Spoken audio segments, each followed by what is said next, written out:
Welcome back to the Stronger by Science podcast. I'm Greg. I am Pack. And I'm Milo.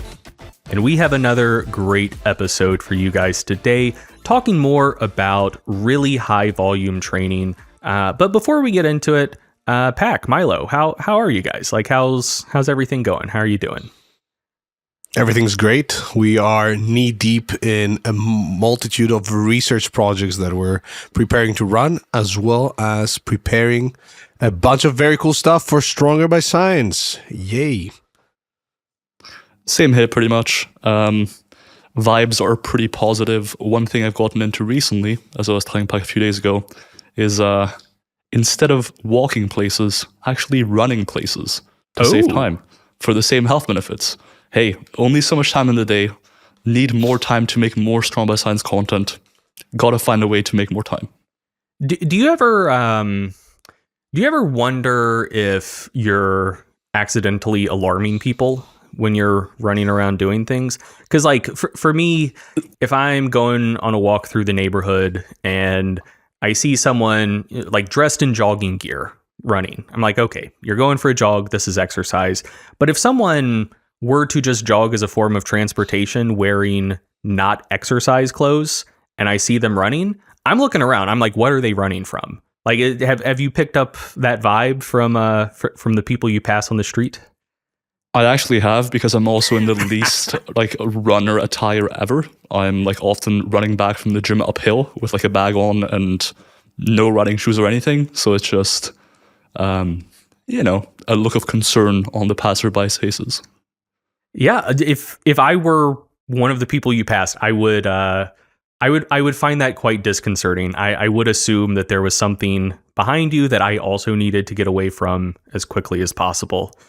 And I mean, like, look, from the science, just so we can jump into the science right away, one meta-analysis, for example, generally found that the health benefits associated with physical activity, you essentially have the same dose-response relationship with more moderate activity, like walking, and more vigorous, like running, but it is essentially like a half situation where 2 minutes of walking might be the equivalent health-wise of about 1 minute of running, or thereabouts, right?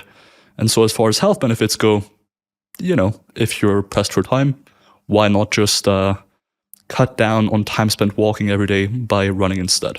Obviously, caveats apply, fatigue and all that, but hey, it might help you if you're busy. That is a good practical tip right off the bat. So yeah, we'll quickly just to transition. We're once again talking about very high volume training in this episode, picking back up where we left off after the end of episode 127. But before we get into all of that, standard plugs and whatnot that we do at the top of every episode. So if you listen to the Stronger by Science podcast and you like it, please make sure to subscribe wherever you listen to podcasts, rate the show. It helps a lot. If you listen on YouTube, or if you previously listened on YouTube and you stopped because we didn't have video anymore, it was just a static image.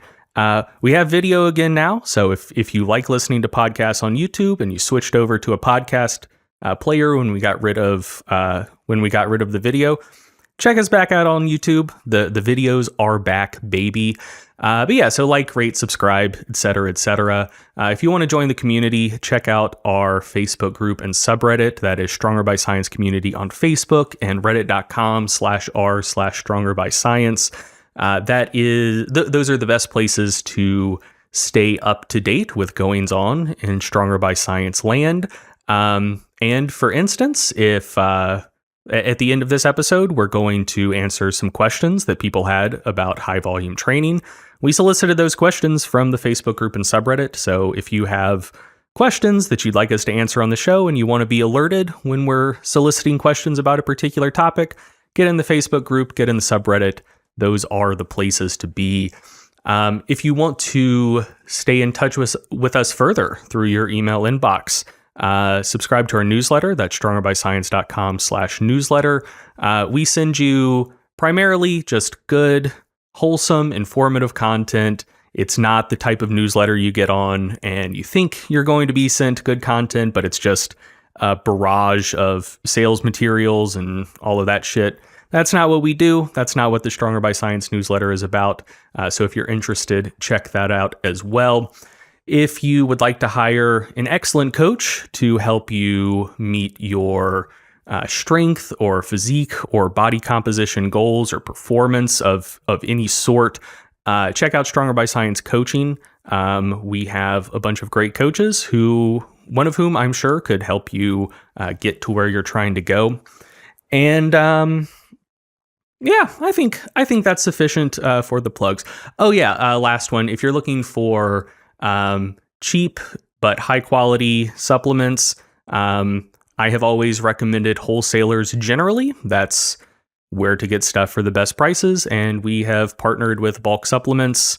So if you want to get already affordable supplements even more affordably, check out Bulk Supplements. Use code SBSPOD at checkout, and that'll help you take 5% off your order.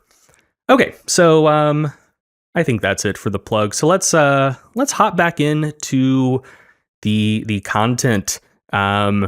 So we are, like I mentioned, talking more about high volume training, continuing our discussion from episode 127.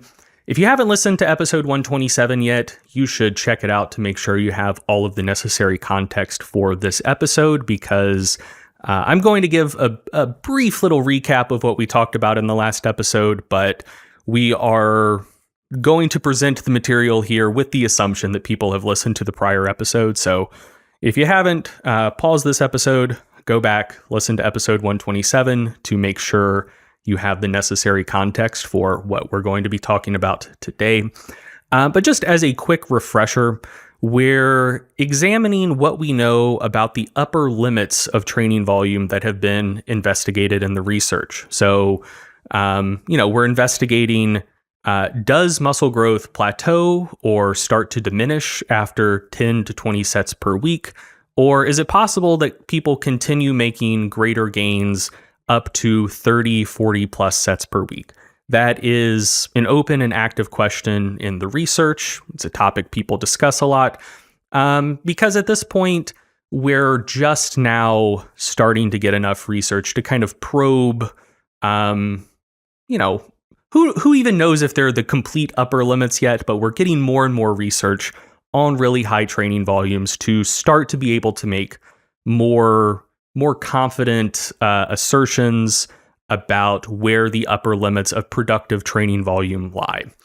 So in the last episode, we discussed the historical context of this question, including both lay discussions. So, for example, the classic high volume versus high intensity training debates with Vince Gironda and Arthur Jones as representative avatars for where those discussions kind of kicked off. And we talked about the history of the research on this topic. On the research front, we discussed how research on really high volume training is still in its infancy, though there's starting to be more and more. There was very little research at all on training volume when the first meta-analysis on the topic of training volume was published in 2010. And at that time, there was just barely enough research to answer the question of, is it better to do a single set or multiple sets for a single muscle group? Like that was what the research was adequate to address in 2010, which, actually was kind of a long time ago, but to me still feels like not all that long ago. But yeah, so that's the state of things in 2010. And there was very little research on volumes exceeding 20 sets per muscle group per week when the second meta-analysis on this topic was published in 2016.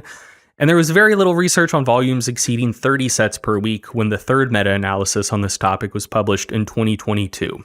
So we're just now starting to get more research into really high training volumes, to start to probe the upper end of that relationship between training volume and muscle growth.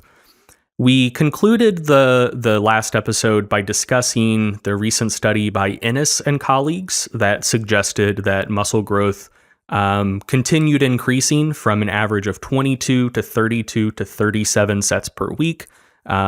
That was a study that ignited a bit of a firestorm a couple months back when it was published.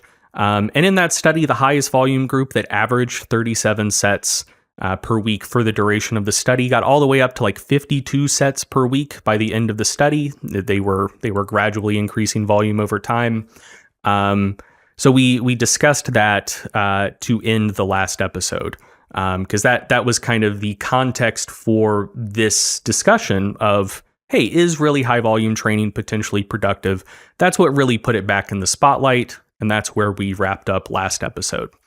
In this episode, we'll dive back into the research examining the other studies that have tested training volumes exceeding 30 sets per muscle group per week, discuss some of the criticisms and limitations of this body of research, answer some of your questions on the topic of very high volume training, and try to provide some practical suggestions and takeaways based on the research and our own experiences with high volume training.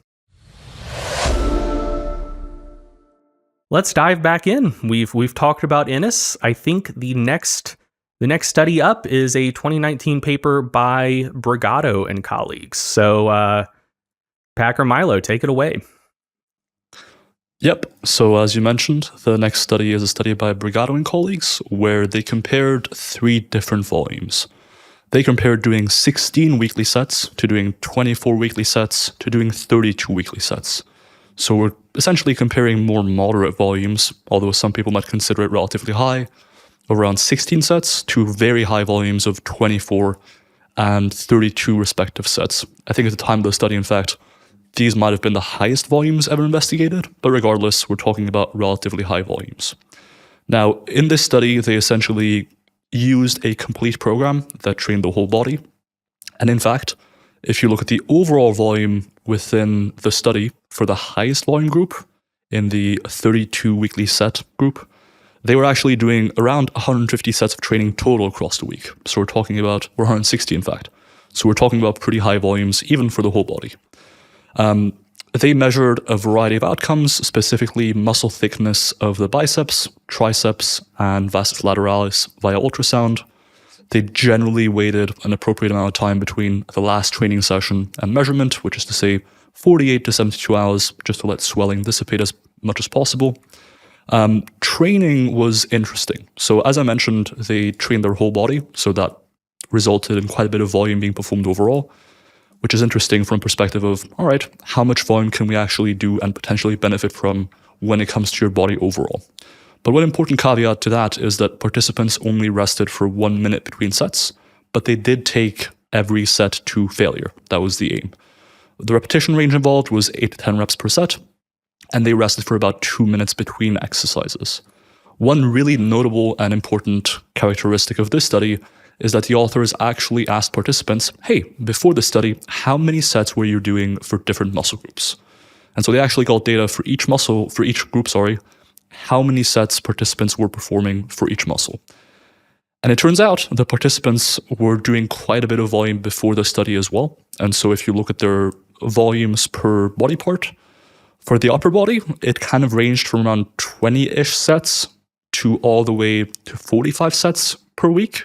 And we're talking typically lower volumes for the chest and back, and typically higher volumes for the shoulders and arms, which makes sense because the way volume is counted in the research includes more compound work.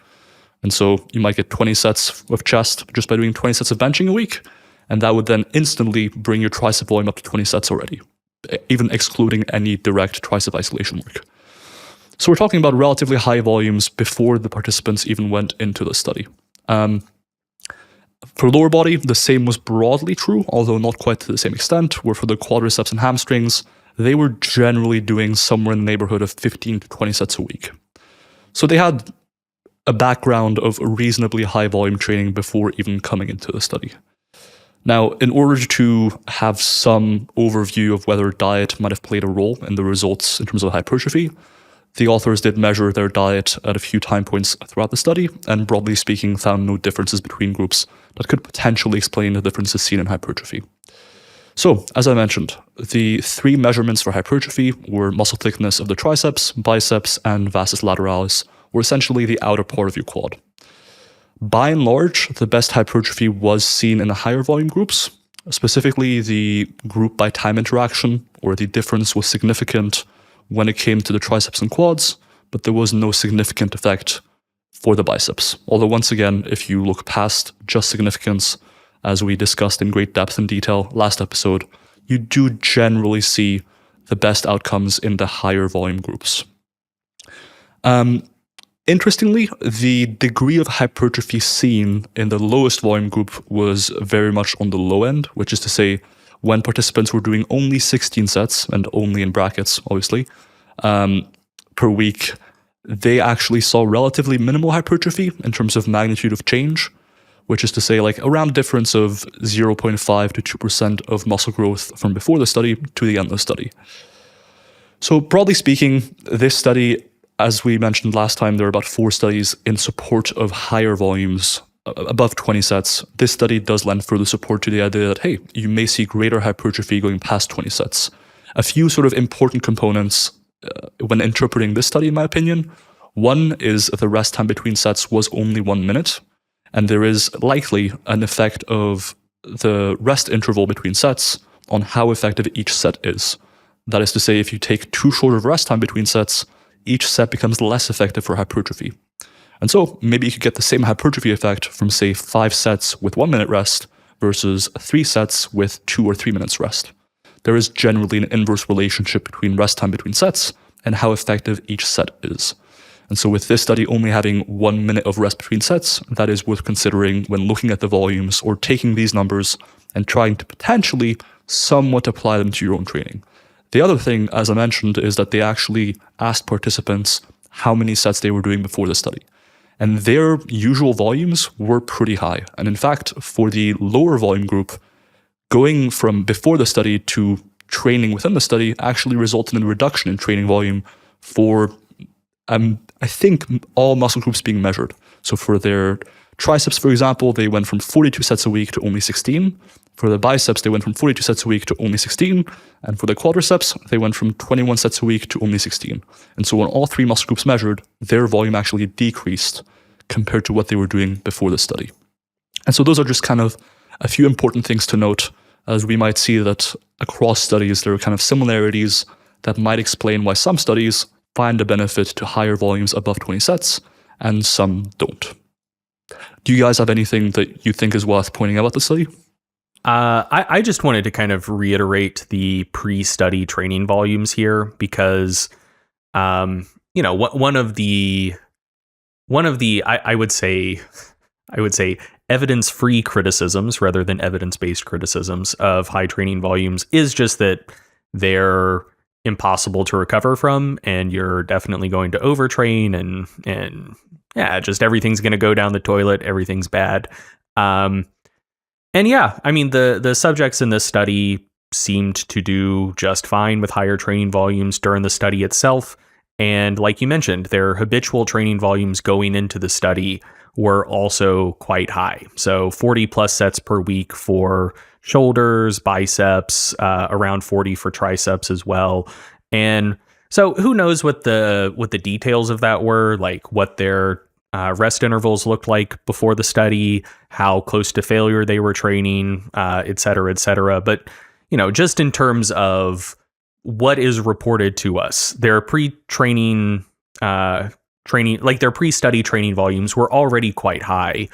And I do suspect, like you mentioned, that it wasn't just, 40 sets of like quote unquote junk volume, because if that was the case, then when you scale back the number of sets and they were pushing all of the sets to failure in this study, I believe, they were. So, scale back the volume, get closer to failure, like higher training quality per set. If they were just doing junk volume, you would have expected, I would think, to see pretty robust growth in the 16 set group, which you didn't. So that suggests to me that not only did higher volumes, prove efficacious in the study, but the higher volume training that folks were doing before the study as well was probably reasonably high quality training. And if they were already doing it, it seems like it didn't kill them and that they were doing fine, For sure. Moving on to the infamous Radelli et al. Study by which was published in 2015, if I recall correctly. And the reason I say the infamous will come in a second.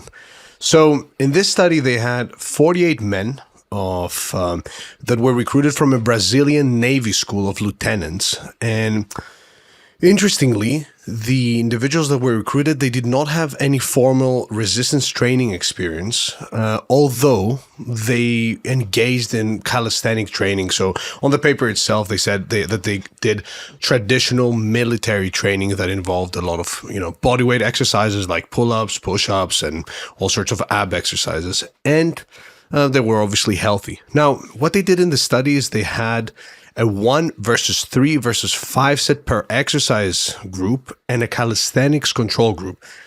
And the groups that followed the resistance training exercises performed a plethora of exercises as part of their resistance training program.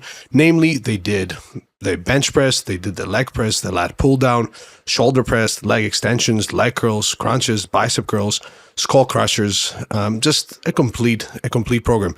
And they did all those sets for sets of 8 to 12 repetitions. On the paper, they said that they reached concentric failure. So it's fair to assume that all sets were at a relatively high intensity of effort. And they rested around 90 to 120 seconds between each set. Now, all those sets resulted in 9 versus 27 versus 45 sets for the triceps. Obviously, those sets corresponding to the 1, the 3, and the 5 set groups respectively. 6 versus 18 versus 30 sets for the biceps.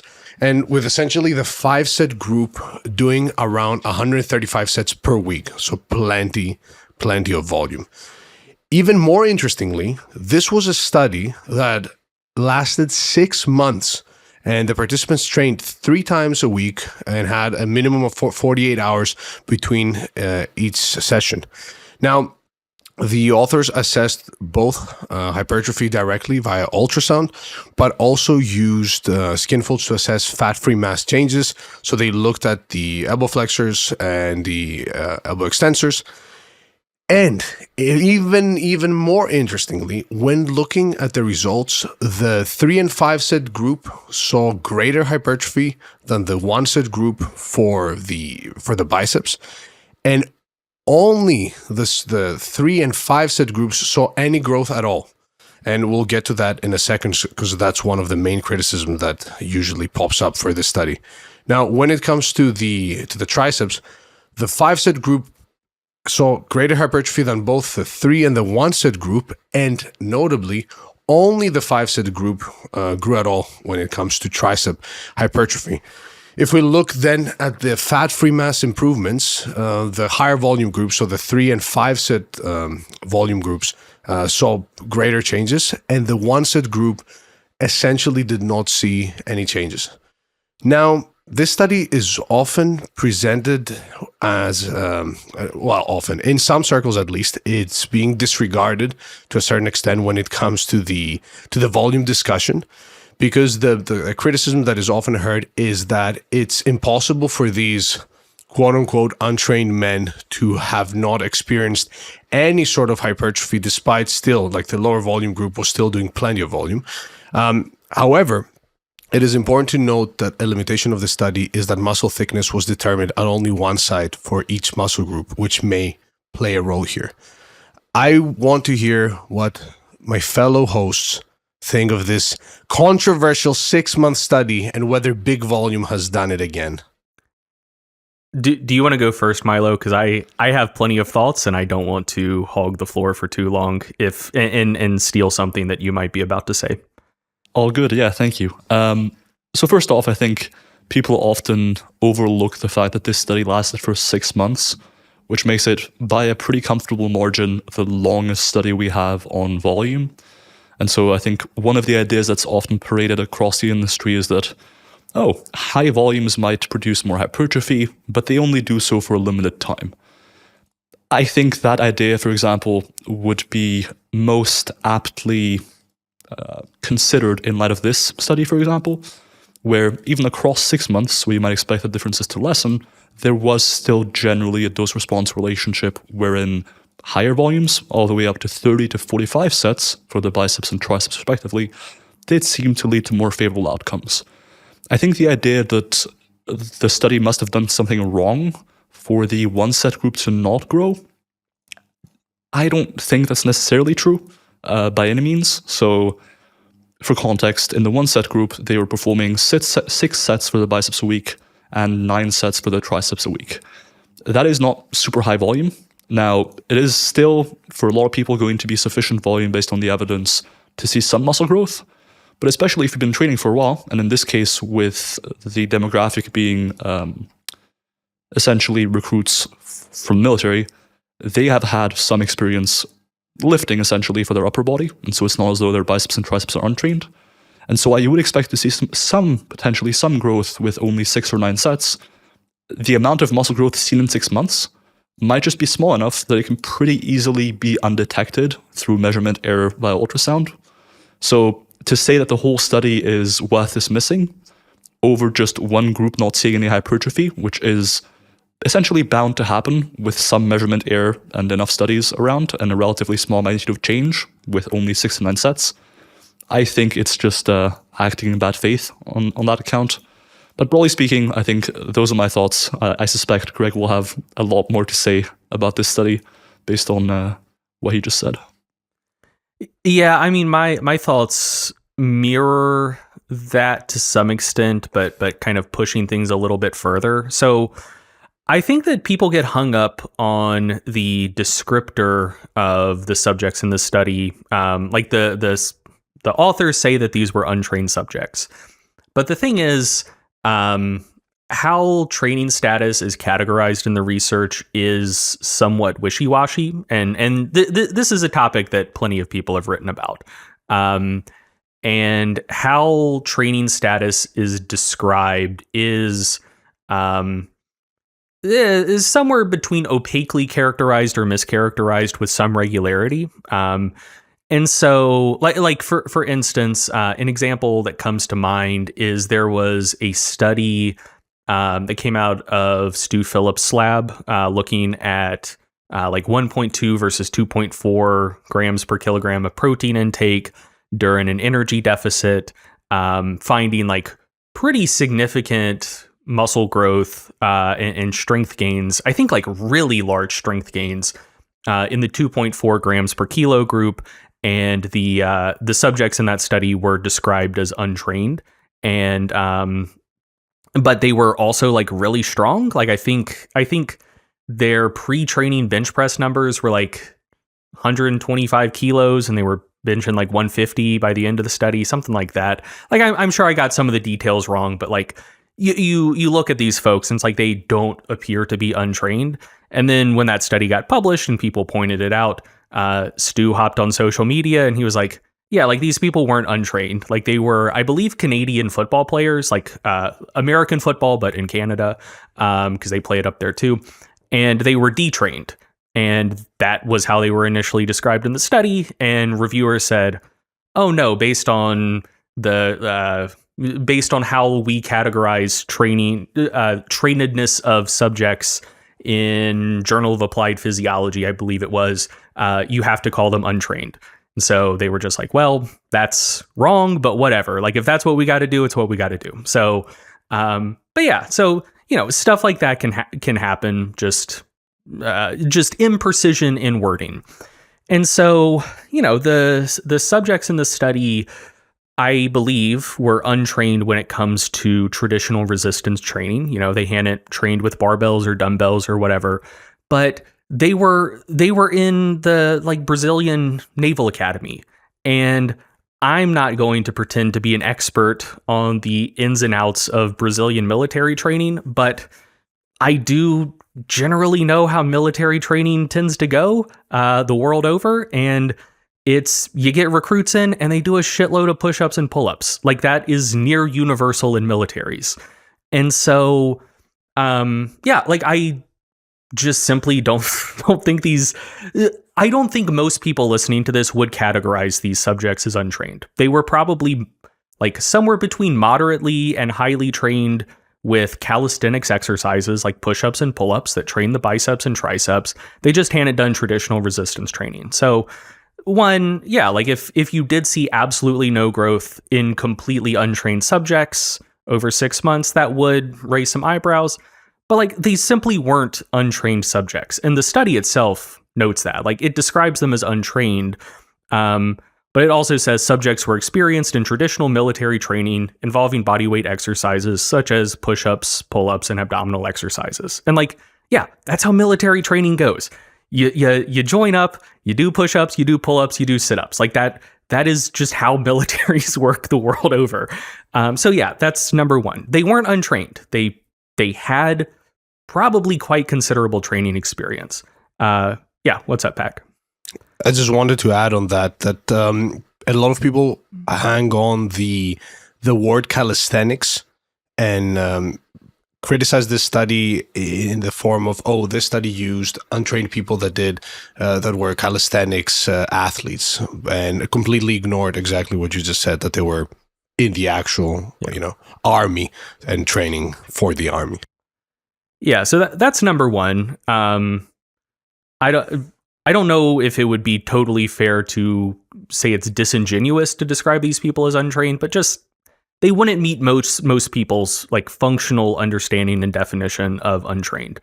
Number two, there was a control group in this study. Love to see a control group. Very nice. And I don't know exactly what the details of the military training that all of these people were going through, like outside of the resistance training component in the study. I don't know what exactly that looked like, but the control group did experience like a trivial decrease in biceps and triceps thicknesses. Like we're not talking huge decreases, but the mean values did go down a little bit in the control groups, and the increases weren't significant, but the mean values did go up very slightly in the one set groups. And so, I think it's plausible that just whatever all of these groups were doing outside of the context of this study would, without a specific resistance training stimulus, tend towards leading to like a slight downward pressure on muscle size, like some maybe small degree of atrophy. And so it seems like one set per week was adequate for the one set group to preserve the muscle they had, when without that one set, they may have otherwise lost a little bit of muscle. So, even though the delta from pre to post for the one set group is very, very small, and the delta from pre to post in the one set group versus the control group also isn't particularly large, you do see that over time, the results were at least nominally better in the one set group than the control group. So these were people with some prior training experience. Doing one set per week seemed to be sufficient for helping them preserve what they already had. Like that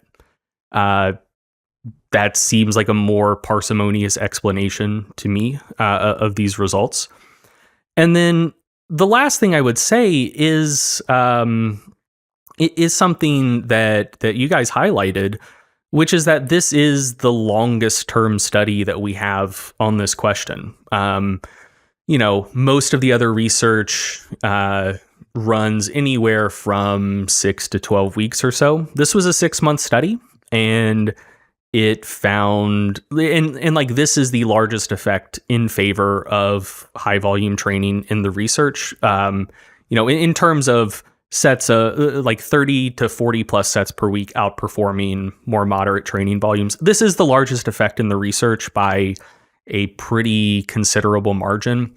And so, I do think that it's, I do think you could view it through two different lenses, and I don't begrudge people for taking either of these approaches, but you could look at it and say, hey, just compared to the other research we have on this topic, we are seeing larger effects than we've seen elsewhere. So, maybe something bad happened in this study, like not that anything like fraudulent happened, but maybe there was like some measurement error. Maybe this was just some sort of like weird like sampling and allocation error thing where just through complete random chance, folks who were more predisposed to muscle growth just got randomly allocated to the high volume group. Again, just purely randomly. Like, who knows? Like that is one perspective you could take due to the fact that the results differ from what we've seen in other studies. Maybe this study is non-representative, But it is also the longest term study that we have on this topic. So another, I think, extremely plausible reading is that over shorter time scales, we see smaller and sometimes no benefits of higher training volumes, but maybe over longer time scales we would. And this is really the only study we would have to adjudicate that position. And ideally, you want more than one study on a topic to make really confident claims about it. So I would not confidently say that based on this one study alone, that this proves that the efficacy of higher training volumes gets larger and larger over longer time scales. Like that, I would be getting way out over my skis if I said that. But this is the only study we have on the topic that would even start giving any indication in that direction. And so, I mean, this being all we have, I think that it at least like weekly suggests that, yeah, maybe higher training volumes do become more and more efficacious over time. And that if some of the studies that saw smaller effects over 12 weeks, if they ran for 24 weeks instead, the impact would have been larger. So yeah, you could look at it that way. You could also look at it in the way of this study does have kind of outlier results. So, something atypical happened, and so maybe kind of like disregard it or like give it less weight in your mind. I think both of those things are reasonable, but I do think I don't know. I think that people operating in good faith should at least be willing to entertain both perspectives on this study, because until we have more like longer term research on the topic, it really could go either way, I think. But also just interpreting this purely through the lens of, hey, these results seem weird for completely untrained subjects, while completely ignoring that these weren't untrained subjects. That take is a little bit of a head scratcher to me. For sure. And I think the comment that this study might have observed a larger difference or larger than average difference for volume studies due to its duration actually segues us quite nicely into the next study, which was a study by Brad Schoenfeld and colleagues that had pretty similar methods on the whole as the daily study, but had a few key differences. So once again, we're talking about 9 versus 27 versus 45 sets for the triceps, and 6 versus 18 versus 30 sets for the biceps. So the same volumes as were used in the daily study. Now, the exercises being used were quite similar as well. There were a few minor differences, but by and large, they used the bench press, leg press, lat pull down, shoulder press, leg extension, cable row, and back squat. So pretty similar exercise selection as for the daily study. Just like the daily study, they rested for about 90 seconds to 120 seconds. So 90 seconds between sets and 2 minutes between exercises. This time, they actually ultrasounded more muscle groups than for the daily study. In the daily study, they only looked at ultrasounding the elbow flexors and extensors. And in this case, they didn't just ultrasound those two, they also ultrasounded the mid-thigh and the lateral thigh. Once again, they performed 3 sessions a week, just like in the daily study, performing 1 versus 3 sets versus 5 sets per exercise. They took 48 to 72 hours between the last training session and the ultrasound, once again, to let swelling dissipate as much as possible. And by and large, here are the findings. In my eyes, these findings kind of mirror the findings from Rodelli and colleagues, but just to a lesser magnitude, which kind of goes hand in hand with the interpretation that, hey, in the Rodelli study, maybe the effect sizes were larger on account of the longer time frame, allowing for a larger difference to build upon itself, essentially. So for the elbow extensors, there was no significant difference between the lower volume groups and the higher volume groups. For the mid-thigh, that is to say the rectus femoris muscle specifically, improvements were substantially better for 45 sets a week versus 27 sets a week, and there was some weaker support for 45 sets to be better than 9 sets per week. And for the lateral thigh, improvements were quite substantially better for 45 sets compared to 9 sets, and some weaker evidence in favor of 45 sets being better than 27 or 27 sets being better than 9 sets. I think zooming out a little bit from the Bayes factors involved in this study, because they used Bayesian analysis, I and just looking at the sort of magnitude of responses within each group, generally the trend of higher volumes leading to more growth was pretty consistent across all muscle groups measured, whether that was the biceps, the triceps, the rectus femoris, or the vastus lateralis. And even with the lower volume approaches of only 6 to 9 sets, they generally saw a pretty small, but still some improvement in muscle size. And so that kind of goes hand in hand with the findings by Radilli and colleagues as well, where, even with just 6 or 9 sets, there might have been some very slight improvement in muscle size, but larger improvements were generally seen with higher volumes. One of the key differences between this study and the study by Radilli and colleagues, even though they are alike in so many ways, is that it lasted for only 8 weeks versus 6 months by Radilli. So we're talking about like a threefold difference in duration. So generally, to me, this kind of reads relatively similarly to the study by Radilli and colleagues. If I'm not mistaken, in this case, they did actually measure ultrasounds at several sites, which does provide an additional strength over the study by Radilli and colleagues, where in the study by Radilli and colleagues, if you only ultrasound one site for each muscle, you may miss out on getting as complete of a picture of hypertrophy of the whole muscle, because ultimately there is going to be some degree of regional hypertrophy. Now, I can't say for sure that volume has a relationship with regional hypertrophy. I think for some things we have more evidence for regional hypertrophy being a thing, or essentially non-homogeneous hypertrophy across the muscle, where certain areas of that muscle might grow more. With other things, like for example, range of motion, training at longer muscle lengths does seem to promote more regional hypertrophy, specifically more distal hypertrophy than shorter muscle length training, and different exercises can cause differences in regional hypertrophy, but whether or not volume itself would cause those differences is unclear. But at any rate, this study did actually measure increases in muscle thickness, not just at one site, but at multiple sites, if I'm not mistaken. So that's kind of my reading of that study, but I'm curious to see what you guys thought of this study in relation to other findings. Yeah, I mean, when this study was published, which I remember very well, this was another one that created a bit of a firestorm.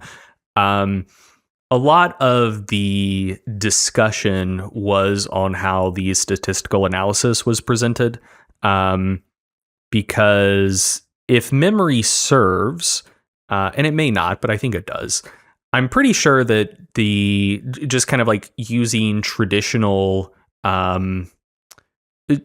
like null hypothesis significance testing, the really high volume group did not grow more than the moderate volume group for any of the muscle groups examined. But in the text of the paper, they presented Bayes factors showing like weak to moderate evidence for superior growth in the high volume group versus the moderate volume group. And a lot of people took exception with that. And my take on that is like, I don't care, because basically all individual studies, like, okay, here's something you guys are well aware of, that people listening to the Stronger by Science podcast, a lot of them are probably aware of as well. But a lot of people out there in the world probably aren't aware of. Like most studies in our field are underpowered, just due to resource constraints. Like when you're doing a power analysis, you basically say, hey, like a priori, like before collecting any of the data, I expect to see a difference in groups of this magnitude, and therefore I need this many subjects per group to detect that expected effect. And so if all of that plays out, my study is adequately powered. But a lot of times, and like I don't know if this was done when powering the study, but this is how it often goes. You probably wouldn't expect over the course of 8 weeks for there to be a huge difference in hypertrophy between like the 27 set and 45 set group or whatever. Like you're not, no one is going to anticipate that there's a difference of like a centimeter and a half that you're going to see. And so you get a convenient sample. You say like, hey, given the amount of time we have and our resource constraints, This is how many people we can reasonably recruit and run through the study, and it is what it is. And like oftentimes that winds up with shit being underpowered. And like I don't care if results are statistically significant or not, because that is kind of an arbitrary threshold to clear or not. And it's just kind of like, hey, you see nominal findings in individual studies, and then if you actually want to have confident takeaways, just wait for it to be meta-analyzed. And so, yeah, like a lot of the criticisms were kind of like those meta criticisms on non-significant results discussed almost as if they were significant. Like, you know, if you wanted to be a statistical purist, you would say, oh, this doesn't provide adequate evidence of a dose-response relationship between volume and hypertrophy because you don't see statistically significant effects group to group from the 1 set to 3 set and 3 set to 5 set group. So you can't make those sorts of claims. So yeah, like I don't know. I do just putting myself back at that time in the fitness industry. Just about all of the discussion about this study was very dumb. But yeah, like my take does more or less mirror what you said. The results are by and large pretty similar to the Rodelli study. You tend to see more growth with higher volumes, used pretty similar exercises, used pretty similar rest intervals. Like the study was designed pretty similarly and got pretty similar results. So like, I don't think that's too surprising. And yeah, like I don't care if the group to group results were statistically significant or not, because you don't want to take too much away from any single study, whether or not the results are significant. What's up, Pac? I just wanted to note that, because I can already see the comments, that a big criticism for this particular study and its results was that the ultrasound technician was not blinded. And I wanted to touch a bit on that because that's been used by some to completely disregard the findings of the study. Now, obviously, the reason that the ultrasound technician was not blinded is a reason that we know. I'm not sure if it's public, and it's nothing malicious. It was more to do with supervising the data collection and ensuring that all procedures are done right, because some of the research assistants were not experienced enough. But the idea that just because there was that limitation, which when you look at a systematic review and meta-analysis and there is some form of quality assessment, all that would happen is that the included study, this study in particular, would get a point less or a few points less for not blinding the assessor. But the idea that simply because it had that limitation or that shortcoming that we have to discard it, and there was some form of malicious intent or, I don't know, data manipulation going on behind the scenes, I think that is just ridiculous. And all future, or at least majority of future studies from the same lab, especially all the ones that we've been involved in, the ultrasound technician blinding has been there for sure. Yeah, and just to expand on my earlier comments on the ultrasound, I'd like to retract the statement that they took several measurements, because it turns out they only took one. But in general, I know that the practice of taking multiple ultrasound measurements at more distal and more proximal sites is generally being incorporated more nowadays, but just wanted to correct that, as it appears to have been incorrect. Yeah, I was pretty sure that it was just a single site, but I did not remember for sure, so I wasn't going to call you on it. But yeah, Pac, just to kind of follow up on what you were saying about the blinding of the ultrasound technician, like blinding of assessors, like that is another thing where, like, I don't know, man. Like, it's one of the things that frustrates me is, like, there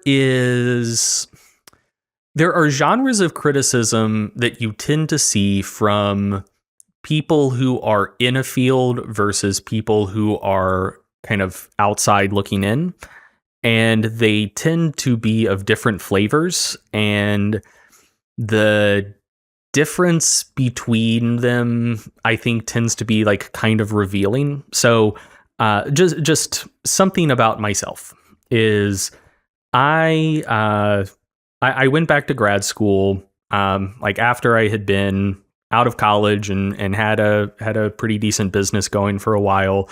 I didn't need it for my career. The reason that I went back was because I write about and talk about research on the internet. And one of the things that I know is that there are just textural differences in your knowledge and understanding of something that you read about in a book versus that you experience firsthand.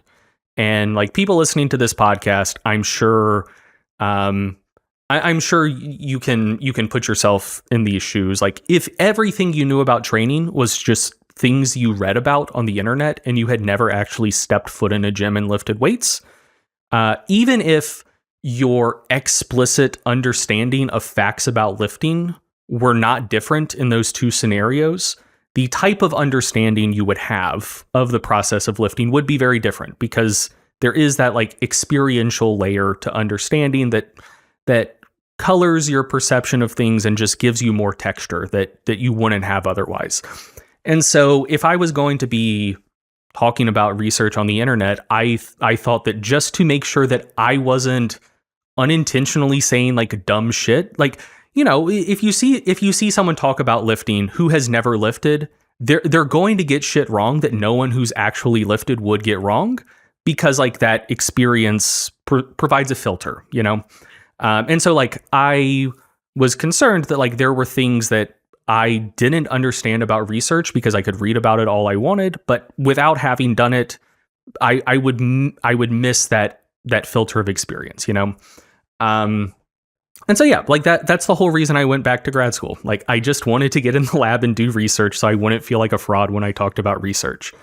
And so, yeah, like one of the things that you learn when you actually get in the lab and do research and collect data is a lot of the criticisms you have of research that you would have without having that filter of experience there, that you think like, oh, like there are these clear problems I see in this study that like why do I see these things that like the PhDs and researchers designing these studies, like how do they not see that they should do this thing that would be better, you know? The thing that you learn pretty quickly once you actually get in the lab is like, yeah, like they do know this stuff. Like I'm sure if you asked 100 exercise science researchers, should you blind assessors when taking any sort of measurement, like muscle growth, metabolic rate, skin fold thickness, fucking anything, 100 of them would say yes, you want to blind the assessors. Everyone knows that. If they don't, like if you see something like that where assessors aren't blinded, the number one reason, and I think probably approaching the exclusive reason that some methodological thing that is proper to do was not done, is resource constraints. Like that is almost entirely what it always comes down to. And so when you see something like that, like, you know, Pac, you said that, you know, from now having worked in that lab some, you now know that was the issue. Like they just didn't have enough other trained ultrasound techs to be able to do that. Without you having told me that, like I knew that that's what it was. Like no one needed to tell me that because, you know, it's a program that only has master students. Taking ultrasound is a skill. Like it takes a while to get good at it. And if you want to collect good data, you need people who are good at ultrasound. And if you're running a training study, you need a lot of warm bodies to oversee a bunch of workouts. And so, you know, you may just not have people to spare to remain blinded because you just need everyone helping out with the training sessions. Or, you know, you might not have anybody else who is good at taking ultrasound. And so, like, yeah, you know, obviously in a vacuum, you want to blind the fucking assessors. But if you see that there is something like that was not done, almost 100% of the time, it is a matter of resource constraints, period, full stop. like I said, that is the case for a lot of criticisms. Like when you see people say, hey, why wasn't this study 4 times longer? Why didn't this study have 10 times as many subjects? It's like, it would be more expensive. You would need you wouldn't be able to just rely on the unpaid labor of your graduate students. You need to like hire outside people to help oversee some of these studies. If a study lasts longer than 1 semester, you're going to have to compensate people more, and recruitment is going to become a lot more of a headache. Like, yeah, most of the criticisms that non-researchers have of research that gets done are criticisms that every researcher is aware of as well, and they do things as good as they can, but they're operating with a context of extensive resource constraints that if you haven't lived and worked in that environment, I think you just like don't acutely understand well enough. Yeah. That's spot on. And in this particular instance, the issue was that the master's program at that university had not started yet. So the people supervising the participants were deemed to not be at least some of them needed to have some formal supervision to ensure that the study is running smoothly and procedures are followed as there should be. And the only person that was able to do the ultrasound was also was Brad, who was the one that would supervise the study, and that was it. Like as simple as that. And when the master's program was created, since then the majority of studies have been just so I don't express myself in absolute terms. The majority of studies have been done in absence of Brad being in the lab because he does the ultrasounds, and that was that. Yeah, and the interesting thing about the blinding of assessors is while categorically it is always a good thing to do, right? Just in the event that there is a bias, whether conscious or unconscious, potentially being, impacting the results in some regard, it is a good thing to do categorically. There's going to be certain study designs and certain research topics where that might make more of a difference. Personally, I'm just not too inclined to believe that, at least consciously, people want to be like, yes, let's make the high volume groups win out here. This is going to make us the big bucks. Like blinding the assessors might be more important when it comes to supplement research or pharmacological research or anything where there are stakes or things to be won. The stakes are larger. The potential gain from having the outcome be a certain way is larger. I just don't know whether in resistance training research we necessarily often have the kind of stakes associated with there being a benefit to or there being a huge downside to not having blinded the assessor necessarily. Yeah, I don't want to put words in Brad's mouth here. And if he listens to this, or if one of you guys talk to him about this and come back to me and I misremembered this, I'll take it on the chin. But my memory of this as well is that the findings of this study went against Brad's hypothesis going into it, because my memory is the context of this study is Brad had done the meta-analysis on training volume that found a linear-ish kind of dose-response relationship between training volume and hypertrophy up to 10 plus, with 10 plus being obviously a huge category, sets per week, with very little research on considerably higher training volumes than that.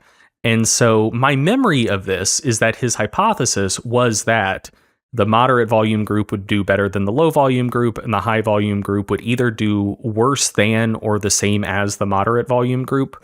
And he was kind of trying to establish an upper threshold for training volume. And he expected the higher volume group to be above that threshold such that they wouldn't have gotten better gains than the moderate volume group. So yeah, like, and again, that is my memory. I'm pretty sure I heard or saw him say that memories are fallible, so maybe I'm wrong. But yeah, I think that if there was any like researcher bias here with the non-blinded assessor, it would have been in favor of less hypertrophy in the highest volume group due to kind of the context surrounding the study and Brad's hypotheses going in.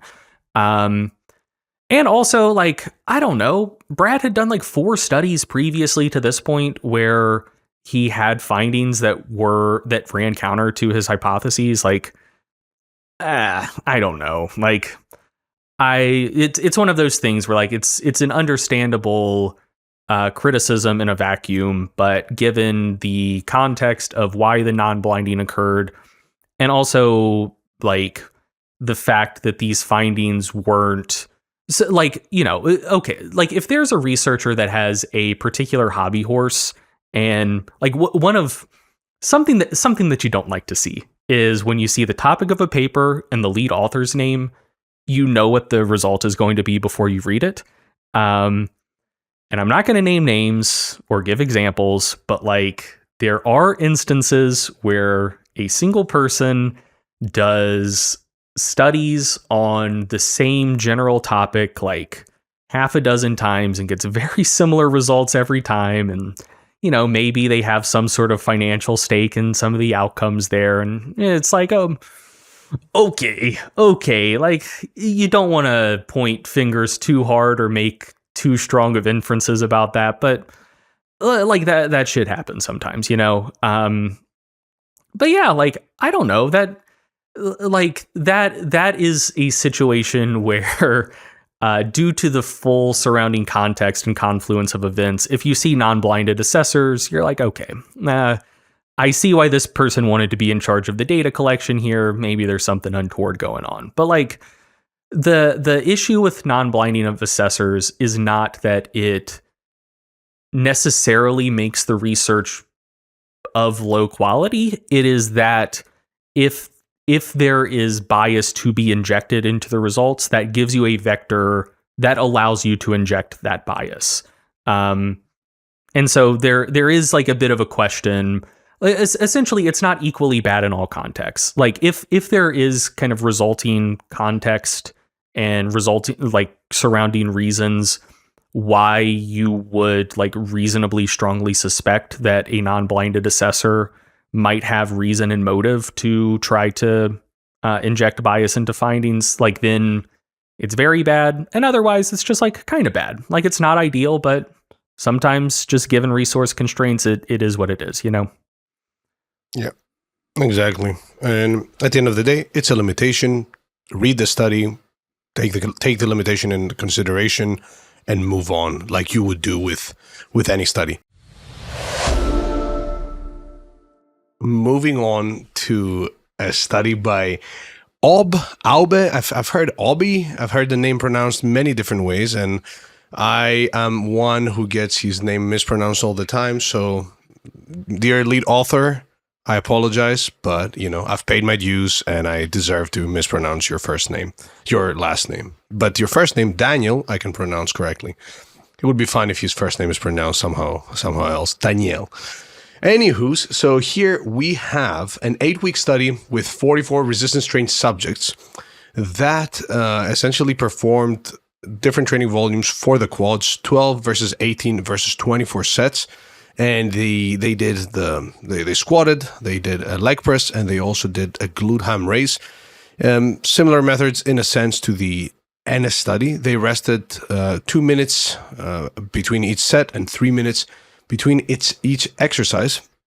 And quad thickness was assessed via ultrasound. Now, as far as the results, and there was aside from ultrasound, they also looked at fat-free mass, and I forgot to mention the proximity to failure. So, and that's the reason I mentioned that the methods looked somewhat similar to the NS study. They did all sets to 2 RIR and the last set to failure. Now, as far as the results, this is one of the studies that is sort of used to go against the dose response relationship between volume and hypertrophy, because the authors did not find any difference between the 12 set, 18 set, and 24 set groups. And that's the same that goes for both fat-free mass changes as well as muscle thickness changes.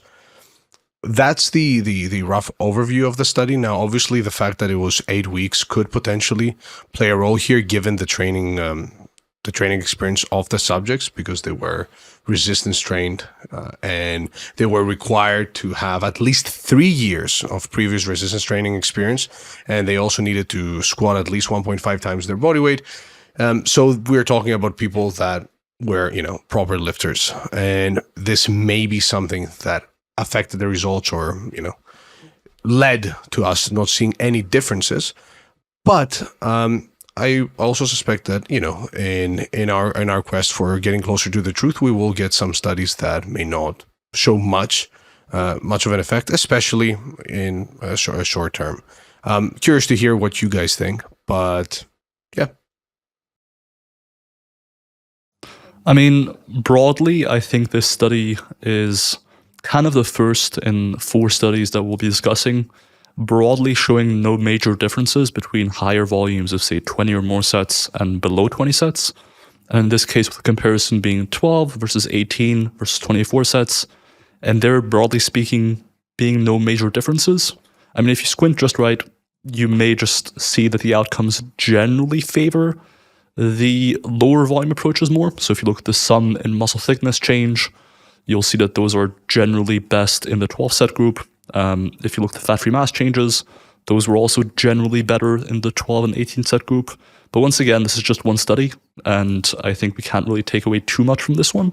But it is the first study and of 4 studies that broadly find no difference between more moderate volumes and higher volumes. So just to reiterate, we have kind of the 4 studies we discussed so far before this one, broadly finding a benefit to higher volumes of above 20 sets. And there's 4 studies, this one being the first one of the 4, showing largely no difference. I think I'm not entirely sure how I feel about the training status of the participants and whether or not that might have impacted results. I think broadly, if anything, I would kind of expect more trained participants to potentially benefit from higher volumes, although I'm open to being challenged on that assumption by Gregor Pak here. But I don't necessarily see the training status of participants as playing too much of a role within the findings of this study here. So what do you guys think? Yeah, so I agree. It was just from my perspective, given the duration of the study, so the 8 weeks and the lack of any difference, given the rest of the literature, I'm trying to find a way to be like, okay, why have we not seen much of a change here? And the fact that they were resistance trained and they were properly resistance trained may have somewhat affected. It may have somewhat affected the magnitude of growth experienced in a relatively short time, so just a couple of months. Obviously, with many of these studies, there are other limitations when it comes to controlling for the individual's dietary habits and so on and so forth.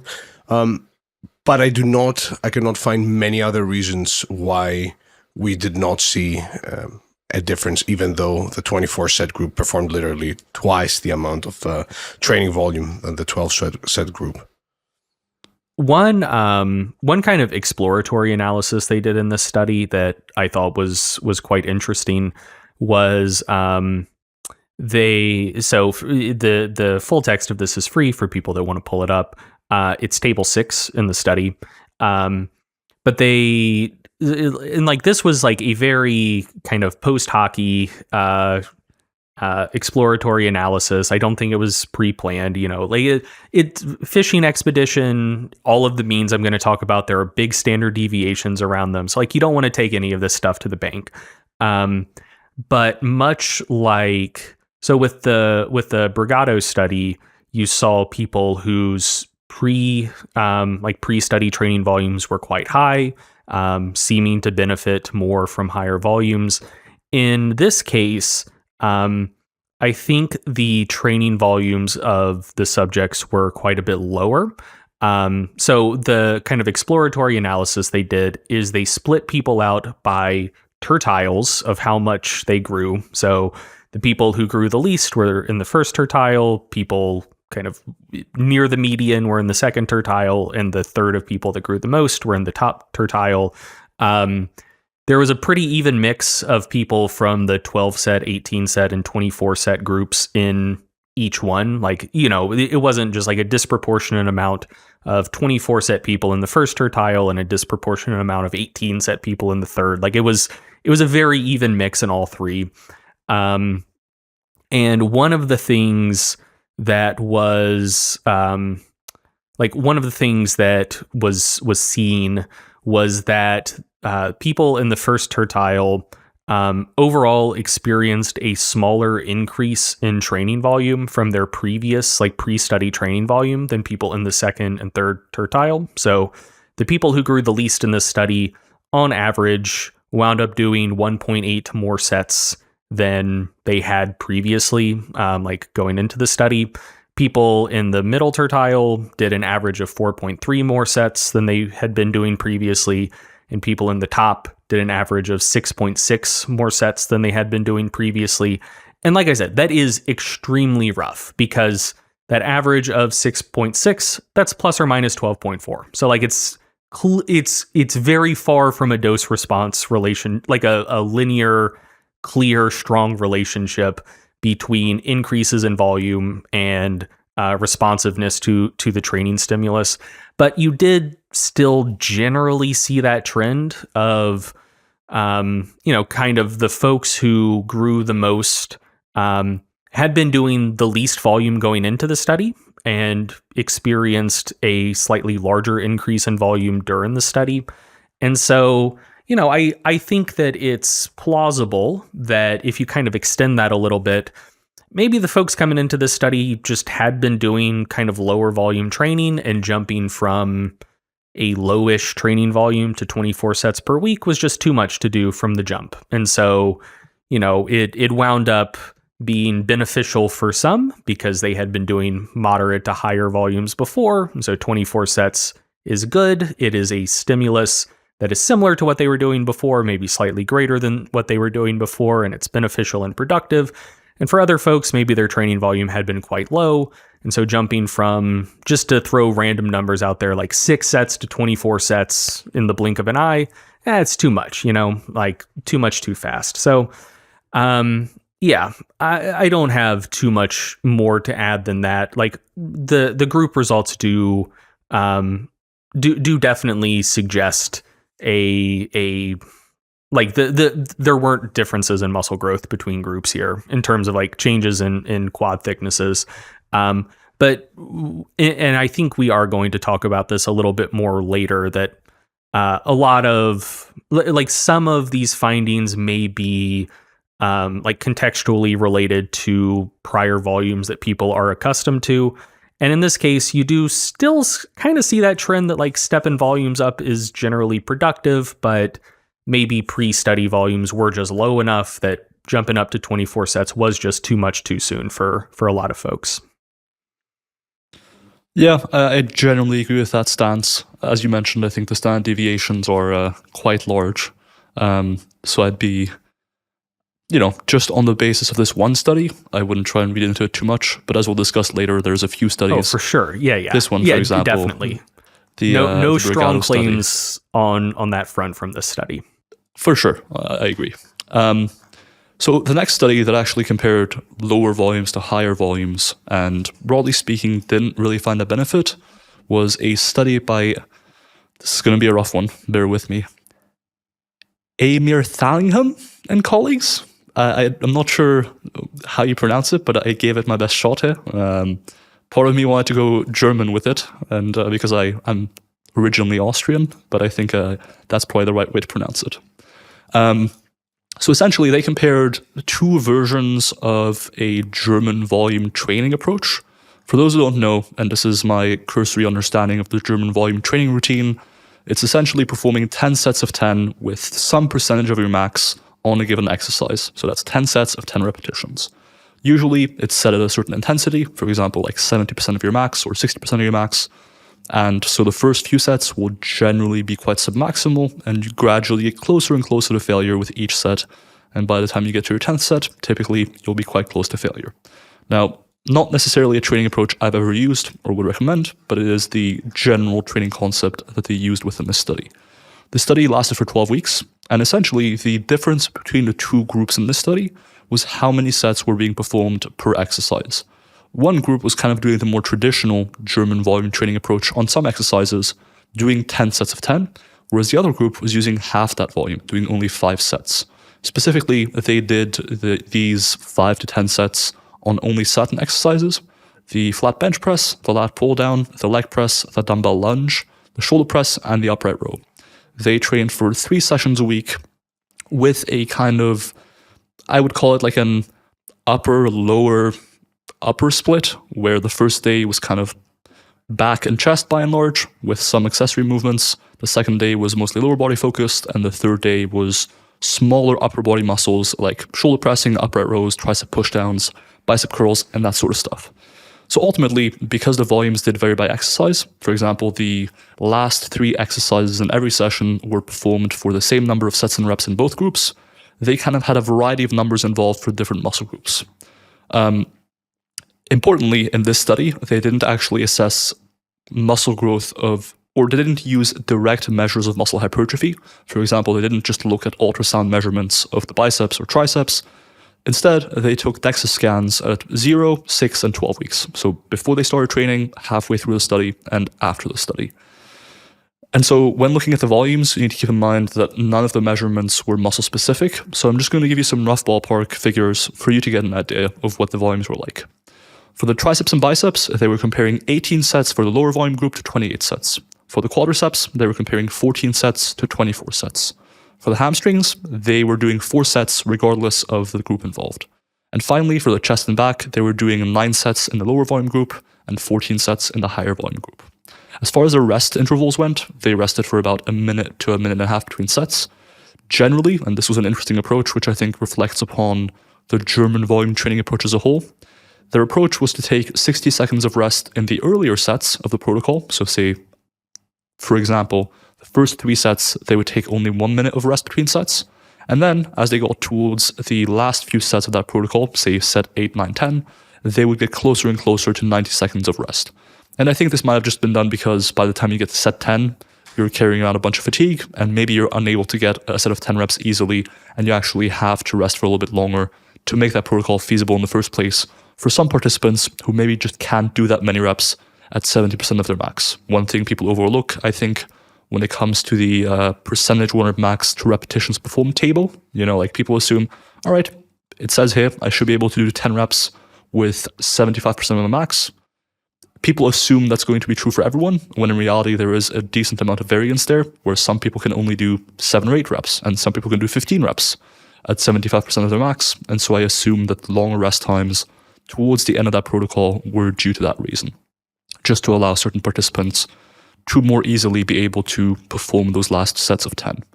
Generally, they trained reasonably close to failure. Essentially, their loads were preset as a percentage of their max. And so depending on the exercise, for upper body exercises, they used 60% of their max for those 5 or 10 sets of 10, which would result in the first few sets being quite submaximal.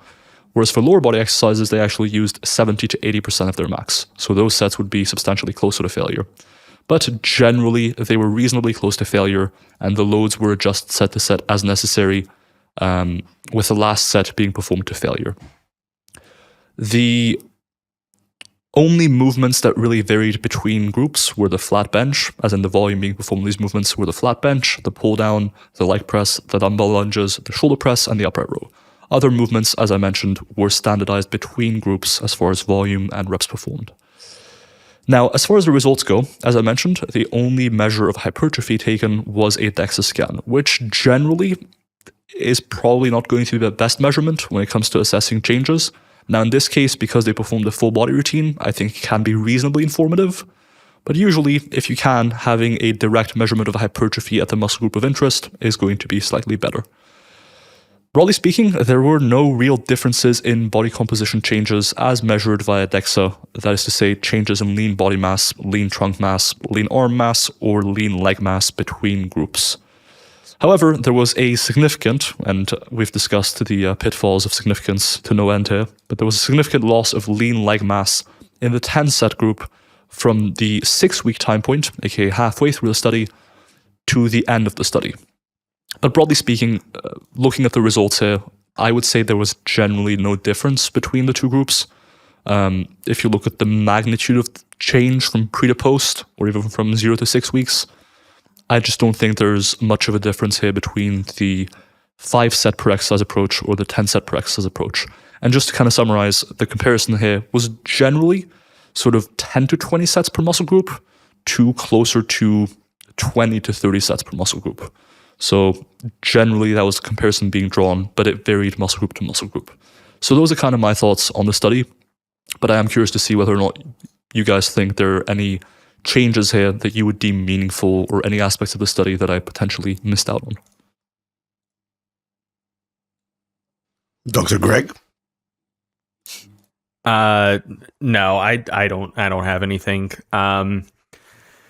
Yeah, I mean, I don't know. This is one that I just really wish they would have taken direct measures, like a thickness or a cross-sectional area or something like that. I do think that, I don't know, like just to admit my biases here. My overall reading of this body of research is that, higher volumes past 20 sets per week can be productive for muscle growth. But I would be a hack and a fraud if I just tried to disregard and hand wave away studies that ran counter to that general take I have on this body of research. So yeah, like I do not want to disregard this study entirely because it used lower quality measurements. And yeah, like the results did by and large lean in favor of the 5 set group versus the 10 set group. Seemed like there were like no or very small differences for some measures, but in the case of lean arm mass, it's like a increase of 0.6 kilos in the 5 set group versus 0.1 kilo. Yeah, what's up, Milo? Oh, just one thing I wanted to mention that had escaped me before. The 5 set group did actually gain a pretty substantial amount of body weight from before the study to after the study, gaining about 4 kilograms or 9 pounds over 12 weeks, whereas the 10 set group essentially maintained their body weight.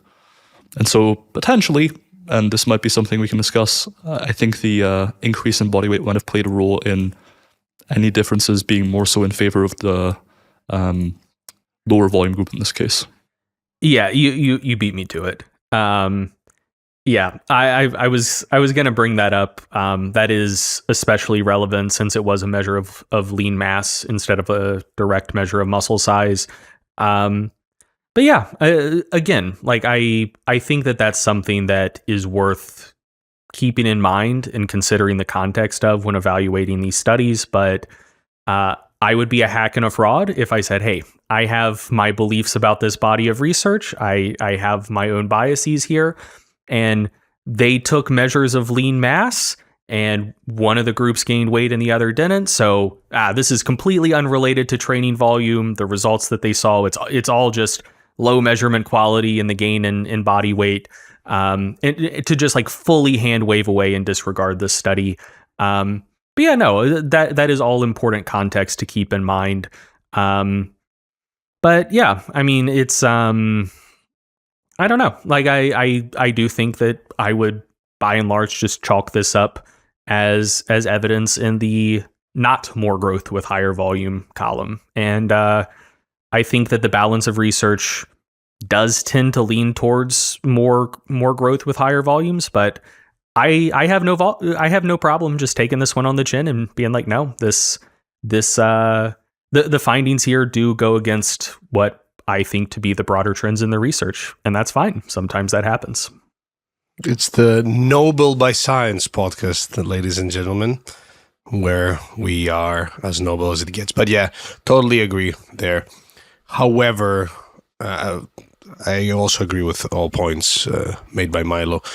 And that brings us to the next study. I'm trying to do these transitions as seamlessly as I can, but we're not hitting it. We're not hitting the nail on the head just yet. But speaking of authors with difficult names to pronounce, we have a study by Hazelgrave. Is that it, Greg? I have no idea. I'm not sure why. I remember you mentioned that name last time after the call. That's why I asked. I've always pronounced it like Hesselgrave or Hasselgrave, but I don't know. I have no idea. I'm with Paco. I'm sorry, I don't Greg. know how to pronounce things. Hesselgrave. Anyways, by Samuel H. et al., titled Dose-Response Relationship of Weekly Resistance Training Volume and Frequency on Muscular Adaptations in Trained Men, where they essentially took 49 people for 6 weeks and essentially had them do a combination of seated curls, underhand bent over rows, and underhand pull downs for 6 weeks. And essentially they ended up with 9 versus 18 versus 27 sets for their biceps, with their biceps hypertrophy being assessed via ultrasound. Now, the authors noted that there were no significant differences between groups in terms of growth, although all groups grew significantly pre to post. However, if you look at the muscle thickness percentage change, it nominally favored higher volumes. But again, with in my opinion, and I'm curious to hear what you guys think, I think in 6 weeks, and here again, we had trained subjects that had a minimum of 1 year of resistance training experience. The 6 weeks of duration of the intervention, I do not think it is long enough to warrant any huge effects. But I'm open to change my mind here. No, yeah, I agree wholeheartedly. This is a perfect example of what I mentioned before, where I guarantee you this was a convenient sample. I don't I don't know how you would actually do a like super rigorous a priori power calc and say, oh yeah, like in 6 weeks we're definitely going to see not just enough growth, but enough of a difference in growth between these groups to detect significant differences with groups of subjects less than like 50. You know, like it would have been unreasonable to expect to see a significant difference in this study. And so, yeah, this is another one that I do kind of view as a bit of a Rorschach test, because the nominal differences did favor higher training volume. So the change was like 1.11 centimeters in the low volume group, 1.19 in the moderate volume group, and 1.98 in the high volume group. But in all cases, you're looking at standard deviations twice as large as the mean change. There was really no difference in like percentage increases in any of the groups. So yeah, you could chalk this up as like, oh, there may have been differences here that would have been observed with longer timescales or a larger subject pool, or you could chalk it up as like, this is just a true null and really no difference. And I think either of those interpretations is completely reasonable. And yeah, that's about all I have to say about this study. Yeah, no, I tend to agree with Greg here, where I do think you can go one of two ways with the interpretation, and both seem pretty reasonable. But I think ultimately this falls in the broader category of there not being any major differences between sort of more moderate volume approaches and higher volume approaches. Which brings us to the final study on this topic, comparing more moderate volumes to higher volumes, and one where the author's name, for some reason at this point, has almost become notorious amongst the evidence-based fitness community, kind of in the same way that Radaley has become notorious. And that's a study by Ostrowski and colleagues. Now, this is somewhat of an older study, being published in 1997. In fact, if you try and find it online, you will be able to, but you won't even be able to Control F the document, unfortunately, because it was just scanned as opposed to uploaded digitally. So essentially, this study took place over 10 weeks. The participants had 1 to 4 years of lifting experience, so they were reasonably well trained by the standards of this literature. All sets were taken to failure, and there were 3 minutes of rest between sets, which is actually on the upper end of this data. As a quick caveat, though, to that statement just now, I recently went back to the NS study. Quick tangent. Recently went back to the NS study that we first discussed on the podcast last episode. That was the very first study that kind of sparked this controversy. And at the very end of the study, if you actually average out if you divide the session duration that the authors reported for the highest volume groups by the number of sets they performed per session, on average, in the higher volume groups, that is to say the group that did, at the end of the study, 42 sets a week or 21 sets per session, or the group that did 50 sets a week or 26 sets per session, they were actually taking roughly 3.5 to 4 minutes of rest between sets on average. So they were actually taking pretty long rest periods by the standards within this literature. So it kind of stands out, as I'm sure we'll come back to later in this podcast, as one of the studies that did find a benefit to higher volumes, but that also had reasonably long rest intervals. But back to the Ostrowski data. 3 minutes of rest between sets, definitely on the upper end. They had a variety of measurements. Specifically, they ultrasounded the triceps and the rectus femoris, which is the biarticular head of the quadriceps, which both does knee extension and hip flexion. And they also looked at cross-sectional area of the rectus femoris, but not for the triceps. Their program was a 4-day split, where essentially the first day was a lower body day, the second day was a push day, essentially. The third day was a pull day, and the fourth day was essentially an arm day, where they performed mostly bicep and tricep exercises. And so it was relatively heavier on the upper body and relatively less volume on the lower body. And so when you look at the triceps, they were essentially comparing 28 sets to 14 sets to 7 sets. For the rectus femoris, depending on how you count it, you could think of it as either a comparison of 12 sets versus 6 sets versus 3 sets, or 4 sets versus 2 sets versus just 1 set. And the reason I bring up depending on how you count it is because the intervention, specifically, they measured the rectus femoris, which is a biarticular muscle. And we do have evidence of the rectus femoris, just like the long head of the triceps or like a few other muscle groups, potentially not being trained optimally when it is performing one of its functions at one joint, but being lengthened at the other joint. So in the case of the rectus femoris, when you're squatting on the way up, you are extending the knees, and therefore the rectus femoris is shortening at the knee, but you are lengthening it at the hip because you are simultaneously performing the opposite of its function, which is to say hip extension when its function is hip flexion.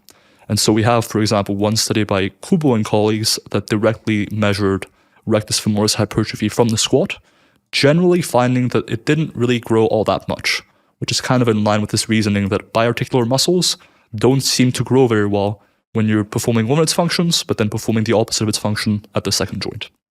And so, depending on how you count the volume here, because they did mostly perform compound quad training that would be of lower quality for the rectus femoris potentially, you can either think of it as 12 sets versus 6 sets versus 3 sets, or the way I personally see it is closer to 4 sets versus 2 sets versus 1 set. Because in the study by Kubo and colleagues, for example, there was essentially no growth in the rectus femoris from squatting.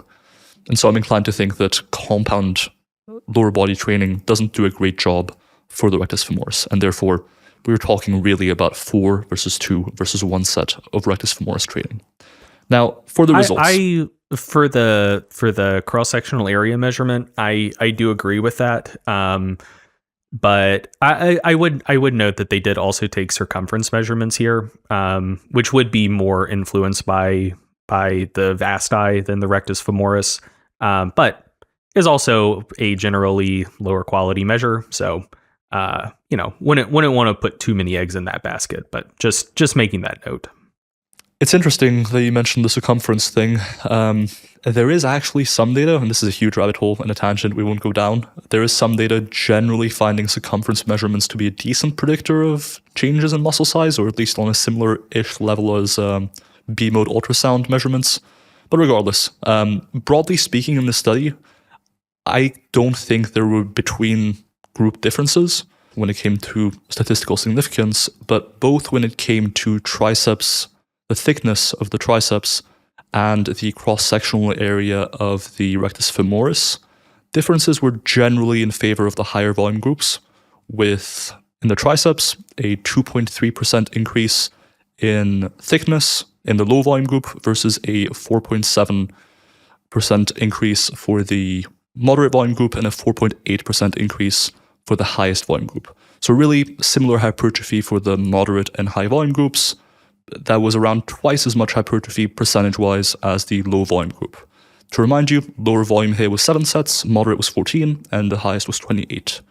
Now, for the rectus femoris, the same was broadly true, but they actually found similar hypertrophy for the lowest volume group to the more moderate volume group versus substantially more hypertrophy for the highest volume group. Once again, in this comparison, we are talking about the lowest volume group doing, in my estimation, just one good set of training for the rectus femoris a week, the moderate volume group doing only 2 sets a week, and the highest volume group doing 4 sets a week. And so we're doing 1 set a week increased their rectus femoris cross-sectional area by around 7%, 2 sets by about 5%, and 4 sets by about 13%.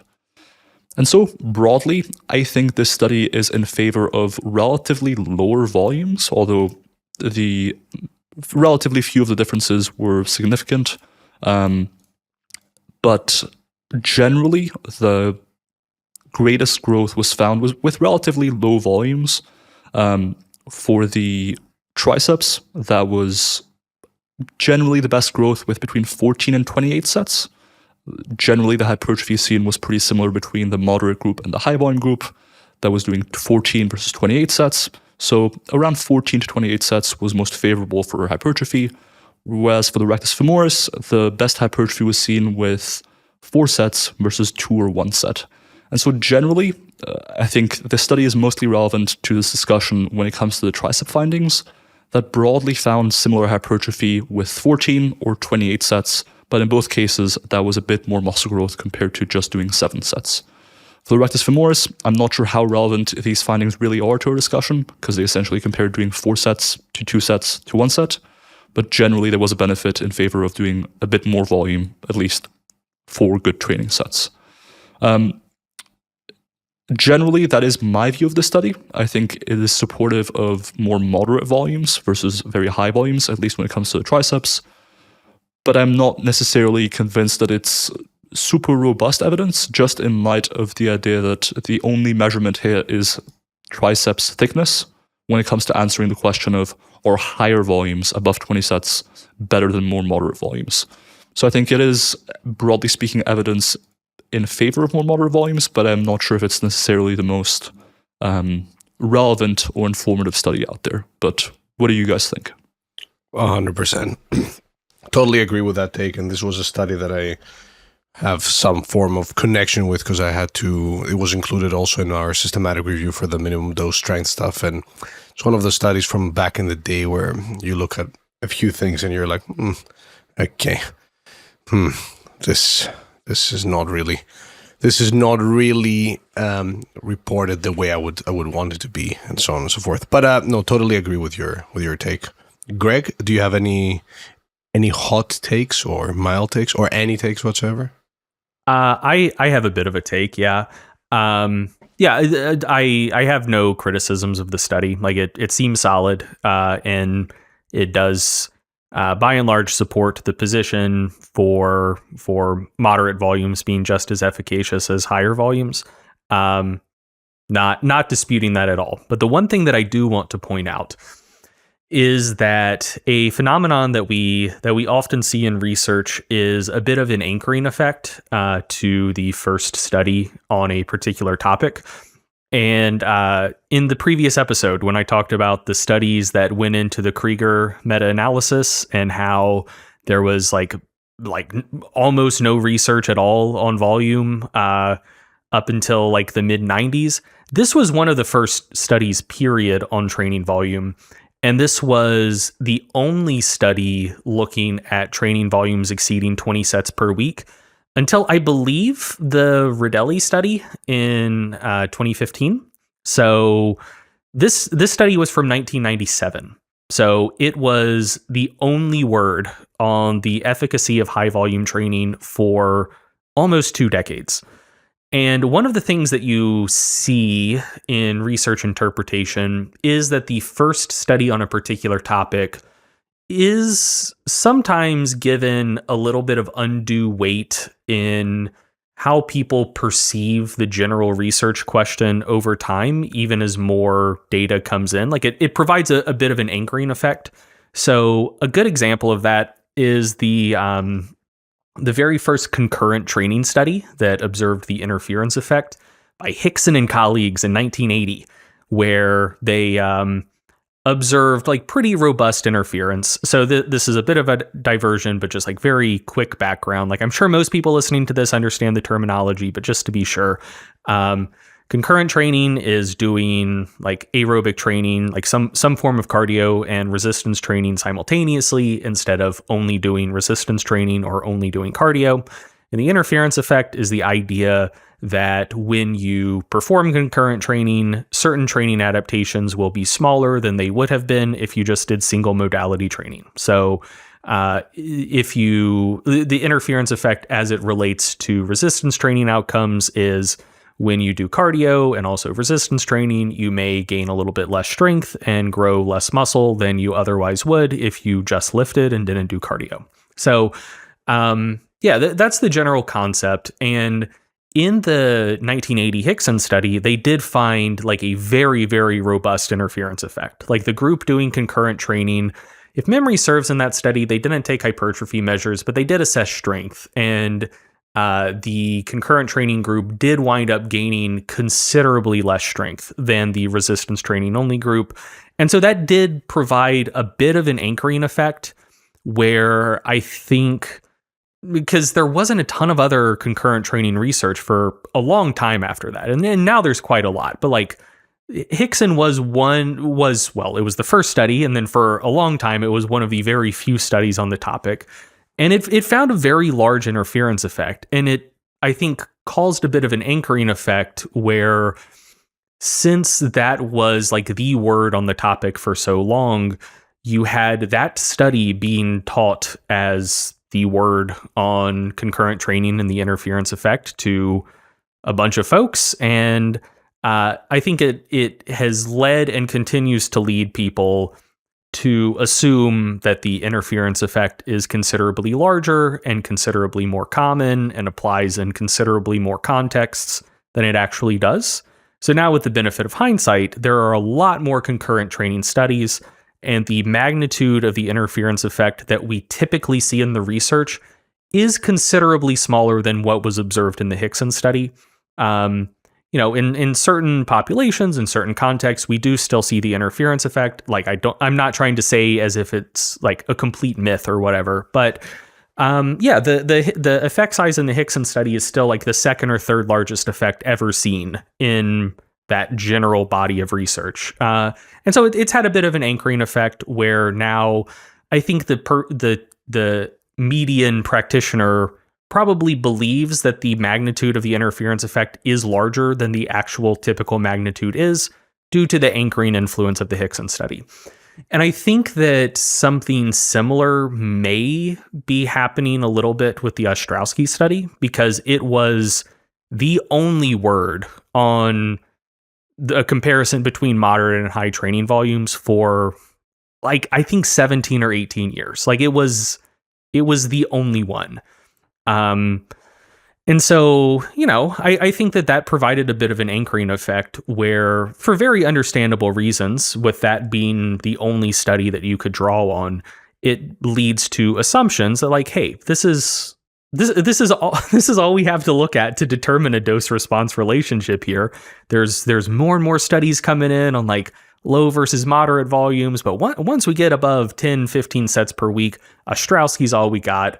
And they found no further increase in muscle growth from 14 to 28. And so, yeah, like moderate volumes are it, and you hit a hard plateau thereafter. And so now, like, there have been some more studies that have come out finding more growth with higher training volumes. But I do wonder if some of the reluctance to like accept and I think like fairly evaluate those studies may be influenced by a little bit of an anchoring effect from the Ostrowski study, since it was, they were the first to the punch and they found that plateau. And I do wonder if that makes people, like if that anchored people more towards an assumption of a hard plateau past, 10, 15 sets than like in another world, if the Ostrowski study would have found, like 50% more growth or twice as much growth with 28 sets versus 14 sets, I think that would have provided a different anchoring effect. And then when more studies started coming out, like when the Rodelli study was published, people would have been like, oh yeah, this is what we expected, because the Ostrowski study also found more growth with higher volumes. And then when Ammerthallingham was published, they would have been like, what is this shit? Like the first study, it found a continued increase in growth with higher training volumes. And so, no, like this idea of a plateau, like that's bullshit. Because like you change the finding of this one study, and because it's the first, I think it might have trickle down effects on how people continue to view and evaluate this body of research moving forward, because whatever the first study finds does provide an anchor for how people interpret subsequent research on the same topic. That is a great point. Actually, I had never thought of that that way, and yeah, it is likely that it may have acted as a priori for a lot of people going into interpreting new research that was coming out. I'm not sure how science communication was back in the day, and whether this study got a lot of coverage, or whether that happened as science sort of made its way into recreational lifting.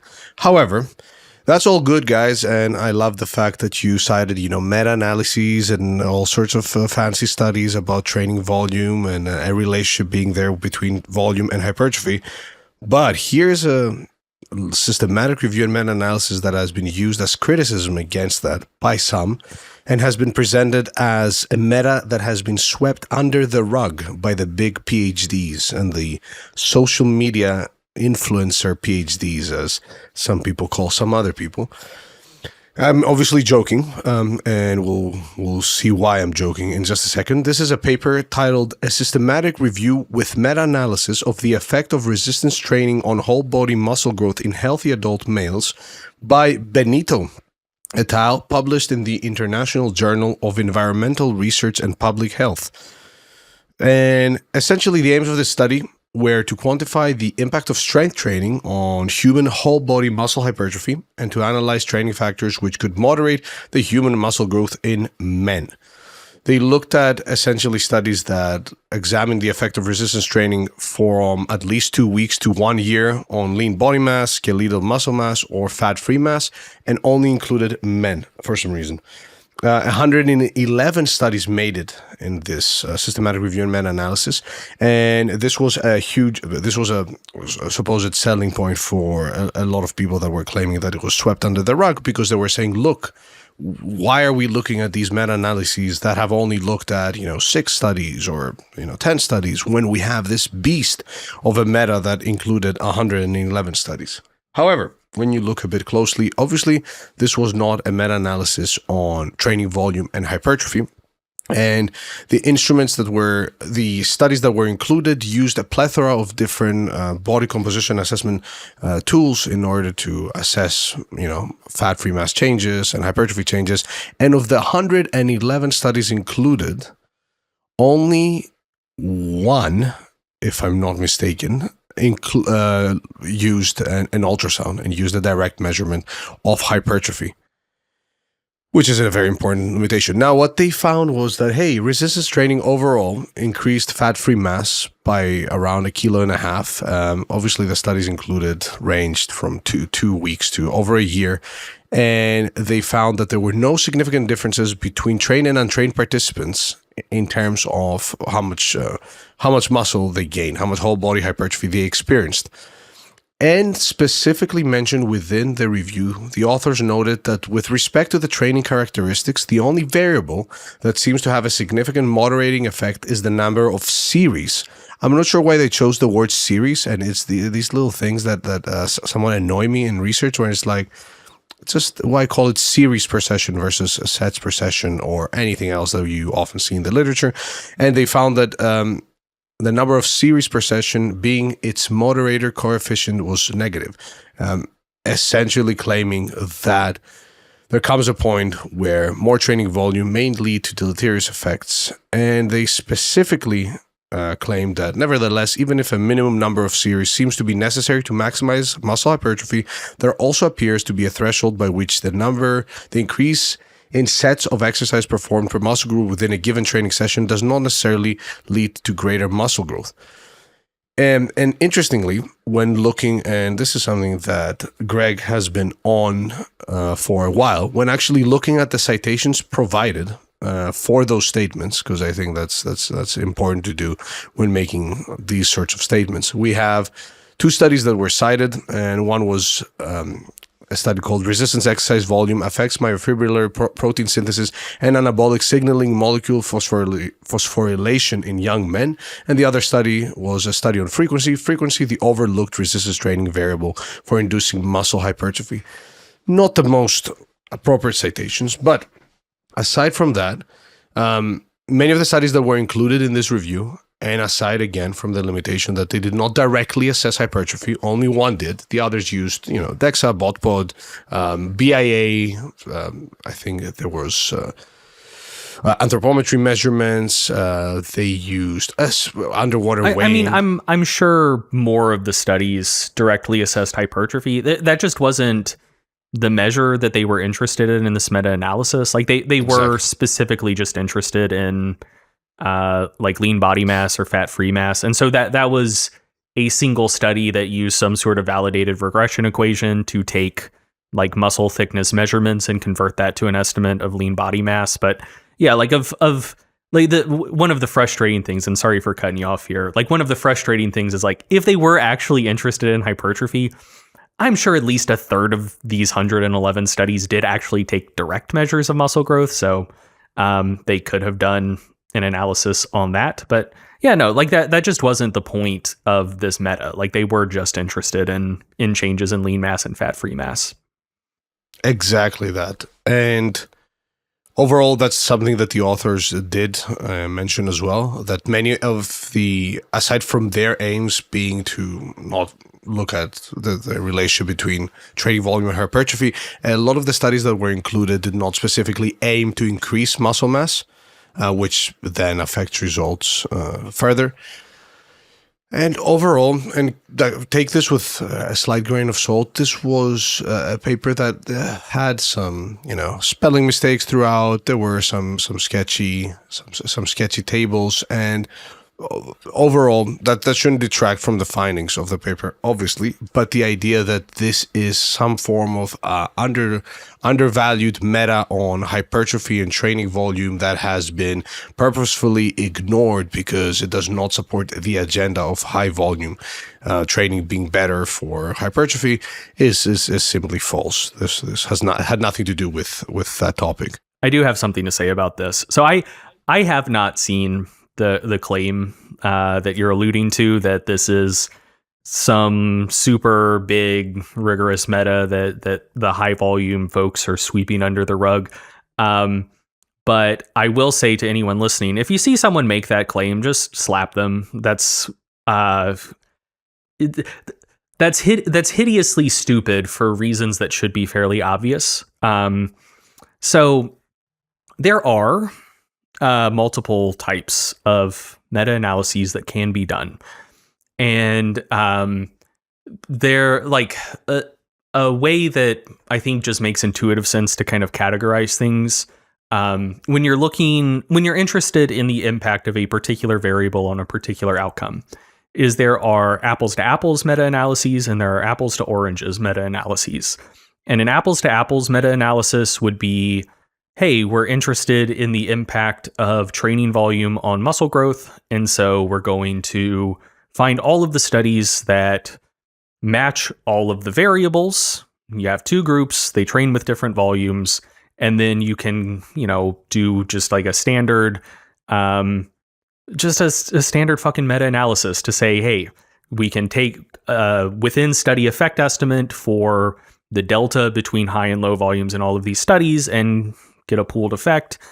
And, there will be differences between each study, but most relevant variables are controlled within each study. So you're getting a within study apples to apples comparison for the outcome of interest. You pool all of those findings, get a pooled effect, bada bing, bada boom. Like that's most people listening to this, if you've read a meta-analysis, it was probably that style of meta-analysis. This is kind of in apples to oranges meta-analysis. So it was interested in a single outcome, and they were looking to kind of like characterize a typical effect of resistance training on gains in lean mass or fat-free mass generally. The studies that have investigated this topic did maybe use different levels of training volume, but the other relevant variables would differ study to study, like characteristics of the training intervention, population of studies included, blah, blah, blah. And so within that context, you could run a meta-regression like they did, and find some sort of relationship between a particular training variable and a particular outcome of interest. In this case, relationship between volume and hypertrophy.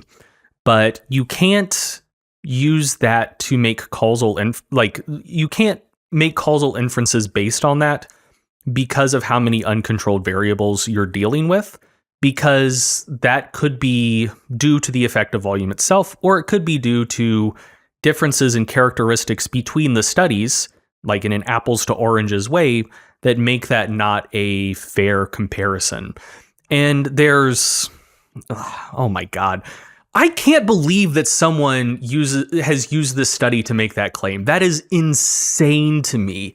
And I'm not going to ask you to call anyone out, but that's so fucking wild. So, okay, if that's a claim that someone wants to make, just read the rest of the results of the study, and like you can get an object lesson in how specious that sort of claim would be. Because one of the other moderators they looked at was training status. And what they found is that, on average, the people with the highest training status had the largest increases in fat-free mass in these studies. And so would you look at that and say, oh, hey, this whole idea people have that it gets harder and harder to gain muscle as you continue training? No, that's actually completely false. Because based on the Benito meta-regression, in fact, it becomes easier and easier to gain muscle as training status increases. No one's going to draw that inference from this study. And if you think about it for half a second, you might be able to come up with some potential explanations why that might be. It very well could be that the studies in untrained folks were maybe using a low volume resistance training intervention in the context of trying to improve metabolic variables like blood glucose handling or like insulin or whatever, and like weren't really designed to try to maximize muscle growth. But then in the people with the highest training status, you are interested in like, oh, hey, can this type of training intervention like really amp up fat-free mass in athletes in an off season or whatever? And so the characteristics between those two studies are different, such that you very well might observe larger increases in fat-free mass in that study on off-season athletes really trying to maximize muscle growth than in the study on untrained subjects who are saying like, hey, can doing 3 sets of leg press improve glucose handling? But you wouldn't then look at that and be like, oh, from that we can confidently draw the inference that your ability to gain muscle increases as your training status increases. Like it's wild. And like that is figure 4 in the fucking paper. And so yeah, like, oh man, that's so frustrating to me. But yeah, so it's possible that the Benito meta-analysis, the meta-regression performed in it provides evidence that more volume is actually bad for muscle growth. That's theoretically possible. I think very unlikely, but it's also possible that the characteristics of higher and lower volume studies, be that the details of the training intervention, the populations they were performed on, any number of other things are the thing like driving that finding. And so it's just kind of like a residual outcome due to 14 uncontrolled confounders, which is what I'm quite confident it is. So all I would say is if someone wants to use the Benito meta-analysis to make the claim that low volumes are worse for hypertrophy, like if they want to draw that causal inference from this, they also must be on board with the idea that instead of muscle growth slowing down as training status increases, it actually accelerates. Like the longer you've been training, the easier and easier it is to grow muscle. And if they're not willing to sign up for that implication, that shows that they're cherry picking or just don't understand this, or they're operating in bad faith, or they're just an idiot. Like if you're not willing to sign on to that same claim about training status, you cannot confidently sign on to the claim about training volume. Like you can't have your cake and eat it too there. Like that's wild. And just in general, like this type of meta-analysis is not like it's not the type of thing you can use to make those sorts of causal inferences just like generally. Or if you were going to try to, like, you would need to try to statistically control for all relevant confounders instead of just say, hey, we're doing some bivariate shit. We have volume in one column, gains in lean mass in the other, and let's just run the meta regression, which is what they did. Like, oh my God, I feel, I really, there's a part of me that's like glad you told me this, but there's a part of me that wishes you hadn't, because I can't conceive of how someone would use this meta in that way. Like that's wild to me. Like that's crazy. Let me hit you with a direct quote. And, oh no. Okay, and this direct quote ties into the next paper that we will talk about. So the next paper that we will talk about is mentioned first, and then the quote goes, I also love how we have a perfectly great meta from 2020 featuring 158 groups and 1,900 participants that was swept under the rug that concluded the excessive sets per workout affects negatively the muscle mass gain. Research is silencing emoji when it goes against the clicks pro-volume narrative. So Greg, you and your click... Oh man, I don't know who said that. I don't want to know. I like no free cloud. Do what? We don't give free cloud on the SPS poll. Only free smoke. No, I'm a nice guy. I like to try to get along with people, so I don't want my opinion of someone to be unnecessarily diminished. But boy, howdy, that's rough. That's rough. Oh, I love it. Nice. Your reaction was exactly the reaction I had. Also, allow me to note, like, okay, obviously we're judging the contents of a paper, but when each table has multiple spelling mistakes on its title, including spelling mistakes on the words meta regression, the word analysis, and the word the misspelled with a DE instead of a THE, maybe something to be wary of. Maybe. I chalk that up to the copy editors. I mean, I'm sympathetic to this. Fair enough. I retract my statement. I'm glad that English is the language of science, because I don't want to have to learn another language, but it is, and all of the authors on this paper were Spanish. I assume English isn't their first language. They're likely not fluent, and yeah, like I don't think we should expect everyone who is not a native English speaker to write fluently in English and stuff like that, like grammatical stuff, like referring to sets as series and the spelling errors and incorrect words. Like I think they did as well as they could, and those are things that a copy editor should have caught. So I don't chalk that up to the authors. I chalk that up to the journal. Like, if they're going to charge, this is an MDPI journal, so the submission fee was probably about $1,300. That should be enough to pay for decent copy editing. And scientific publishing is a scam, but that's a topic for another day. That's where I was getting at. It's not the author's fault, but rather the International Journal of Environmental Research and Public Health that let multiple big spelling mistakes pass through. I'm a bit cautious with. Okay. Yeah. So Pac actually sent me one of the tables, and I sat and counted how many errors there were in just the title of the table, which was about 8 words, and there were 10 errors, 10 separate distinct errors.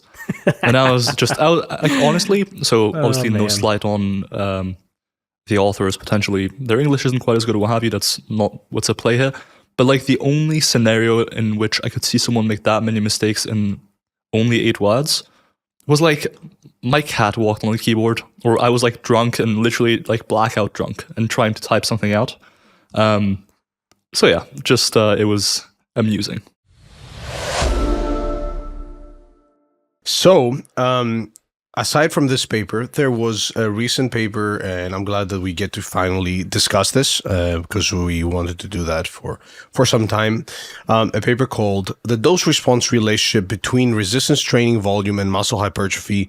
There Are Still Doubts" by Samuel Buckner, Enrique Moreno, and Holly Baxter. Now, keep in mind that this came out very recently. I think this was maybe December of 2023. And this is essentially a narrative review, which wanted to look at training volume and its relationship with hypertrophy. Allow me to first say, because this has been, when the NS study came out, there was quite a bit of quote unquote drama going on. And then this came out, and a lot of people, some of the critics of the volume research grabbed this paper and used it. It was mentioned in the quote that I used before as well. That paper was first mentioned as an opening statement, and then the author of that post went into the meta that we just talked about. But a lot of people asked our opinion, and obviously here goes. Now, I think it's important, obviously, that we have papers that do question the quote-unquote status quo, or obviously pose any sort of question, and that is essentially what we all want here. The idea that somebody casts doubts on a body of research is totally fine, and it's part of the scientific process, and we commend the authors for doing so. So that's number one. What I'll do here is I'll give a brief overview of the paper, and then I'll pass on, I'll present some criticism, and then I'll pass on to friend, colleague, and lover, Dr. Wolf, to also add his 2 cents. So first of all, this is a narrative review. Keep in mind, similarly to our paper that I discussed with Greg on a previous podcast, a narrative review is the author's take on the literature. I like how Max Coleman put it. It's like a peer-reviewed blog post, which I found quite funny. It's important to keep that in mind because the authors here specifically search for articles that included things like, so they had some search terms that they listed, and they looked at studies that included the quads or the biceps, but they did not include the triceps in their systemic search. Because this is a narrative review, they could include whatever they want. It's essentially their take on their literature. What also is obvious when the paper starts, is that the paper starts with the aim of casting doubt essentially on the current literature. So that's stated as sort of the aim of the review, which again, I find a bit odd. The paper aims to explain why the current evidence cited for the importance of training volume for trained individuals may not warrant the conviction expressed, et cetera, and at the same time, excuse me. At the same time, I found it odd that the aims essentially state the outcome of the review versus just stating that we're going to look at the body of evidence and so on and so forth. The paper then essentially looks at studies that were only done in trained individuals, including some of the Barbalo data, which was then left outside of the discussion of the paper, but for some reason was also included on one of the tables in the review. So they do mention that and I think they express it in a way that they say that for reasons that are beneath the scope of this review, we're not going to discuss the Barbalo data further, but they do mention it.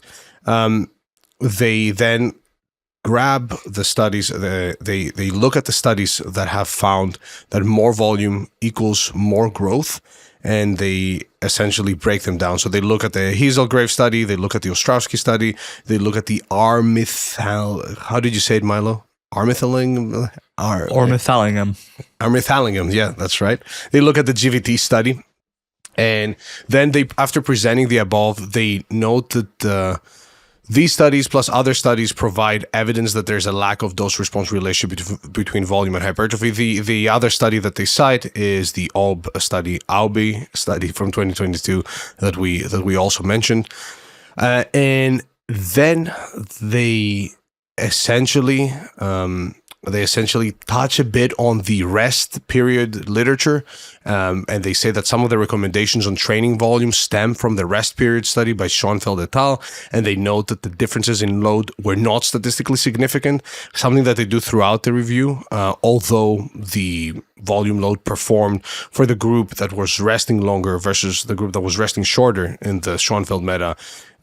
Like if we look at the absolute values, the group that rested longer did 51,385 kilos in tonnage versus 44,755 kilos in tonnage. And they noted that the results were not significant and that the observed power for that analysis was low. However, they do not touch on the fact that the study had 10 and 11 participants per group.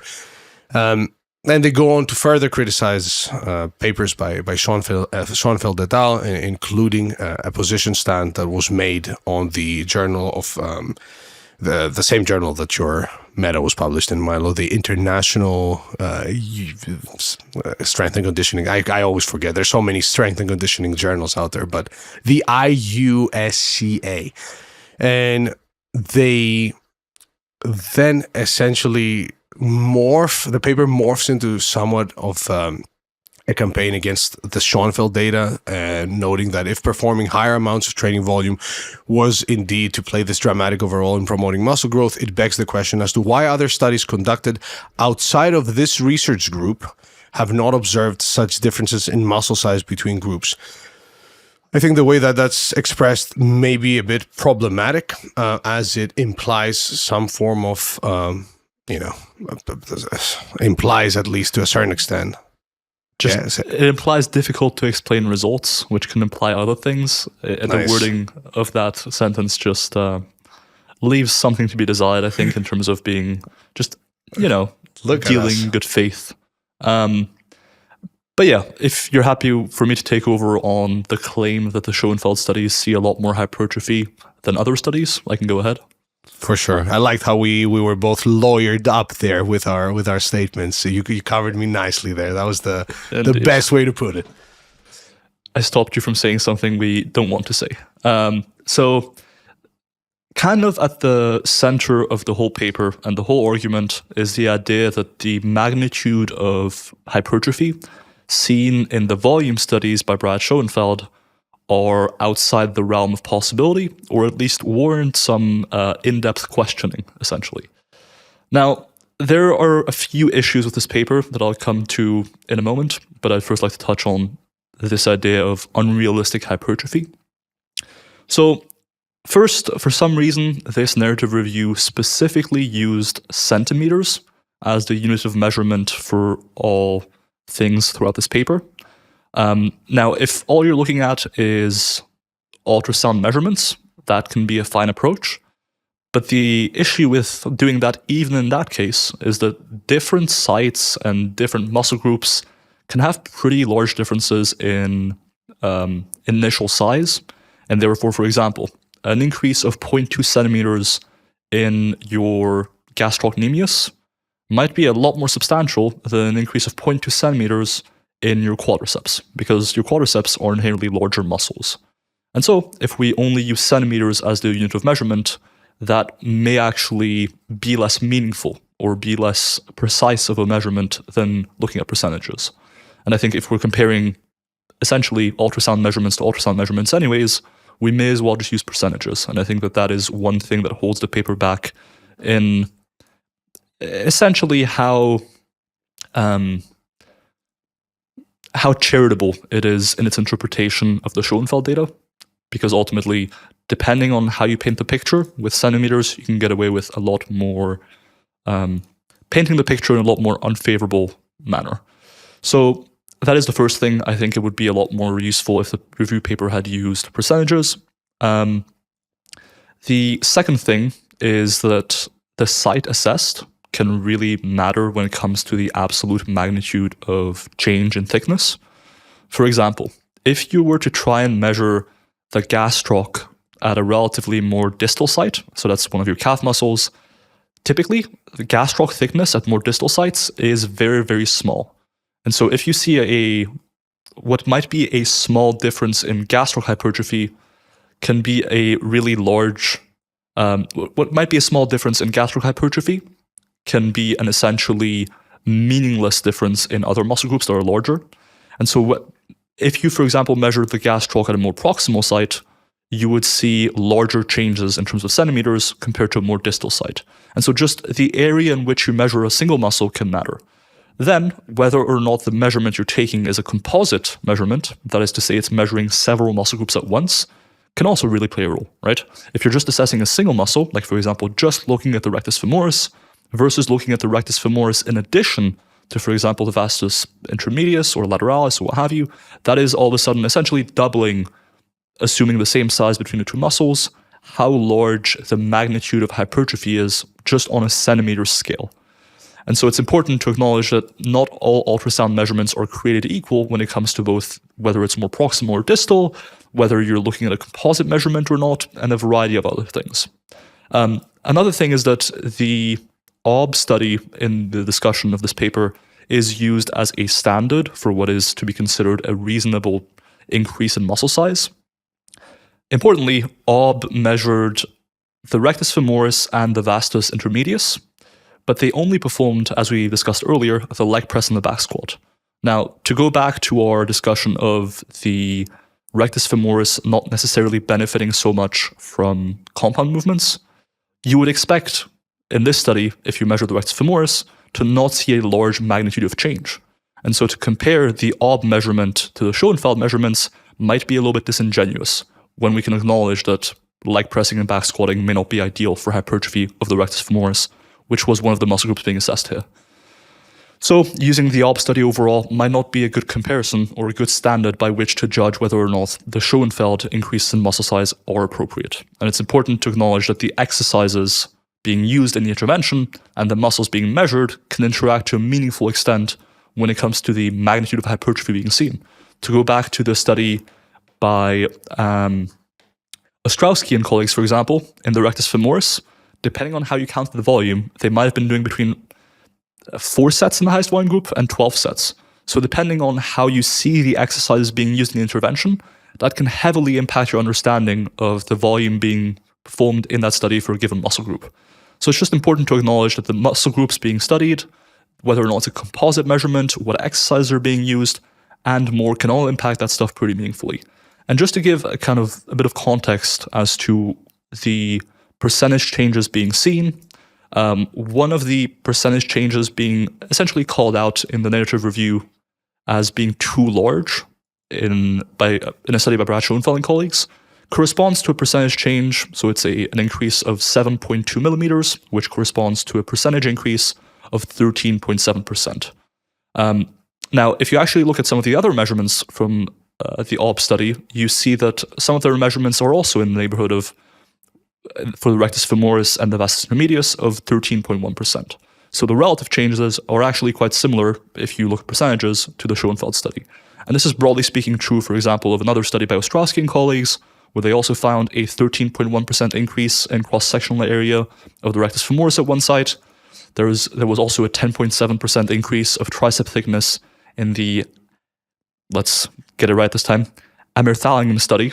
And so an increase of 13.7% in the Schoenfeld study does not seem to be anything so large as to be concerned about. Importantly, I just want to mention that a lot of this information was actually taken from Daniel Plotkin, who has made a really good post about this stuff. And so I just wanted to make sure that I mentioned that a lot of this stuff does come from his post. And importantly, outside of the volume data, there is actually evidence of even larger. I am so used to speaking about range of motion that I just say range of motion all the time. But outside of the volume data, you do sometimes even see larger increases than what is common here. So a lot of the studies I cited here had increases in terms of percentages of like 10 to 15%. It's not uncommon at all. However, if, for example, you look at one study by Godo and colleagues, they actually found an increase in tricep cross-sectional area of 25 roughly and roughly 50%, which is certainly on the high end, but that is just to give you an idea of there is I'm not sure if it's normal distribution, but there is certainly a distribution and some variance in the magnitude of hypertrophy seen across the literature. And so if we're seeing an increase in muscle size of around 13% in some of the Schoenfeld studies, I'm not sure that's anything to be raising your eyebrows out too much, especially when by and large, the magnitude of hypertrophy seen is in line with other studies, like the study by Ennis and colleagues, like the study by Radeli and colleagues.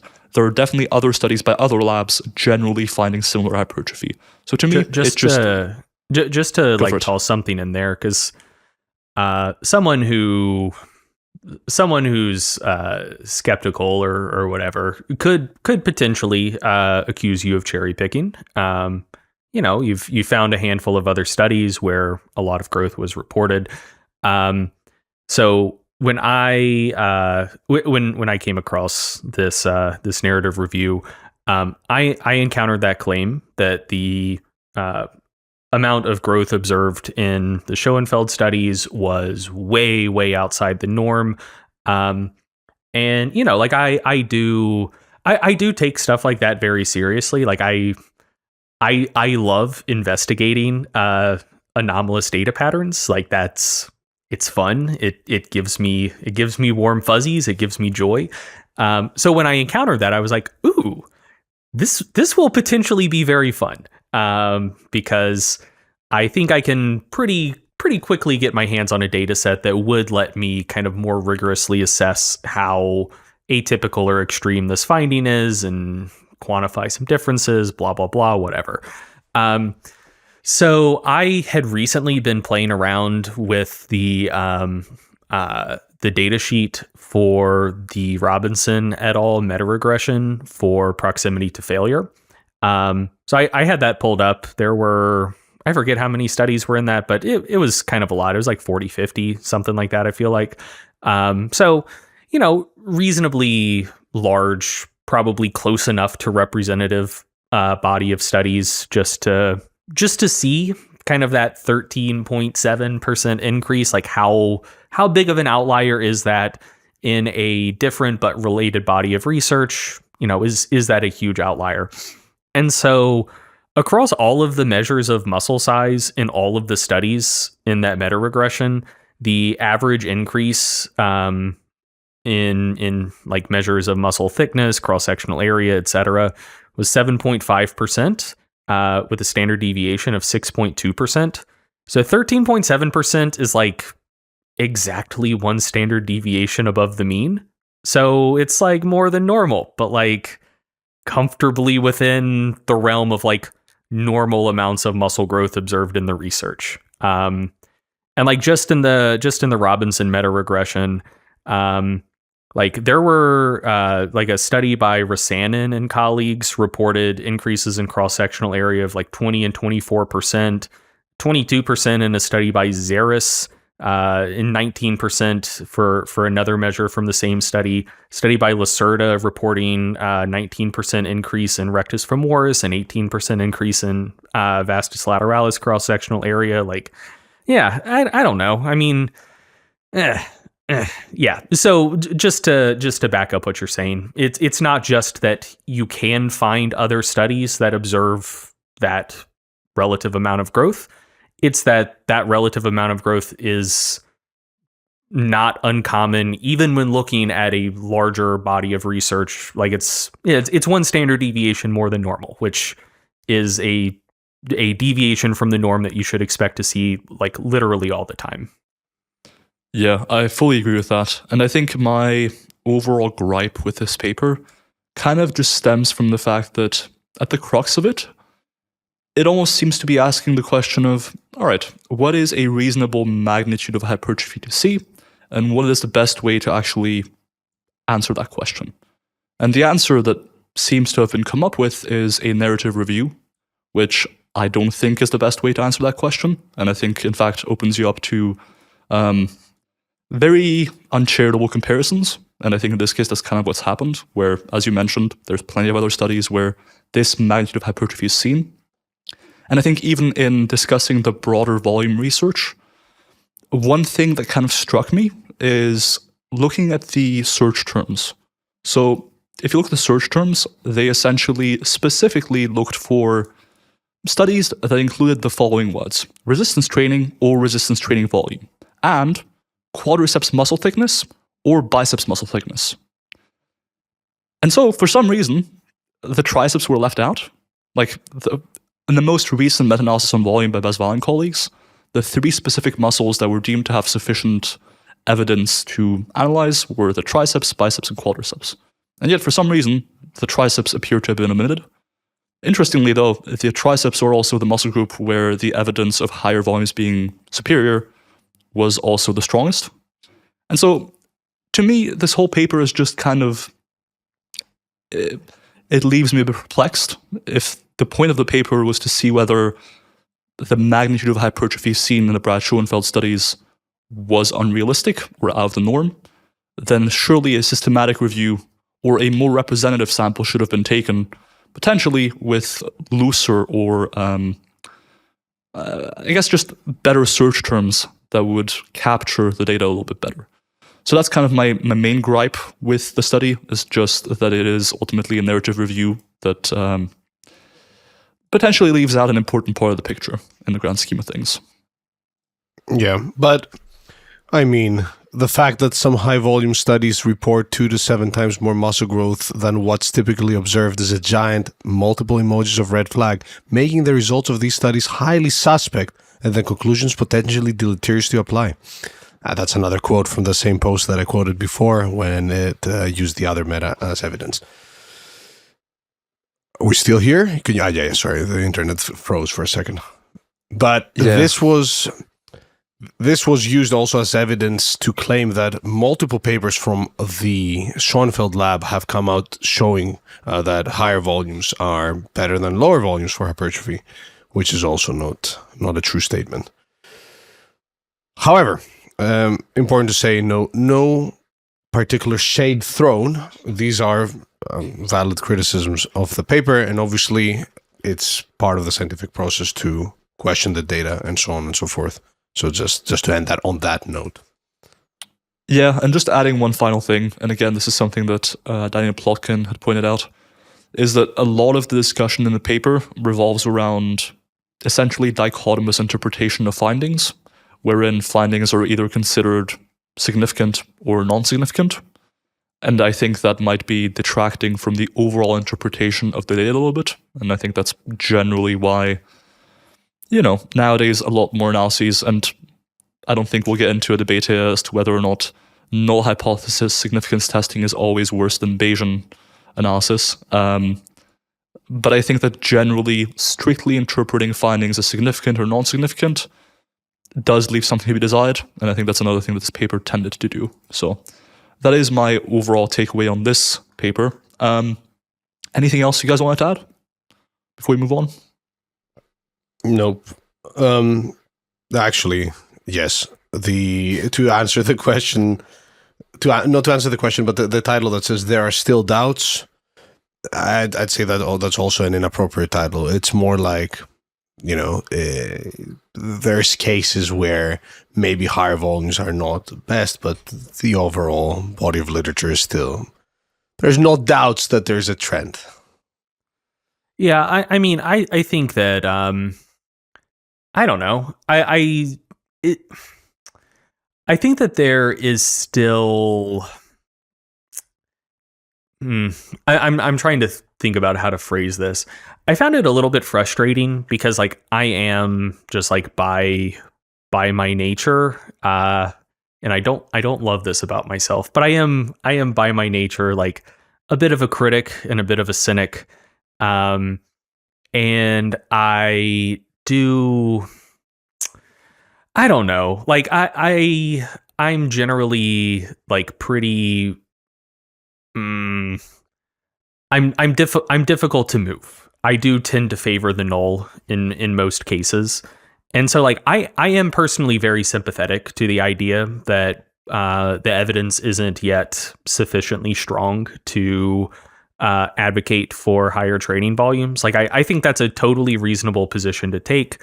And I think that there is a strong way to make that position.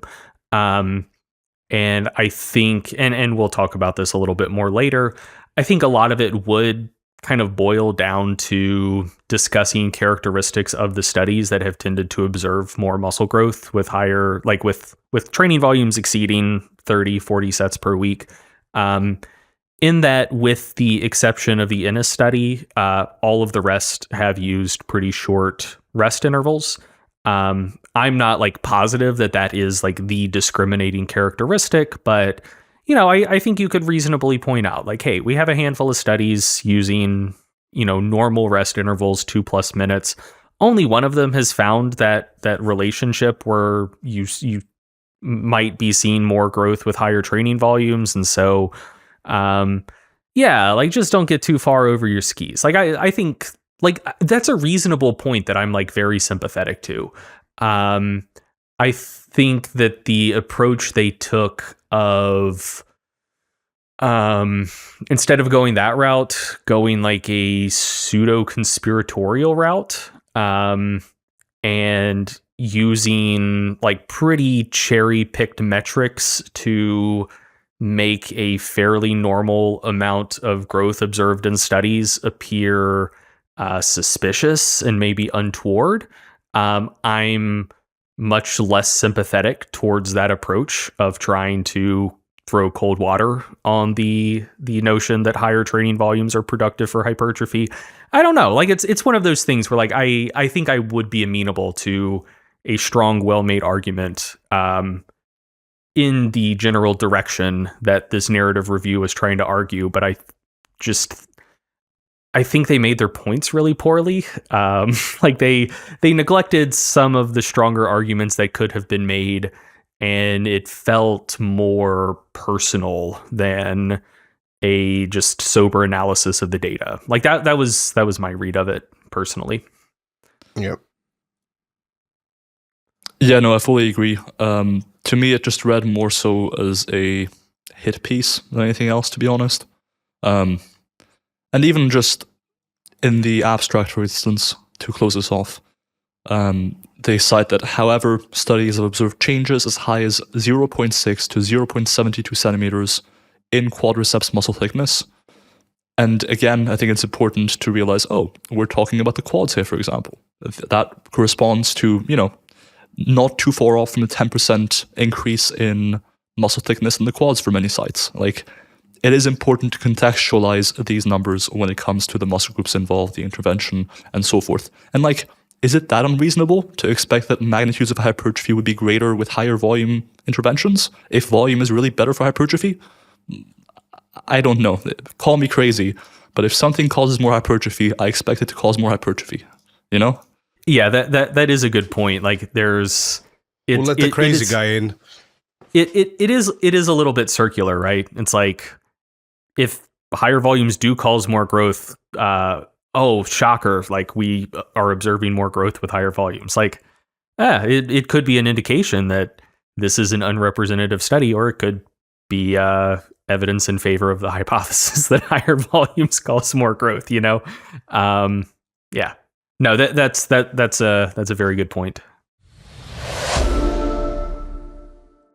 Let's move on to the first open question. So I think at this point we've done a pretty good job of addressing all of the individual studies, all the meta-analyses that are sort of looking at the idea of performing really high volumes for muscle growth.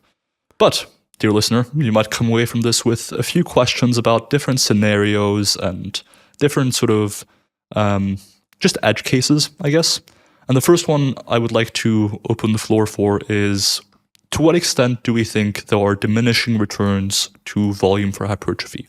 Like, do we think that much past 20 sets, you may still see a benefit, but the benefit is relatively marginal, and therefore, for someone who has other commitments, like maybe a full-time job, maybe a few hobbies, maybe even children, maybe they may be often better served to stay below 20 sets or what have you. So I think Greg might be the best person to ask on this. Do you think there is a strong diminishing return sort of situation with volume and hypertrophy? And do you think we can, at this point, kind of arrive at an upper ceiling for how much volume can, on average, be beneficial for hypertrophy? So to answer that question, I'm going to start with just kind of like recapping everything we've been over, because this has been pretty long. We've talked about a lot of studies. We talked about Brigado roughly 2 hours ago. So, just want to give a very quick little recap here of the high volume studies, just so people have appropriate context when we start talking about takeaways. So the most recent study, Ennis and colleagues, tended to observe increases in growth up to 37 sets per week. Like 37 sets tended to do better than 32 sets, tended to do better than 22 sets.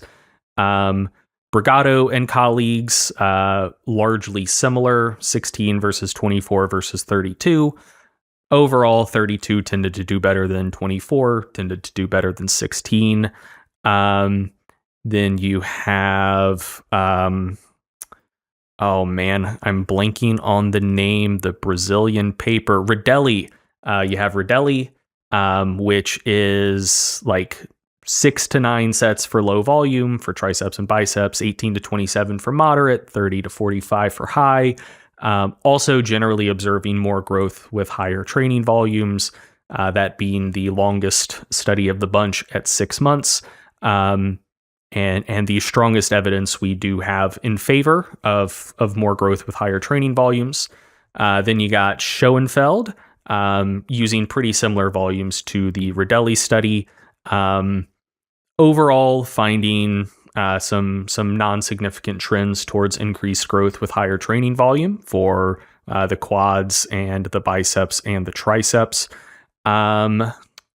And then you have some, and of those 3 studies, one of them, that being the Ennis study, did use longer rest intervals. The other 3 used pretty short rest intervals. So, there may be some interaction there between, where a plateau in training volume occurs and your rest intervals. So like maybe it's higher with short rest intervals and lower with long rest intervals. I personally think we need more data to adjudicate that, but that's a rundown of the studies generally in favor of more muscle growth with higher training volumes. Then of ones that kind of throw some cold water on the idea, you have Aub or Abe, or Aube. I'm sure that all of those are wrong. That's fine. But that was 12 versus 18 versus 24 sets. Generally finding no difference in hypertrophy with different training volumes. There was Ammer-Thallingham, the 12-week German volume training study, generally finding no effect or perhaps slightly more muscle growth with lower training volumes. Not going to give a full rundown by muscle group because the training volume performed differed a lot by muscle group. Like it differed from muscle group to muscle group. But yeah, generally, no difference or perhaps slightly more growth with lower training volumes, but that was the one that was just reporting lean mass, and there were differences in body weight gains between groups, just to note.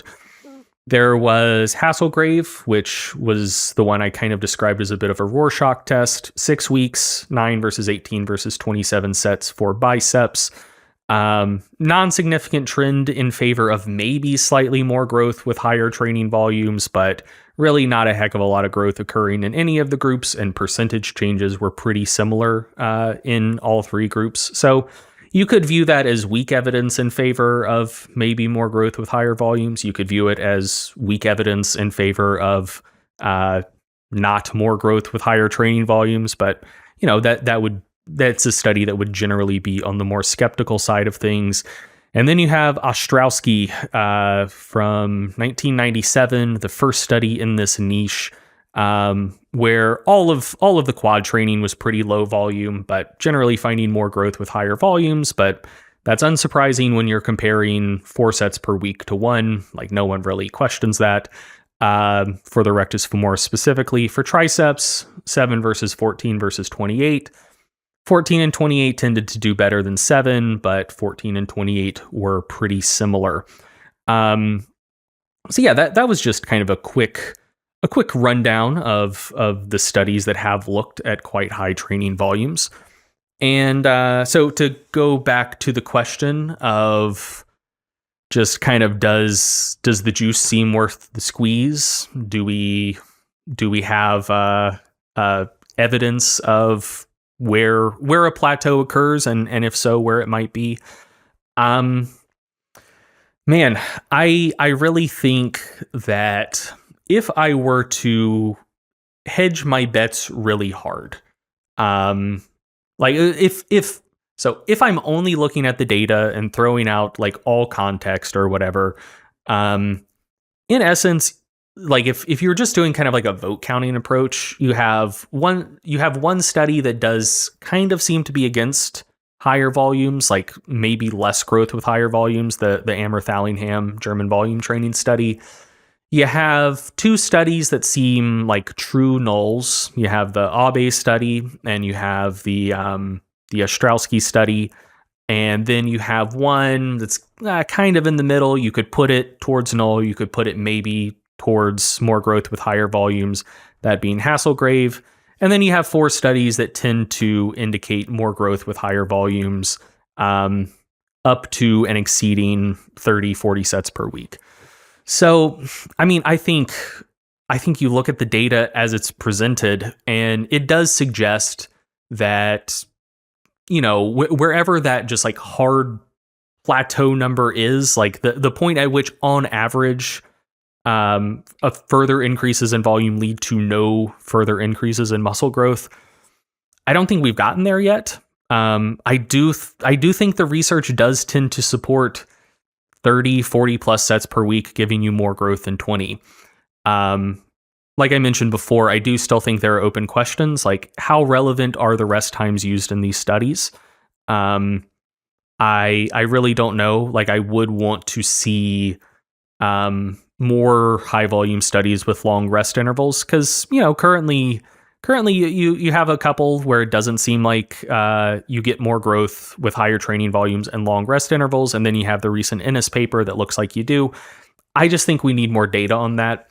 With short rest intervals, the data is a lot more consistent, but again, we're not dealing with a huge body of research, so I don't know. Like my overall take is I think that there's like a logarithmic relationship between training volume and muscle growth, where you get most of your gains from the first few sets you do. And as you do more, you get more growth, but the marginal impact is smaller than it was at lower training volumes. And then you go even higher, you get even more growth, but the marginal impact is smaller yet again. You go even higher, you get more growth, the marginal impact is smaller yet again. Like that's the overall trend that I tend to see. And where the limit lies, I don't know. I'm sure we'll find out in the future.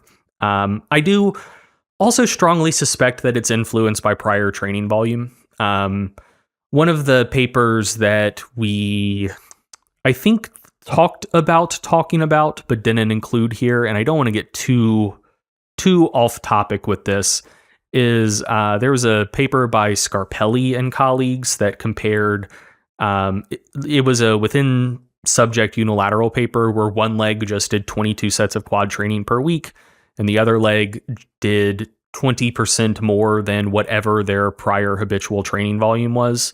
And James Krieger requested the data from the authors of that study, and they provided it to him. And so in his Weightology research review, great resource, check it out, he published like a table showing those individual subject results which weren't present in the original study, generally finding that, like, you know, not only did on average the individualized training volume do better than just an average of 22 sets per week, but kind of like folks, the highest volume done in that study was like someone was doing 46 sets pre-training, and they were doing like 52 sets during the course of the study. And they ended up getting pretty similar results with like 50 something and like 22 sets. But there was like someone who had previously been doing 40, they bumped it up to 48, grew slightly more with 48 sets than 22 sets. Someone who had previously been doing like low 30s or like mid 30s, bumping it up to like high 30s, low 40s, growing more there than 22 sets. So like I suspect that the highest level of volume that you as an individual can tolerate is probably influenced by your prior training experience. Like I said, the Abe study as well provides some weak evidence in favor of that concept as well. So if you're listening to this and you currently only do like 5 sets per week for quad training, the maximal training volume that you personally can benefit from right now, like who knows, maybe it's like 12 sets, you know? I doubt that you could jump from like 5 to 45 and it'd be productive. But yeah, like the individual number I suspect varies dramatically. I suspect that it's a number that changes over time. Like as you do more volume and you adapt to it, you can probably then subsequently benefit from more volume. And I do at least wonder if rest times are relevant and if the general plateau is at a lower number with longer rest intervals than with shorter rest intervals. But yeah, I suspect we need more research on that. That's my take. I completely disagree. No, I'm just kidding. But I just wanted to mention that I do not understand why people are losing their minds when it comes to the volume debate or the volume literature. As far as practical takeaways go, which will obviously be context dependent, but it's been well established, as you said, that a good deal of your gains will come from those first few hard sets. But based on the current literature, if you're somebody who's looking to maximize muscle growth and you have been increasing training volume and you're tolerating more training volume and you're able to, train close to failure with 20, 25 sets, and you want to do everything in your capability to maximize growth, doing a bit more may get you there. But the idea that there's people out there recommending for everyone to be doing 30 plus sets per muscle group per week in order to, identify as a lifter is just false. Even the Schoenfeld meta that has been widely criticized recommends 10 plus sets per muscle group per week, which IMO is still pretty low. But yeah, I just wanted to give, I'll pass on to Milo. Just wanted to give a couple of practical takeaways from all of this and overtraining as well. And I also completely disagree with Greg, but on a serious note, I do agree. And I think specifically, most people don't realize that they're already doing relatively high volumes, at least for certain muscle groups. Like if you're doing 10, 15 sets of chest work a week and another 5 to 10 sets of overhead pressing work a week, and another 5 to 10 sets of direct tricep work, like isolation work, congratulations. You're around 30 to 40 sets already for your triceps. Like, obviously doing quick math, I might be wrong here. Please don't call me out. But, you can get to relatively high volumes for certain muscle groups without even really realizing it. And you may have been doing 30 or 40 sets for quite a while now, and potentially are benefiting from it. So the idea that you couldn't possibly go up to 30 or 40 sets for a muscle and see a benefit, I think just anecdotally, we have relatively substantial evidence, in quotation marks, to the contrary. Just people consistently doing 30 or 40 sets. At the very least, it doesn't seem to be harming their growth so much that they're not getting at least reasonably muscular. Like the kind of real world test of, all right, is this variable playing so large of an impact that people doing this one thing don't get jacked? It doesn't seem to be the case. So I do tend to agree with that. And yeah, I think there are diminishing returns, just like Greg said, a sort of logarithmic relationship there. But I think that for most people, starting, and this is a general recommendation, starting most muscle groups around 10 to 20 sets, obviously disregarding now previous training experience as a factor, starting around 10 to 20 sets and going above that as time, recovery allow, and depending on priority, if you have a muscle group that you really want to grow, potentially go as high as 30 or maybe even 40 sets. But for each muscle group that you potentially put an emphasis on, you may need to reduce the volume on another one to overall have a balance in your training program. A lot of the studies that we've looked at are single muscle group investigations or investigations only looking at a few muscle groups at once. Now, there are a few notable exceptions, like for example, the Brigado study, had a total of 160 sets across the week. But by and large, the weekly volumes are relatively moderate. So I think the highest volume in all of these studies is around 160 sets. And so the question is, we see a dose-response relationship between, a dose-response relationship for a variety of muscle groups up to 30 or 40 sets a week. But whether or not we can train several muscle groups like this at once remains a relatively open question. So I guess first I'll hand it off to Greg. The question is, do you think we can train multiple muscle groups with volumes of 30 or 40 sets a week at once? And do you think there's kind of an overall cap on how many sets we can do per week and still recover? And if you had to guess, what sort of neighborhood or ballpark would you put that figure into? Yeah, I don't know. I'm gonna be a bit of a curmudgeon for a second, because like I do think that I don't know. I think for understandable reasons in research, to make comparisons between studies and to synthesize research that might differ in like various ways, you need to like operationalize stuff and ultimately just wind up like stripping a lot of context from things in order to like generalize, make comparisons, etc.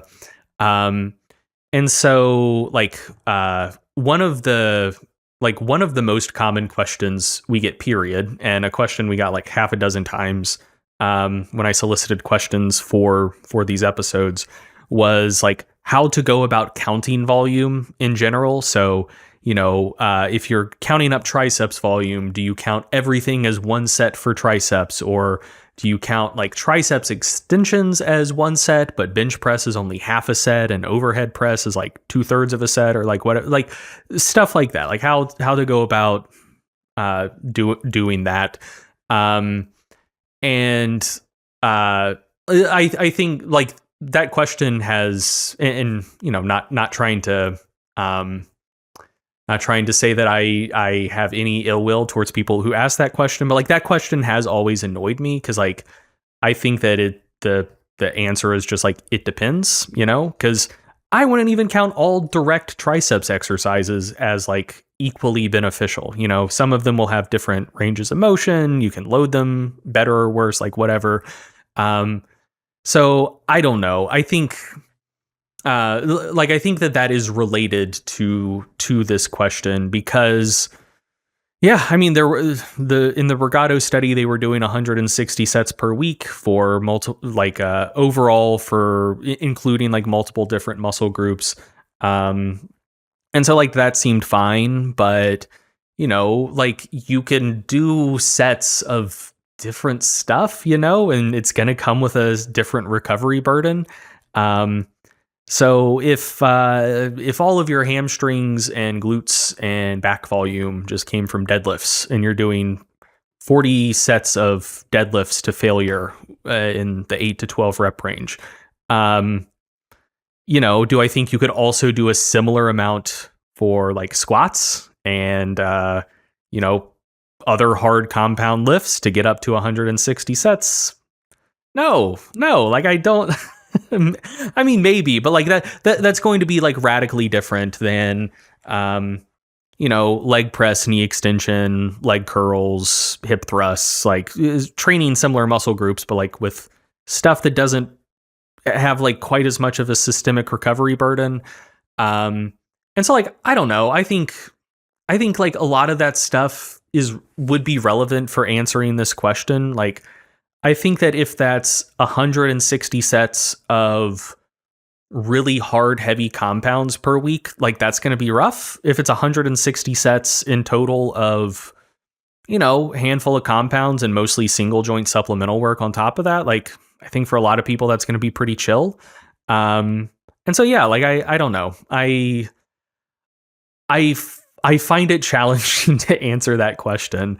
But I do think, like going back to something we discussed in the previous episode, so in like a research context, for a statistical analysis, you assume the null. You assume that you are You have like no prior context about a question. Two things don't differ, blah, blah, blah, whatever. I think in like a practical context, my null tends to just be kind of like bro wisdom, because before we have a bunch of data on stuff, we do at least have kind of the collected and filtered experiences of the crowd.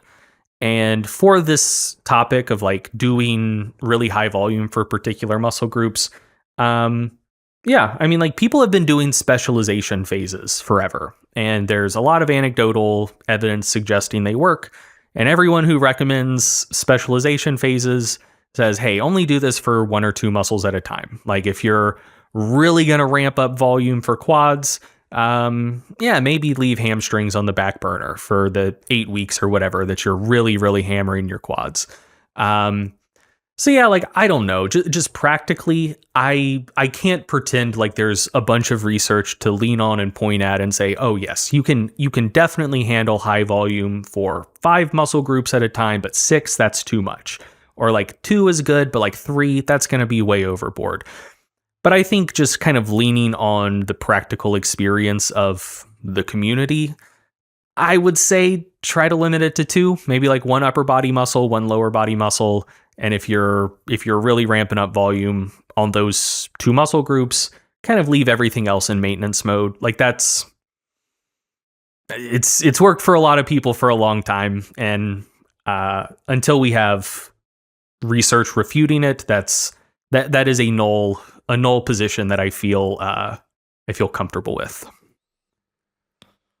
So I'm actually going to go slightly against what you said, and this might literally be a disagreement in stances just because we don't have evidence on this. So it's kind of just looking at anecdotes and guessing, I think this would work well.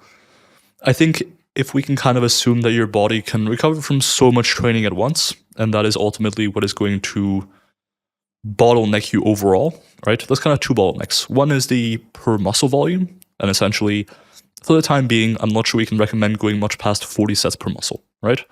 But equally, there might be a maximum amount of volume that your whole body can recover from. And so I think as long as we're not exceeding 40 sets per muscle, and as long as we're not exceeding this sort of pie in the sky figure of how much training your body can recover from as a whole, theoretically, like I could see a case for specializing on roughly half of your muscles at once, provided the other half is trained with like exceedingly low volumes, such that overall volume is still kept in check.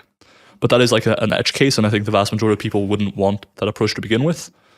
But like, and again, this is, I think, speculation on both of our ends, just on account of there not being anything to really rely on that heavily. But like, I don't know. I kind of think that if you were to balance things properly, so for example, you don't just specialize on all of your upper body muscle groups and neglect all of your lower body muscle groups, because then there might still be like, all right, your upper body can only recover from so much as a part of your body. But I think if you plan things out properly, I could see a time and a place where you can specialize on maybe up to half of your muscle groups, provided you compensate with the remainder of your muscles. I don't know, call me crazy. Not the first time I've been crazy on this podcast. Yeah, I mean, I'm sympathetic to that position. I don't think that that's completely unreasonable. But I do think, I don't know.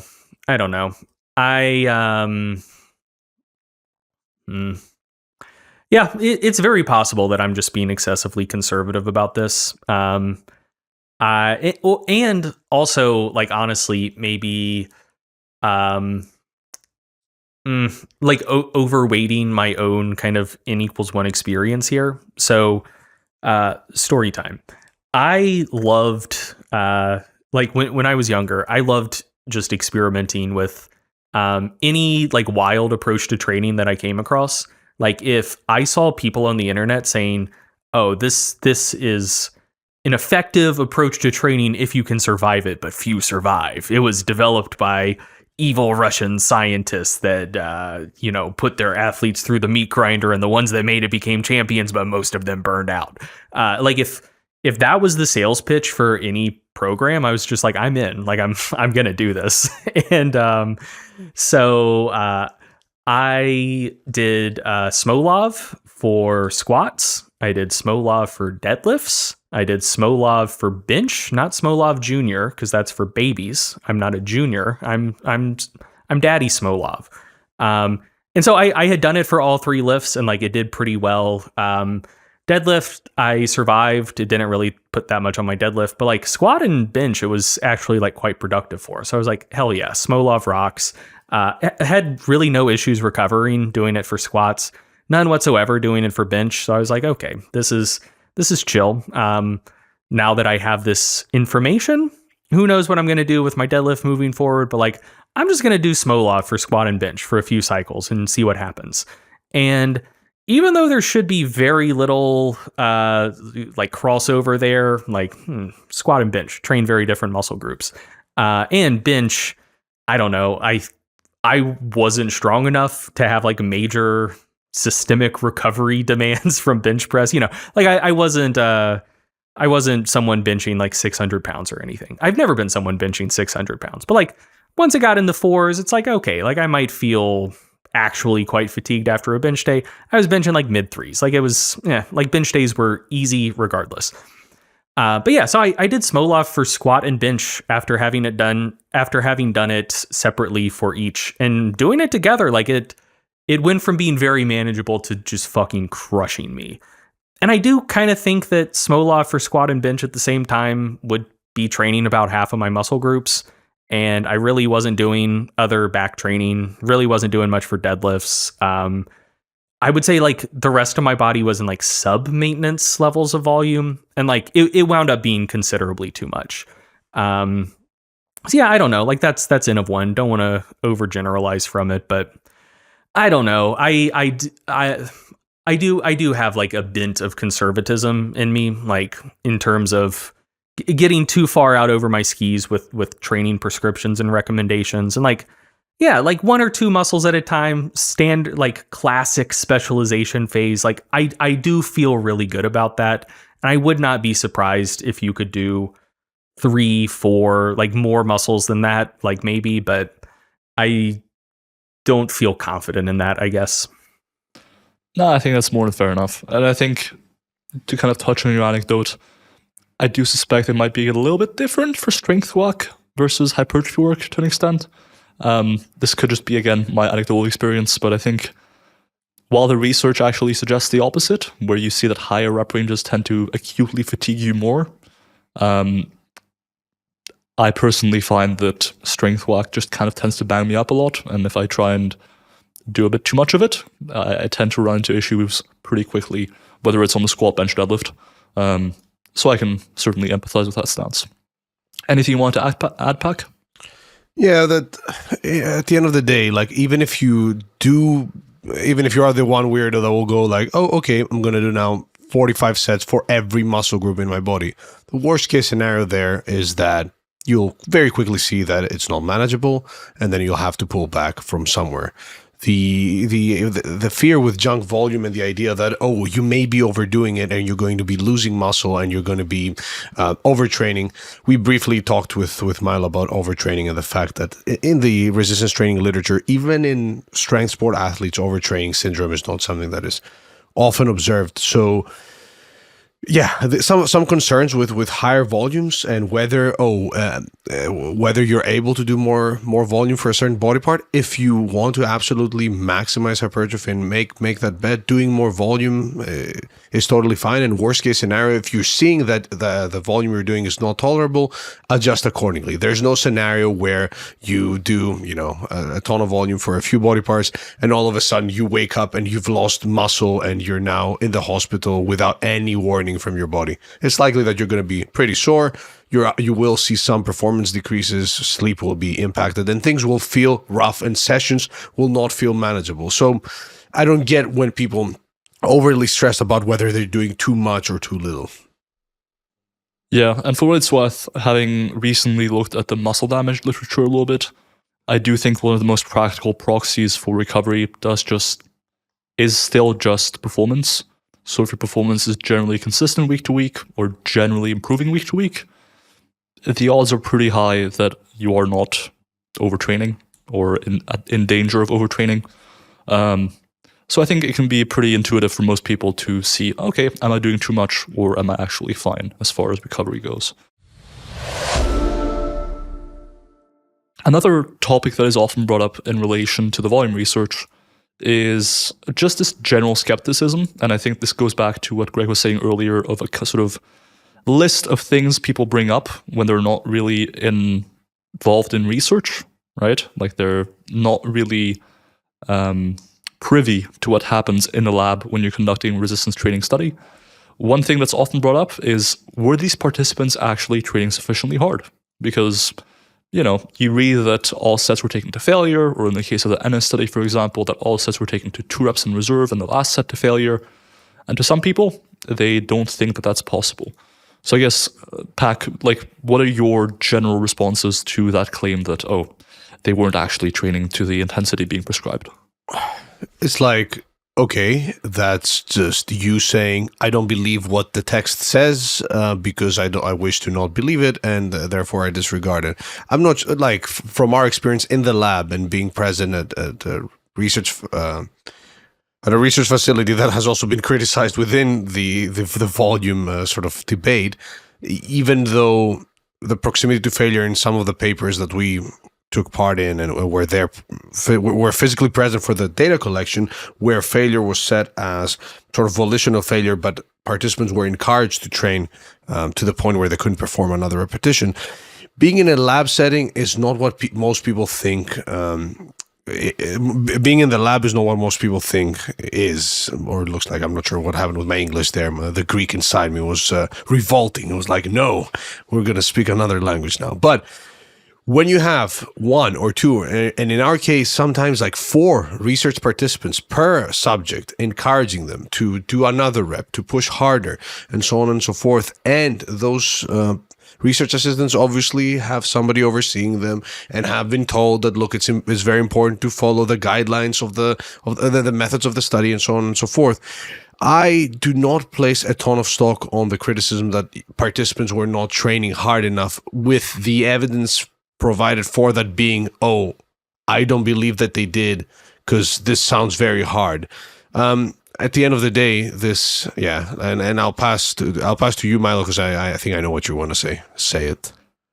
Yeah, I mean, just if you draw a simple comparison of how most people are training in the gym versus how most research studies are conducted, I feel like the incentives and the reasons to train hard are stacked in the favor of training in the lab in the context of a study. For one, oftentimes you do have a financial incentive, which is to say that if you successfully take part in a study and do things as you're supposed to, you receive a little bit of a voucher or some money at the end of the study.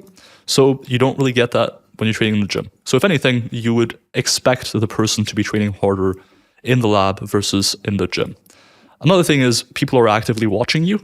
You might have some assistants shouting at you, you might have some assistants encouraging you, or you might just be around other research participants that are also at least looking at you or, looking around them. There's just more people paying attention to what you're doing. And generally, to my knowledge at least, and this is not an area of research I'm particularly familiar with, there is an observer effect, wherein if you're being observed, you generally tend to push yourself a little bit harder. The next thing is, generally, people do seem to be pretty accurate at gauging how close to failure they are, at least within lab contexts. Unfortunately, that is what we're talking about here. So we had a meta-analysis essentially looking at the topic of repetitions in reserve accuracy, or how accurate are people at estimating how close to failure they are. And it turns out, on average, across about 12 studies, if I recall correctly, people underestimate themselves by less than 1 rep. So on average, they're actually less than 1 rep off in their estimation of how close to failure they actually are. So, and this they is get obviously more accurate the closer to failure they get. Correct, yes. And obviously, this is the most ecologically valid context to have studied in the first place, because we're not talking about how this generalizes then to you training in the gym. We're actually talking about how this generalizes to other studies taking place in the lab with people looking at you. So I don't see this as being a particularly strong case, that people are really just sandbagging their training in the lab. I see why people want to say it. It's just another critique to throw at a study when you don't like it. But I'm just not sure I see much validity in that claim. What do you think, Greg? I'm going to tell another story real quick. Yeah, so I don't know. I think people are. I think that there is a bent towards. Uh, mm, I'm trying to think exactly how I want to say this. One of the points that both of you guys have brought up, um, about the assumption some people have that there is a bias in favor of higher training volumes, like, fake a study showing higher volume is better, question mark, question mark, question mark, profit. Like, eh, if that was what you were trying to do, why say that doing more is necessary to maximize your results? Because it sure seems to be a lot more lucrative to say doing less is good for maximizing your results. That's a much easier sales pitch. And I think that it's one that is very influential with a lot of people. And I do think that there's kind of this bent towards people believing, I think in part because they want to believe that hard training is not just not necessary to maximize their results, but is in fact impossible and would give them worse results, because that is a good thing to want to believe, because training hard is hard and it sucks, especially if you're not accustomed to it. And so you look at something and you say, God damn, that would be very hard to do. I would not do that of my own volition. So therefore, it must be impossible. Like, no way anyone could do it, much less benefit from it. Like, I think that there is a little bit of motivated reasoning there, because you don't want that to be true. You don't want to have to believe that training hard and doing things that are like uncomfortable and difficult is necessary if you want to maximize your results. And so, yeah, like I think that there's an element of that. And so the story I was going to tell is, the number of things that I have done in a research context, just like helping people, do like pilot testing for their research protocols, that I would never do of my own volition, is 100% of the pilot data collection that I've participated in. Like, I am not like an endurance person. And so when people like write up protocols for like testing, just like some shit, whatever, it doesn't matter. Like in grad school, like when other grad students were like putting together their thesis projects, I would look at stuff and like, I am completely untrained for like cardiovascular stuff. Like, get out, play some basketball sometimes, but like I'm not a runner, not a cyclist, whatever. And like, there were protocols that people would write that were supposed to be like challenging and pushing like trained cyclists or trained runners to their limits in order to measure, some variable that they were interested in. And, I would look at that and be like, well, that's going to be fucking terrible. I don't think I can do this, but they need to do pilot testing. They need to just like practice taking these measures. And so, yeah, sure. Like I'll hop in, like I'll give it a shot. And 100% of the things were things I would never do of my own volition. 3 different times I vomited after like cardio protocols, that again, I would never do of my own volition, but like I survived it. Like I did what was expected of the study, in part due to the social facilitation effect, and in part just because like in that context, there is a large gulf between what I would choose to do and what is so like difficult and uncomfortable I would never do of my own volition, but could do if I needed to. You know what I mean? And I think that I think that like that's in play. So the like specific story I was going to tell is one of the people in the master's program. They were doing research on like a particular recovery modality from a like muscle damage protocol. And so like they just needed to get reps in running people through the muscle damage protocol. So we're talking maximum eccentric reps, followed by drop jumps, followed by lunge jumps, followed by like more maximal eccentric reps, followed by downhill running. Like it was it was all of the bells and it was way overkill. Like it was oh my God, like my quads have never been as sore as they were the day after I ran through that the first time. And their advisor said, "Hey, you need to get more reps in on this." And the next day, the day after I had done that, me and this person were the only people still in the lab, and they were like, "I need to do more pilot testing. You're the only one here. Can you do it again?" I was like, "Oh no, oh no!" Like it was so much worse than any of the training protocols used in any of these studies. And I did it on back-to-back days, on like, not to like flex too hard, but on like very little sleep. Because like grad school, working full time, like it's a rough time in my life. And when I tell you that 2 days later, like 3 days later, I was like I legitimately thought about going to like campus health services and being like, "Do you have a walker I could borrow?" Like I was in bad shape.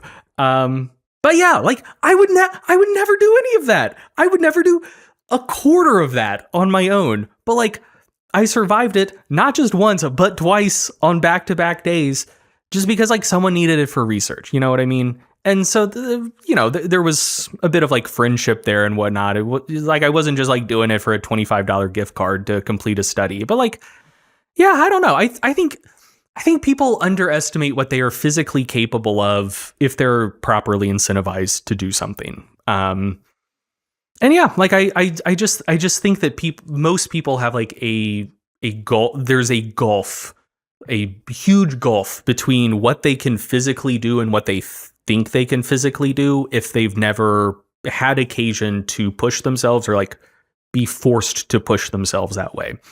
And yeah, I don't know. I don't have too much more to add than that. I'm going to second what both of you guys said. I think people expect that like any sort of research context is very like dry and sterile.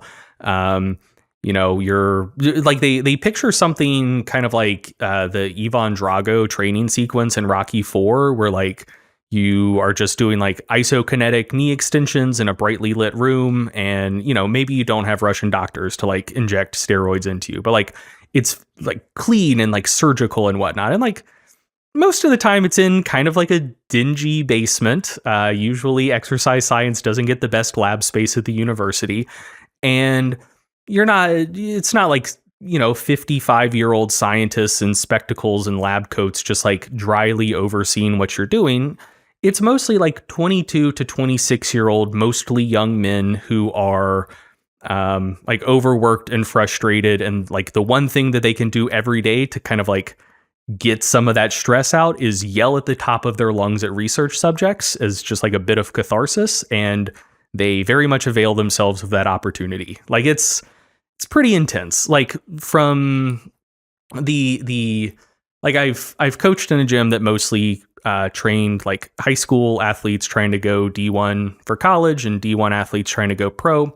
And I've done data collection in an exercise science lab, and the intensity of those two settings really don't differ all that much. Like the level of intrinsic motivation of the athletes doing the stuff differs quite a bit. But in terms of like how much the coaches in the gym versus like the research assistants doing data collection, the difference in intensity between those two people trying to like motivate and get the best performance out of folks, not a heck of a lot of difference between them. Like it's like a pretty like dingy, like pretty like hardcore environment for the most part, which I think surprises folks. But yeah, that's how it tends to go.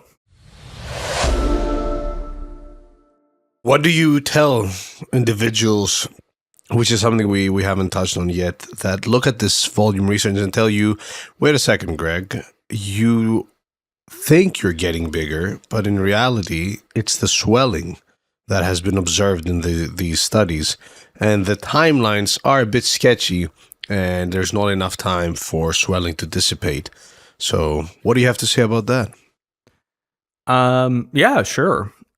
So I think, okay, I think that I alluded to this in the first episode we did on this topic, but there is a little bit of, I think, a lot of people wanting to have their cake and eat it too, where like if you look at acute studies looking at muscle damage and muscle swelling,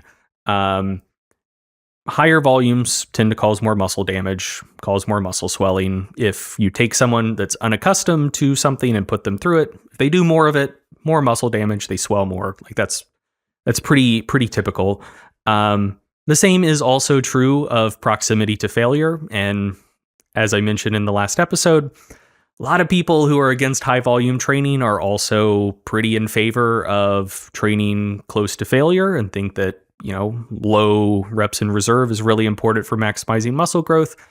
And so I just say, yeah, if you're going to fall back on the thing of like, well, there's just swelling and muscle damage and it's not actually more growth of higher training volumes, I just turn that back around and say, well, apply that to closer proximities to failure. That's also causing more muscle damage, more swelling, like blah, blah, blah, like same confounder, whatever. So yeah, I don't think most people, some do, but I don't think a lot of people making that criticism are necessarily making it in good faith. But to the extent that they are, most of the research that looks at that is assessing muscle thickness, muscle cross-sectional area pre and post training, the post training scans generally occur 48 to 72 hours after the last training session. Sometimes it's longer, but it's almost always at least 48 to 72 hours. And it is absolutely true that if you take someone and put them through intense, unaccustomed exercise, they will still have a lot of edema, a lot of muscle swelling, 48, 72 hours after exercise. Like that is uncontroversial. But in these studies, people are training with high volumes for more than one time. It's not a single acute session. They're doing it oftentimes multiple times per week, always for multiple weeks, at least 6 weeks, up to 6 months, usually at least 10 to 12 weeks or so. So usually they have like 20 to 24 training sessions under their belt, at least, doing these high volume training protocols. And so then that might make you stop and wonder, hey, is there any sort of habituation? If you think back to when you started lifting, you work out for the first time, you get really sore, your muscles swell a lot, there's a lot of inflammation. And then maybe after you've been lifting for a month, your muscles aren't as sore anymore when you do the same thing, and you don't get as much swelling, you don't get as much inflammation. And you don't just have to think back to your own experience. There is relevant research here. So unfortunately, there's not a ton of research looking at the time course. So there's the general phenomenon that I'm referring to here is referred to as the repeated bout effect, where if you do the same intense physical thing multiple times, the muscle damage and decrements in performance following that thing get less and less the more times you're exposed to it. And so most of the research on the repeated bout effect is looking at functional outcomes. So, first time you do a training session, maybe your isometric knee extension torque goes down 20%, and the fifth time you do it, it only goes down 5% or whatever. Like it causes less acute fatigue, and the time course of recovery is quicker, yada, yada, yada. It's looking at functional stuff. Oftentimes it's looking at like blood biomarkers as well, like myoglobin, creatine kinase. So like what is the time course of the repeated bout effect for that? Those like indirect markers of muscle damage. There is less research looking at the repeated bout effect in terms of attenuation of the muscle swelling response to damaging exercise. Like I will admit that, but there is I did find some stuff that was relevant. So this paper will be in the show notes, but there was a study by Calchat and colleagues.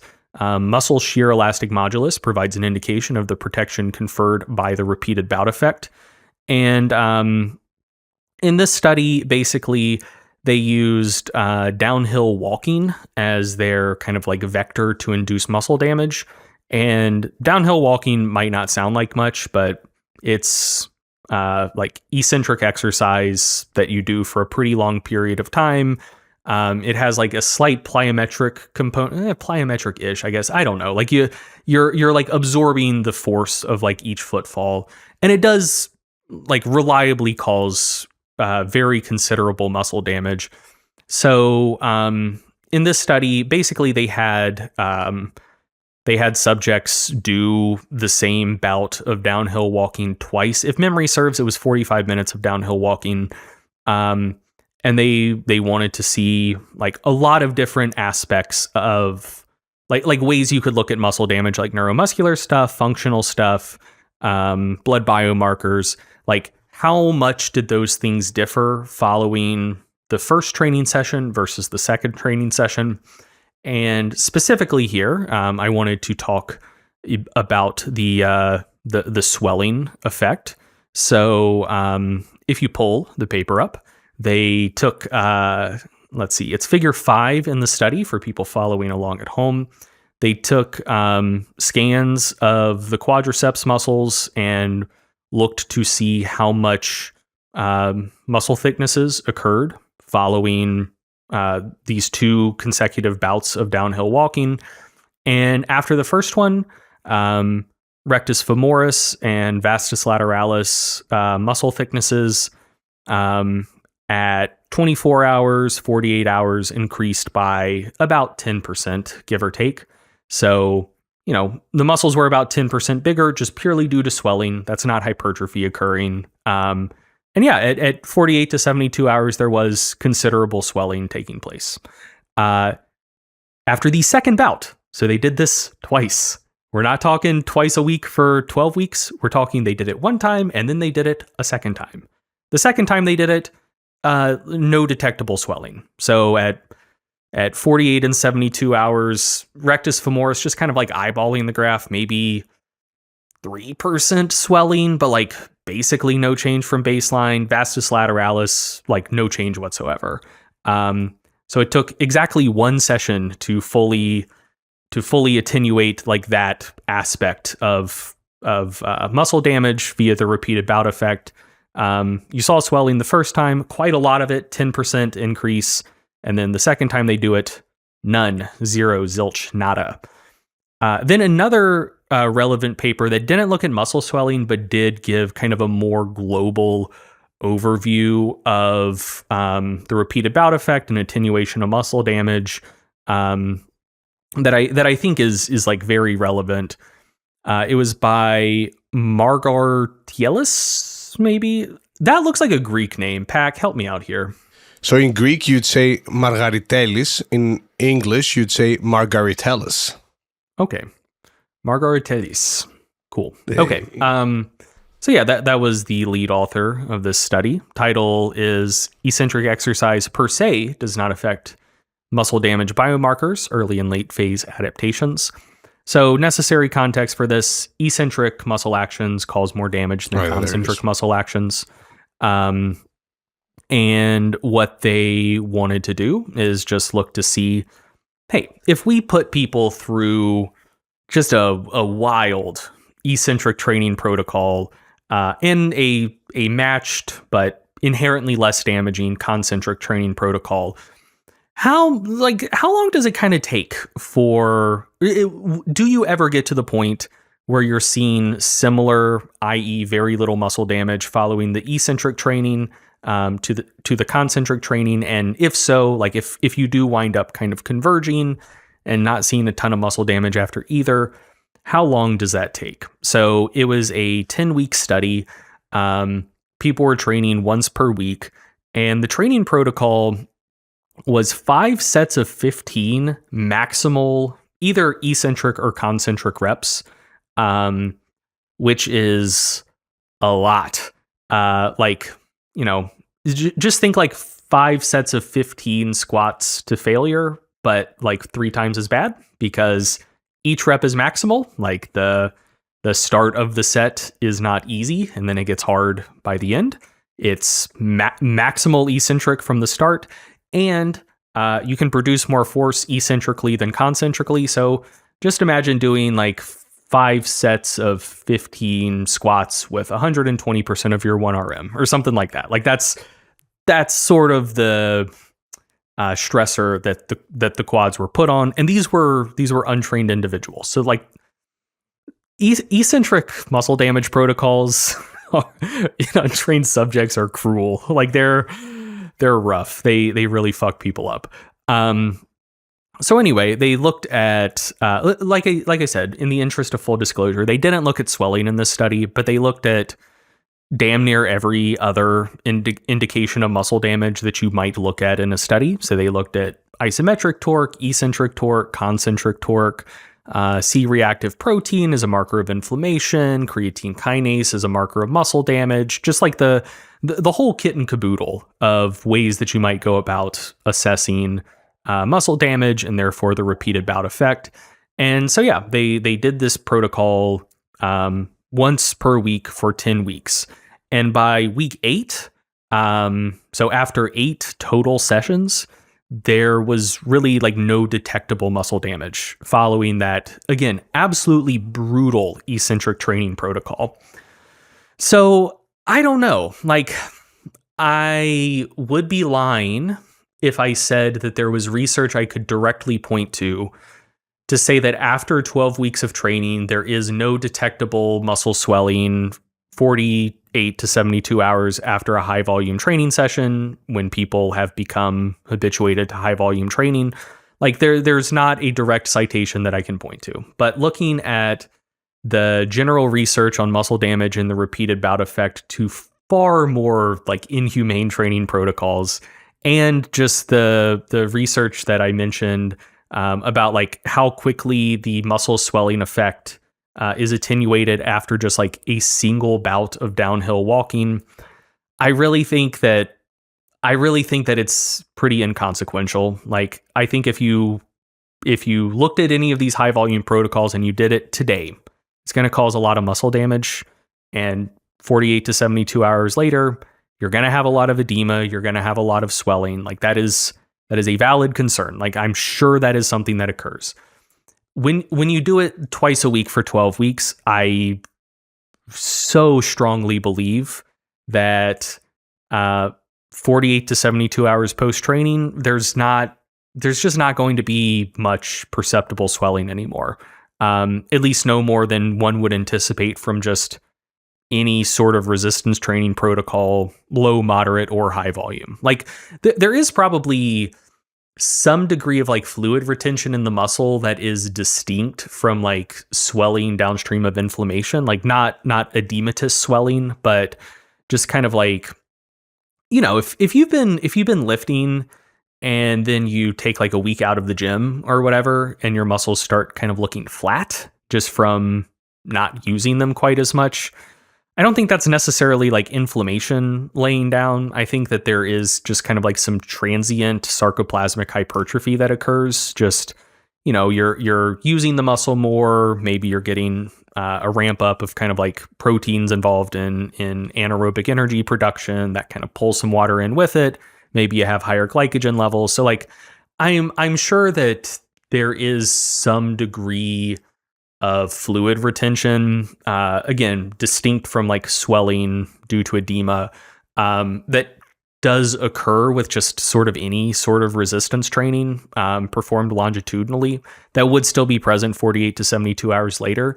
I doubt that that's meaningfully different with like moderate and high volume training. And like I said, I don't think that it's that it is like edema and like swelling due to muscle damage. But like I wouldn't be surprised if that is something that does kind of color all hypertrophy findings. Like I find that perfectly plausible. But yeah, still having a large enough difference in muscle damage such that you have a notable difference in edema, to the point that it would give the illusion of high volume training being like causing more muscle growth than moderate volume training after people have fully habituated to these protocols after 10, 12 weeks. I just don't buy it. Like given given what we know about the repeated bout effect and how quickly that stuff attenuates, I just find that to be very implausible. Yeah, I mean, I agree with that. I think that, and this is not my area of expertise, you're more well read in this area than I am, but from what you're sort of telling me here, it sounds like if we're not really seeing any meaningful muscle swelling after several weeks, 10 to 12 weeks sometimes, of repeated exposure to a highly damaging workout, right, to a greater extent than pretty much any lifting session will accomplish, it's probably nothing we need to worry about too much when it comes to volume research, where the protocols being used will induce less muscle damage compared to what's being used here. Is that about right? Yeah, for sure. I just wanted to touch also on just very, very, very briefly, that on the NS study where swelling was proposed as a potential co-founder for the findings that were observed for the higher volume groups, that Mia is distracting. Mia is Milo's cat, who's on screen right now walking through the camera. But I wanted to touch on the fact that if muscle damage was as high as some people claim to be, and that the growth observed was mostly because of swelling, the participants in the super high volume group would probably not have seen the very favorable strength outcomes that they also saw. Moving forward, aside from swelling, there is chat about the rest times that are often used in the volume literature, and how much those affect results and whether they play a big enough role. Dr. Wolf, you're well versed in the rest time literature, and you're also one of the authors on an upcoming systematic review and meta-analysis on rest, alongside with certain Greek men with a lack of hair on the top of their head, with their name starting from the letter P. Please tell us more. That would be correct, alongside my anonymous collaborators. So essentially, with rest time, I think it's important to understand how that can influence how effective a given set is. Because ultimately, when you're looking at the relationship between volume and hypertrophy, if in these studies there are differences in, for example, rest time or how close to failure they go, that can meaningfully impact your interpretation. With rest time specifically, generally, the longer you rest for between sets, the more effective each set becomes. And that's kind of summarized to some extent in a systematic review by Gurgic and Schoenfeld from 2017. Now, at the time, we had similar data that we do now. There's not actually been that much new research since then on rest times and hypertrophy. And broadly speaking, within that study, what they found was that resting for at least 60 seconds between sets did generally lead to more favorable muscle growth outcomes compared to resting for 60 or fewer seconds between sets. So that's not to say that you should go off and rest for 10 minutes between sets to maximize the effectiveness of each set, but it does mean that generally longer rest times will lead to more hypertrophy, with that effect at least being studied and relatively clear based on the evidence when you're comparing more than a minute of rest compared to a minute or less of rest. And so when you're talking about some of these studies that we reviewed that did find an effect in favor of higher volumes, like, for example, the study by Radaley and colleagues where they rested for 90 seconds between sets, or the study by Brigado and colleagues where they only rested for 60 seconds between sets. We are talking about relatively short rest times, and oftentimes in the studies that failed to find an effect between more moderate volumes and higher volumes, and a benefit to higher volumes, those studies did generally use longer rest times, with the NS study being a bit of an outlier that did use longer rest times of around 3.5 to 4 minutes between sets potentially, based on some of the data that the authors reported in their discussion section. But so broadly speaking, it does seem like the studies that find an effect are generally the studies with 1 minute to around 2 minutes between sets, whereas the studies that fail to find an effect are generally closer to maybe 2 or 3 minutes between sets. For example, in the case of the study by Hazelgrave and colleagues, I'm not sure if it's Hazelgrave, but they rested for 3 minutes between sets. In the case of the study by Ostrowski and colleagues, they also rested for 3 minutes between sets. And so generally, there may be a trend in the research where studies with longer rest times of, say, closer to 3 minutes may find an effect in favor of higher volumes less consistently.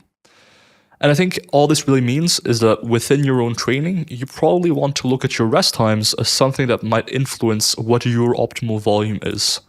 And so if you're resting for 3, 4, 5 minutes between sets consistently, you may not want to do 40 sets per week per muscle group. Maybe your optimal volume would be closer to 20 to 30 sets per week per muscle group, per given muscle on average. Essentially, you would just adjust those numbers downwards slightly. By how much is unclear, but I would say like a 25% reduction in volume roughly, if your rest times were quite long compared to quite short, might be pretty reasonable. Now, that isn't to say that you should always rest for a really long time when it comes to muscle growth, because we do have evidence that while your rest time does influence hypertrophy, you can make up for the reduction in hypertrophy you see on a per set basis by just doing more sets. So a study by long-going colleagues from 2022 actually compared 4 conditions. In one condition, they rested for 1 minute between sets. In the second condition, they rested for 3 minutes between sets. In the third condition, they also rested for 1 minute between sets, but did additional sets to match for volume load with the condition that rested for 3 minutes between sets.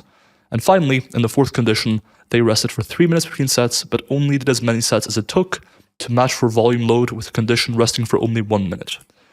And essentially what they found is that when the low rest group, or the condition resting for 1 minute between sets, just did additional sets to get to the same volume load within that workout as the 3-minute rest group condition got, they actually saw the same hypertrophy.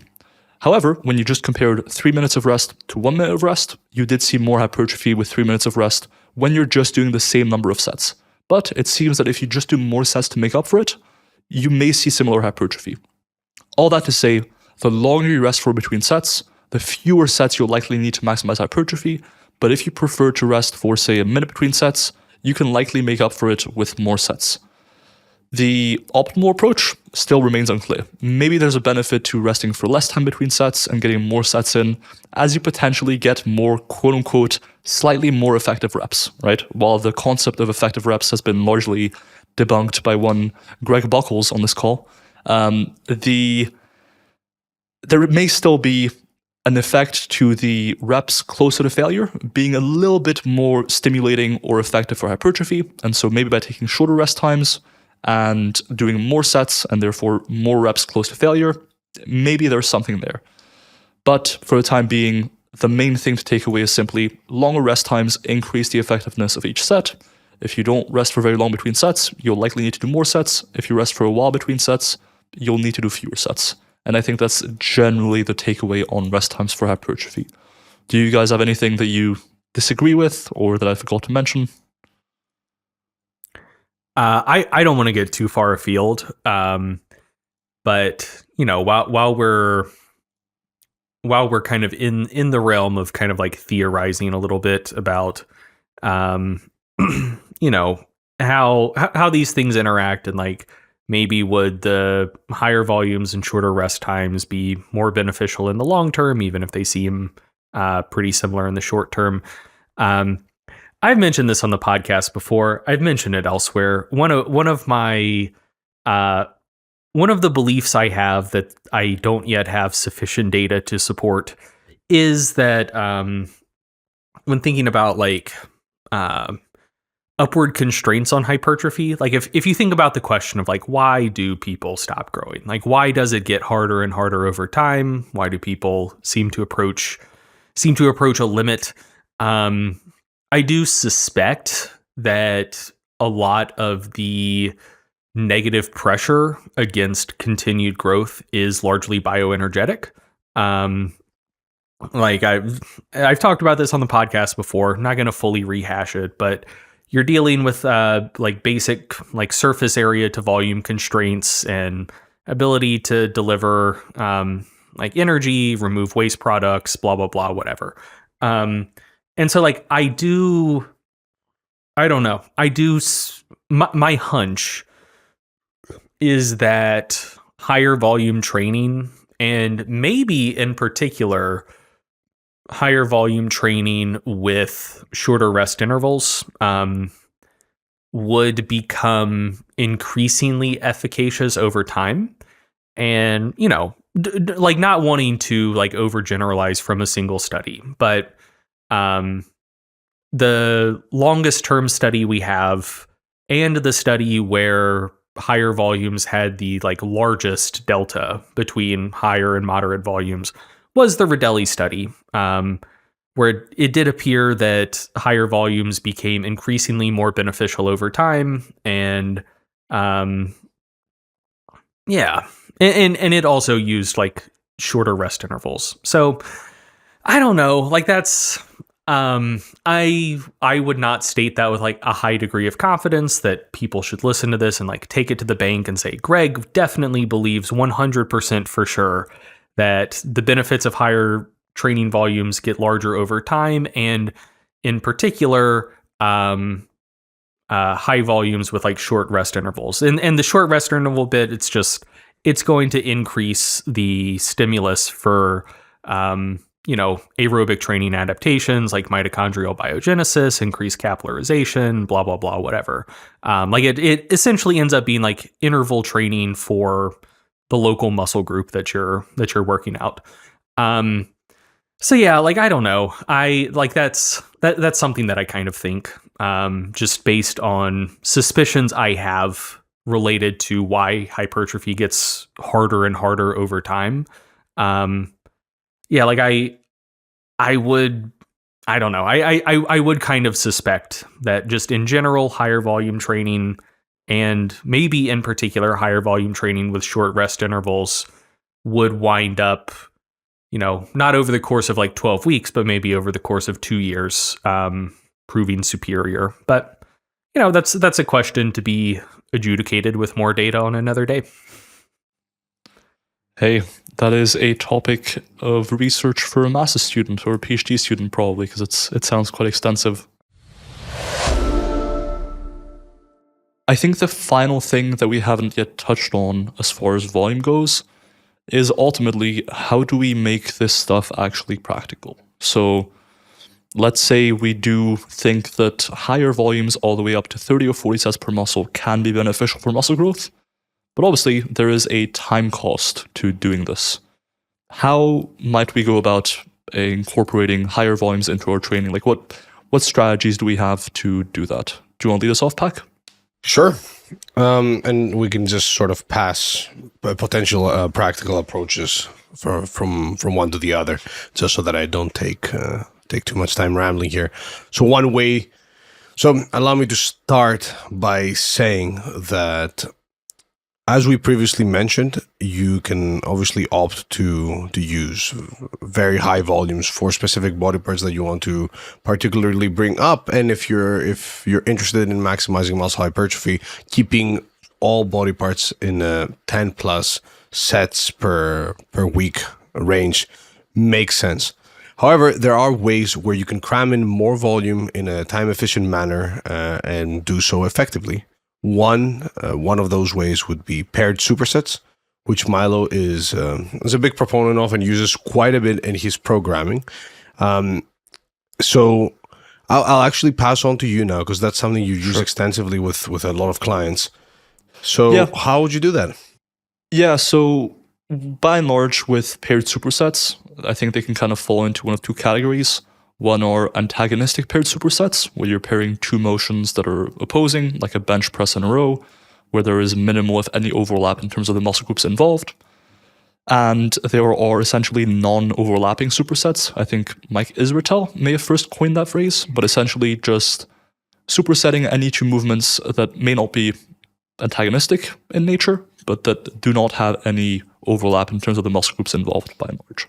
So, for example, a calf raise and a lateral raise, right? You can probably superset those just fine and not really notice a performance drop-off. Before I delve into the research on the topic a little bit, I just want to mention a good practical test to see whether or not a superset makes sense and probably is allowing you to get the same roughly hypertrophy without, well, essentially just supersetting two exercises without compromising hypertrophy, is essentially if your performance is similar to what it would be if you weren't supersetting the two exercises. If you notice a substantial performance drop-off, there is a chance that you might be compromising hypertrophy. Now, when it comes to the research on antagonistic paired supersets, the research kind of falls into two categories. One is the acute research. I think we now have 4 studies looking at the acute effects of either supersetting 2 exercises or just doing them on their own, one after the other. And broadly speaking, as far as performance goes, the data is really promising. Generally, when it comes to antagonistic paired motions, for example, a leg extension or a leg curl has been researched, a bench press and a row has been researched. Generally, the performance is maintained compared to doing the 2 exercises back-to-back, or slightly improved. Then we have 2 studies looking, I believe 2, I can recall one off the top of my head, looking at hypertrophy over the long term when either supersetting 2 exercises or just doing them back-to-back. So for example, doing leg extensions first, resting for 3 minutes between sets, and then doing leg curls. And in the one study I can recall off the top of my head, they saw the same hypertrophy when either supersetting leg extensions and leg curls to doing them separately. And so by and large, with there being no clear data on performance being worse when supersetting 2 exercises that are antagonistic or at least non-overlapping, and with at least one study showing similar hypertrophy when repeated over the long term, paired supersets might just be a way for you to reduce training time by around 50% and still get the same volume in, or in the same time, just get more volume in. So I think antagonistic paired supersets or paired supersets more broadly are probably the main thing I would recommend when it comes to cramming more volume into a given time constraint that you have, and it's something I use extensively. Like, essentially in my training nowadays, with being relatively time constrained, to give you an anecdote, I perform all of my training pretty much as either paired supersets, where I'm supersetting 2 exercises that are either antagonistic or non-overlapping, or drop sets. And then there's a few movements where I don't do either of these, and that would be something like a good morning, for example, or a compound for a lower body. But by and large, pretty much all of my training is either paired supersets or drop sets as a means to make it more time efficient. And I guess that kind of serves as a good segue on drop sets. Now, Pac, I think you were involved on a meta-analysis by Coleman and colleagues looking at the effectiveness of drop sets for hypertrophy, right? I was not. I was involved in other Coleman et al. Papers. It was the deload one and the cold water immersion one, which was Alex's one. In that case, I'm happy to riff on it. I recently read into that paper. So essentially, Coleman and colleagues back in 2023 performed a meta-analysis comparing the effects of traditional training to drop sets. They found 6 studies that have compared these 2 approaches and actually measured hypertrophy. One thing to note when interpreting the results is that not all of the studies equated for volume, and the ways that they equated for volume kind of differed study to study. In some studies, they equated for a number of sets. In some studies, they equated for the volume load. But broadly speaking, when using drop sets, what was done was they would do their first set, then they would immediately drop the load by 20%, perform another set, and repeat for however many sets they were trying to perform. And when simply comparing drop set approaches to traditional approaches, where you're resting for a few minutes between sets, they generally found similar hypertrophy. There is a caveat where, as we just discussed with rest times, the longer you rest for between sets, the more effective a set becomes. So at least mechanistically, based on all of this research we have on rest times, you will likely need to do more sets when doing a drop set compared to traditional sets to get the same training effect. That is my hunch, just based on the rest time data and the fact that you're actually not resting between sets when it comes to using a drop set approach. But broadly speaking, if you're trying to save time, and say, for example, when I'm doing leg press, I don't really want to superset that with another exercise. I actually prefer doing a drop set as a means to get potentially more volume in less time. And at least within the meta-analysis, while they found similar hypertrophy with a drop set approach versus a traditional set approach, they did note that the time taken to train was reduced by about 50 to 70%. So it can be a meaningful time saver, potentially, when it comes to getting more volume in while still getting the same hypertrophy. Now, the next one might be myo reps, and that's another one I've researched recently. So if you'd like, I can take the lead on that one, Pac. Cool. The unfortunate news with myo reps as a technique to get a lot of effective volume in not much time is that we don't actually have any research, barring one Instagram post. And let me explain that. We have one study that was supposedly, I'm not sure if this is true, conducted by a researcher in the US, who then went on to present that at a conference, took a picture of his poster and posted it on Instagram. This picture from Instagram was then screenshotted and posted to Borge Fagerli's website, the creator of MyoReps. However, I was unable to find either the Instagram post, the original one, or a conference poster, or the paper being published, and this was 2 years ago. So we don't really have much data to go off of, to say the least. But in this one study that all I have is a poster, they found similar hypertrophy when using a MyoRep approach versus using a traditional set approach. I think we can kind of group MyoReps conceptually in a similar basket as drop sets, where essentially you're taking minimal or very little rest between sets, and you're performing a lot of smaller sets, essentially. Whether you're taking a 20-second rest between sets as a means to get more reps out, in the case of MyoReps. So essentially do one set, then take 20 seconds rest, do another set, take around 20 seconds rest again, and repeat the process until you're done. In the case of drop sets, you would just do back-to-back sets. In both cases, you're talking about taking relatively minimal rest between sets. Again, conceptually, going back to how rest times can impact the effectiveness of each set for hypertrophy, you will likely need to do more sets just for drop sets to get the same training effect compared to just doing traditional sets with traditional rest intervals. However, they may or may not be another way to make your training more time efficient. I am a bit more skeptical on this front, just because we don't have a single published study on MyoReps, so I would rather opt for drop sets when and if available, but they can be a decent approach potentially for exercises where changing the load isn't as practical. Like, for example, for a barbell bent over row, where it might take a while to change the weight, and you prefer to just keep the weight the same, maybe you can use MyoReps there. But I would generally opt for drop sets over MyoReps. Now, another thing to consider might be, Pak, you have something to say? Yeah, I just wanted to touch on the study. So the Instagram post is still up, but this seems to be a case.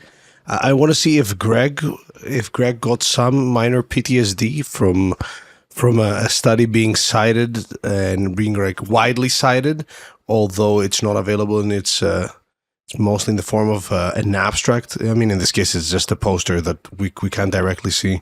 Greg is it from Scandinavia? I wanted to see if are your senses tingling? Do you remember? Are you thinking the Norwegian study? Yes, the frequency study. Because I was Googling now while Milo was talking. I was trying to find potentially like a better version of the actual poster, but what I could only find, I found documentation of it.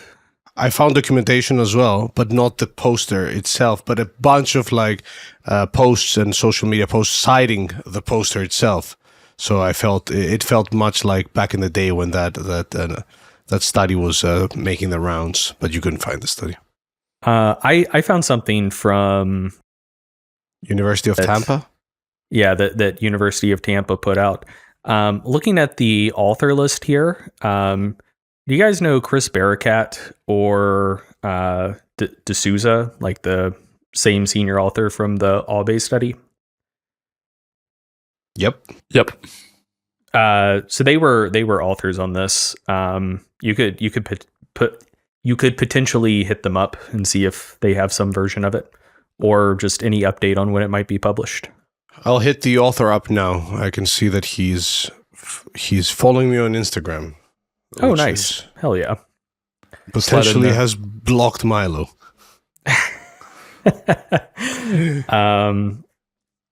Yeah. So no.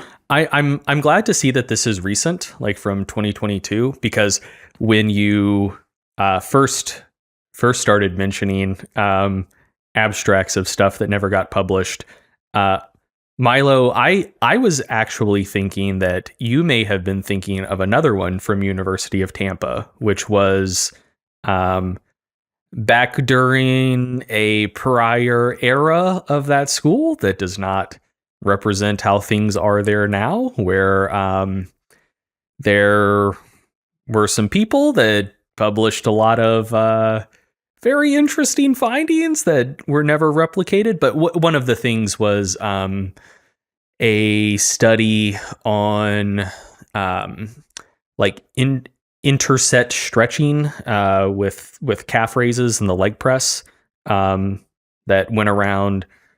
You know what? I always forget how young you are because that was going around in maybe like 2013, 2014. So that may have been before your time, but that was the thing I was thinking of. Because that was really the only research theoretically on interset stretching there for a while. Another abstract from UT that never made it into a journal. But back to the topic at hand, ways to make high volume training more practical. I have two.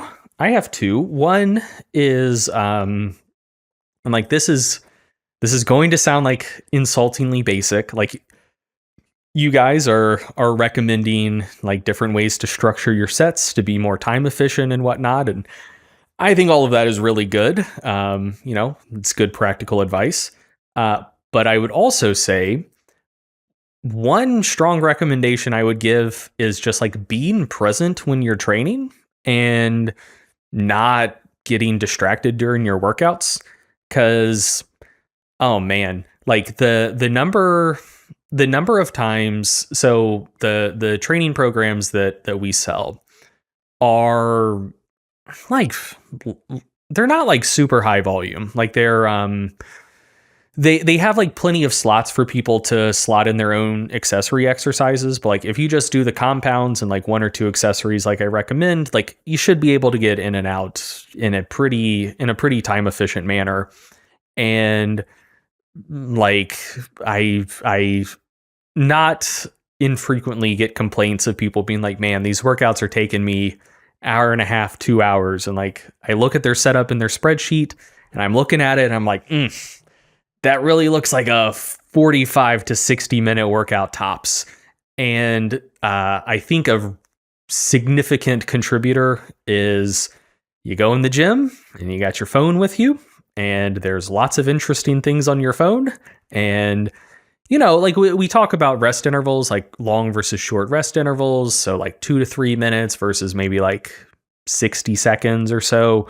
But it's really easy for intended 2 to 3 minute rest intervals to turn into 10-minute rest intervals if there are exciting enough things going on Instagram or TikTok. And so, like big time old fogey take, but get off your damn phones and stay engaged in your workouts. That will make any sort of training volume you're doing way more time efficient. And in some cases, might cut your training time in half. Who knows?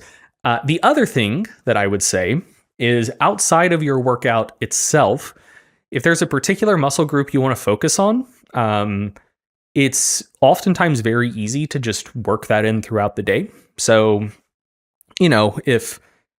if you wanted to target chest and tris, for instance, wake up in the morning, roll out of bed, do a set of push-ups, have some dumbbells beside your bed, get done with the push-ups, do some tricep extensions, bada bing, bada boom. Took you 2 minutes, didn't negatively impact your day at all. Get some blood flowing first thing in the morning, might help you get woken up and get going and feel like mentally alert a little bit quicker.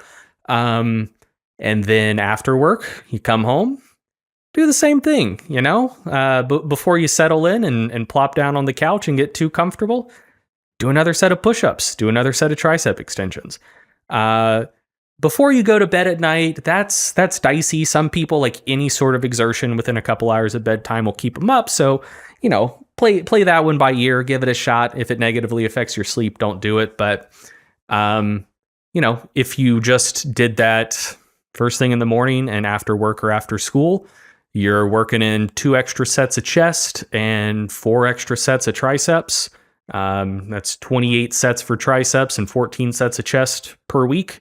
With in a way that will be completely imperceptible, like doesn't add time to the gym, is not going to negatively detract from your day.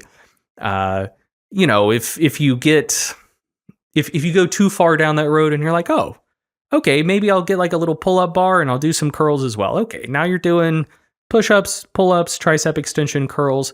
that's still going to be pretty quick, but now, maybe the whole thing's taking you 3 or 4 minutes. And you start to feel that, and then you say, I'm going to do some core work too.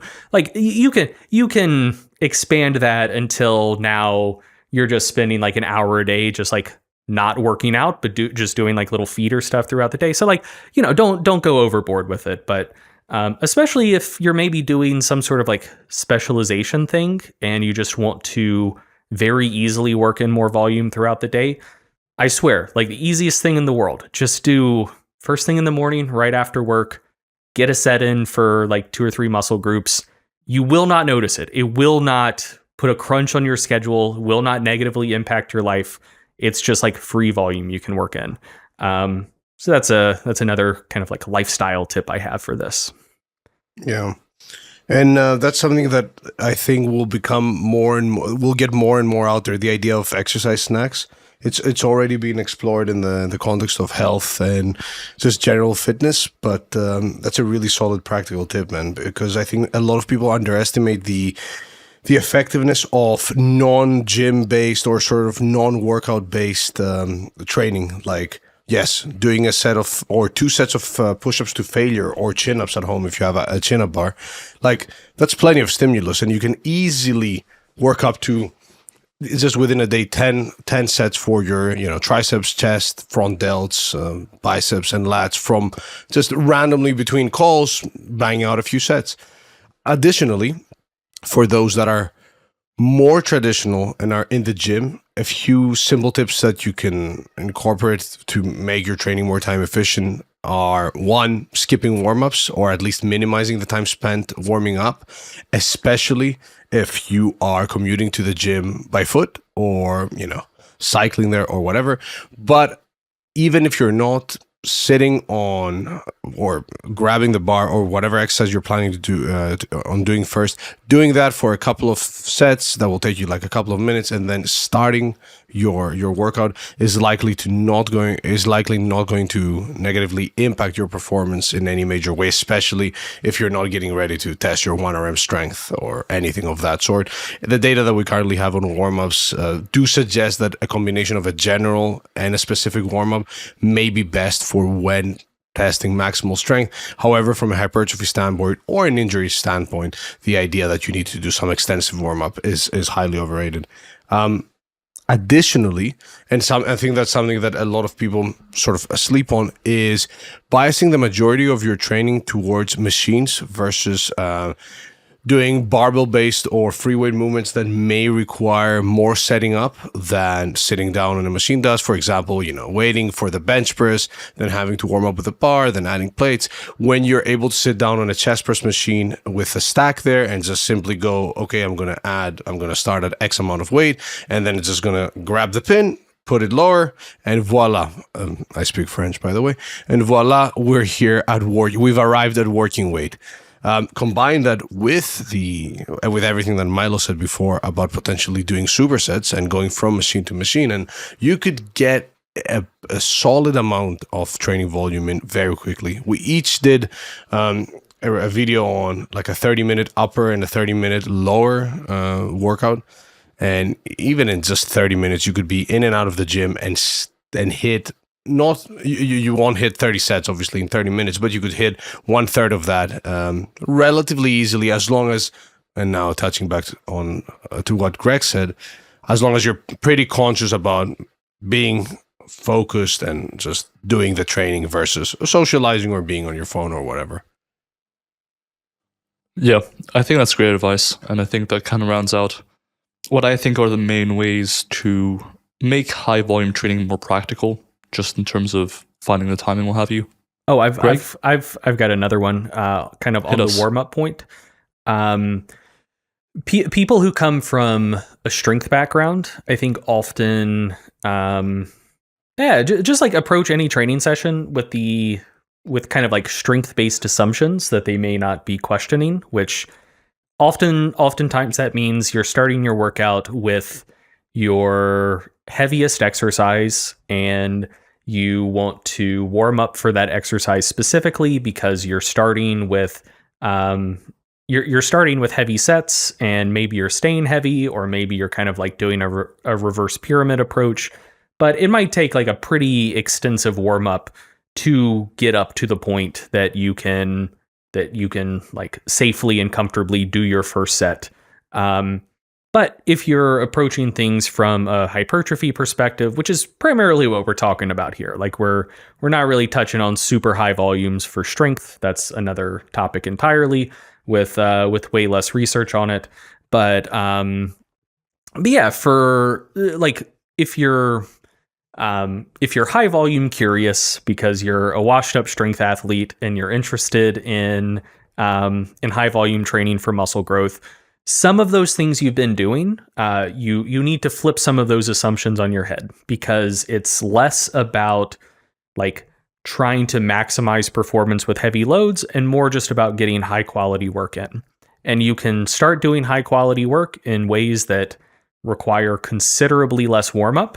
And so 2 ways you can go about doing that is, instead of starting with your heaviest set, start with something light, like a weight that would maybe typically be your second warm up. Like, so, okay, let's say you bench around 400 pounds and your warm up is typically you hit 135 or 60 kilos for a few reps. You hit 225 or 100 kilos for a few reps, go up from there. Your first training set might be 150 typically.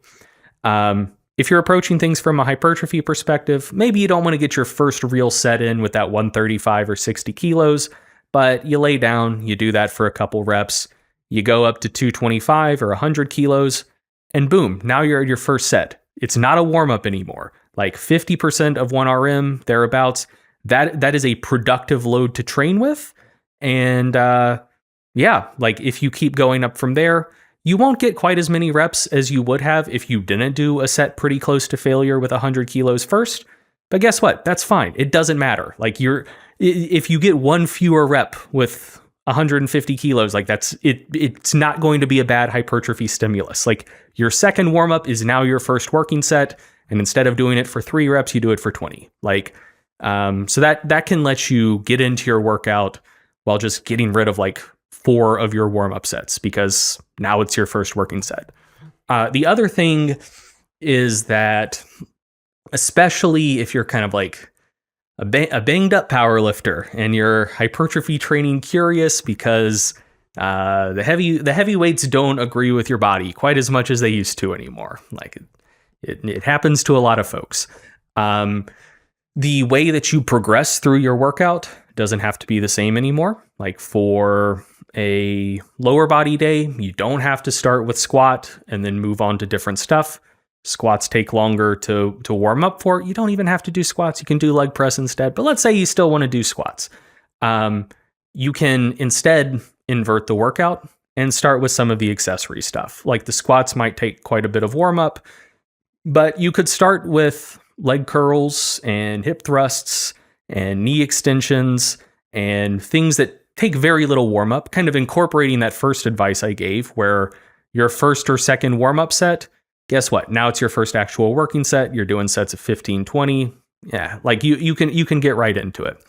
And then once you've done all of that stuff, if you still want to squat, guess what? Now you can just hop straight to the squat rack and you're fucking warm already. Like you're good to go. So just kind of like inverting the order of your workout to start with exercises that don't require as much warm-up, that then serve as your warm-up for heavy compounds if you still want to do heavy compounds. It's just another way to progress through your workout while requiring less warm-up time to actually get into things and get stuff done. So yeah, just kind of if you come from like a powerlifting context and you're interested in trying some of this stuff, your workouts don't have to look like high volume powerlifting workouts. Like they can take a very different flow. Yeah, no, I agree 100%. And I think for people with a powerlifting background, it's just worth experimenting with a few different exercises and see whether or not you tend to be able to get more high quality sets in substantially less time with certain exercises. You may find that generally stack loaded machines and dumbbells tend to work better. I personally find that bodyweight movements, for some reason, I just don't feel like I need that much warming up. I can just kind of get into them pretty quickly. So pistol squats are great. Reverse Nordic curls are great for that purpose. So yeah, just a few options.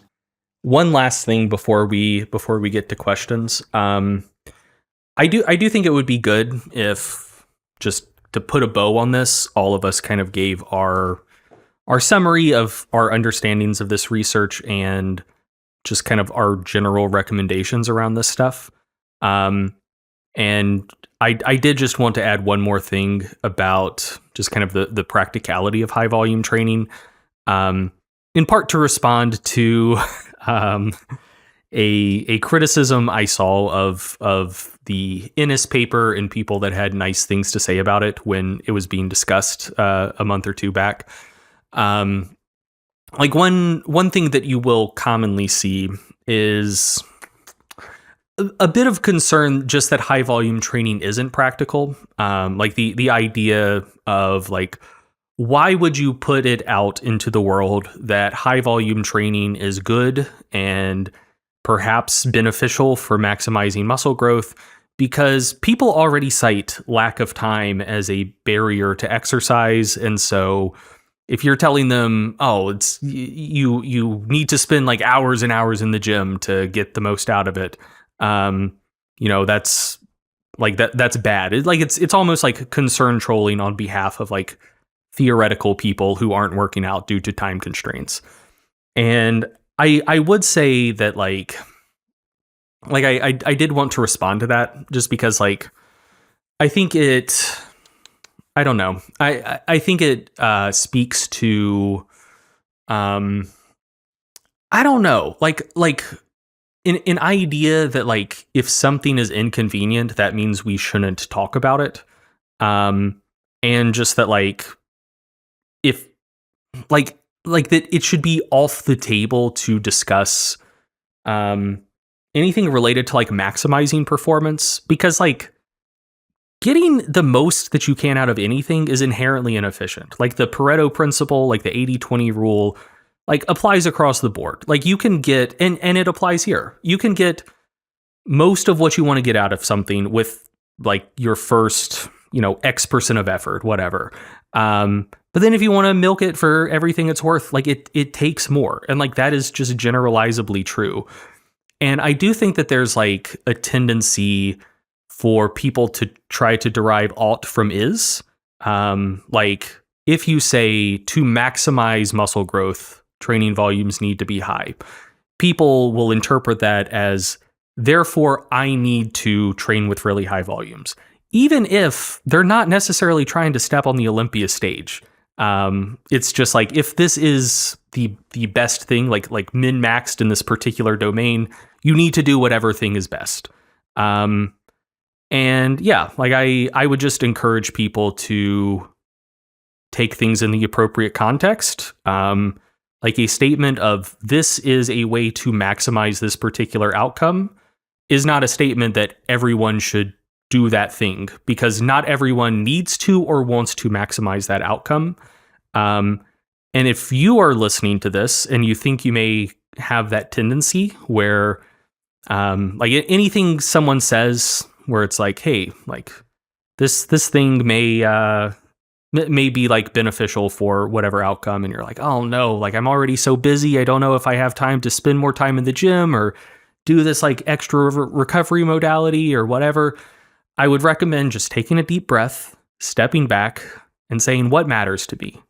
Like if your goal is to get as big as possible at all costs and nothing else matters in your life, guess what? Anytime someone is talking about like, hey, here's how you maximize muscle growth, pay close attention, because it's very relevant to you. But if you're having those thoughts and you're like, like I want to get big, but like I want to have like more of a life outside of the gym, just like have a tough conversation with yourself to say, which of these things matters to me more? Like, do you absolutely want to maximize your results, or do you want to maximize the results you get in 3 hours a week? And I think for a lot of people, they want to maximize the results they can get in 3 hours a week, and that's fine. There is nothing wrong with not pursuing maximal outcomes. That's fine. all of us are doing a billion things, and we want to get like decent outcomes in most of them. And very few of us are actually trying to like maximize outcomes in any single domain. So like that also applies in the gym. It is fine to be into lifting and not, like if you hear this and you think that's not practical for me, guess what? It's not practical for you, and that's fine. And you can train with lower volumes and get like 90% of the growth that you would have gotten by training with much higher volumes. And that's okay. Like you're not a bad person for leaving some gains on the table. It is all right. So yes, I did want to say that. Yes, Pack. Yes, I couldn't have said it better. That's spot on. And because we all need an analogy here, it's like, cool. You want to be on top of your finances, you probably need a solid job and some form of saving investments.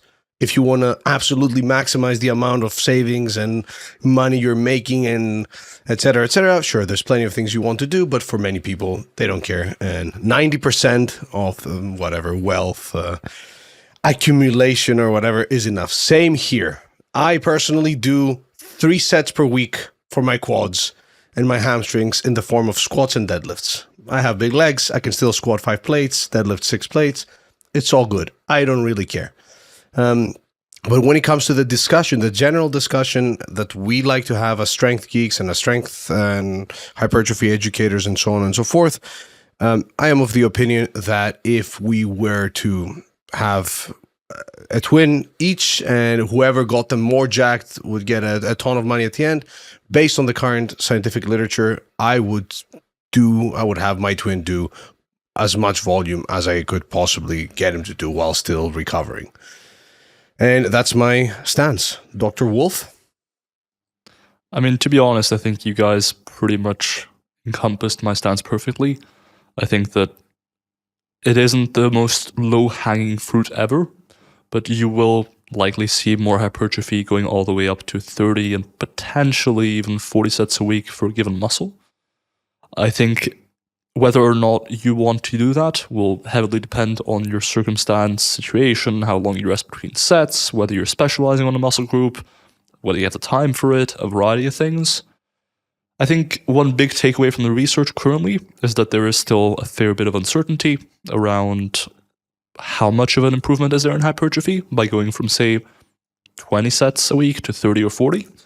Is there, well, rather than is there, I think we can relatively safely assume there is an upper limit to how much volume benefits us for muscle growth, but where is that limit? That is another area where I don't think we have sufficient evidence for now.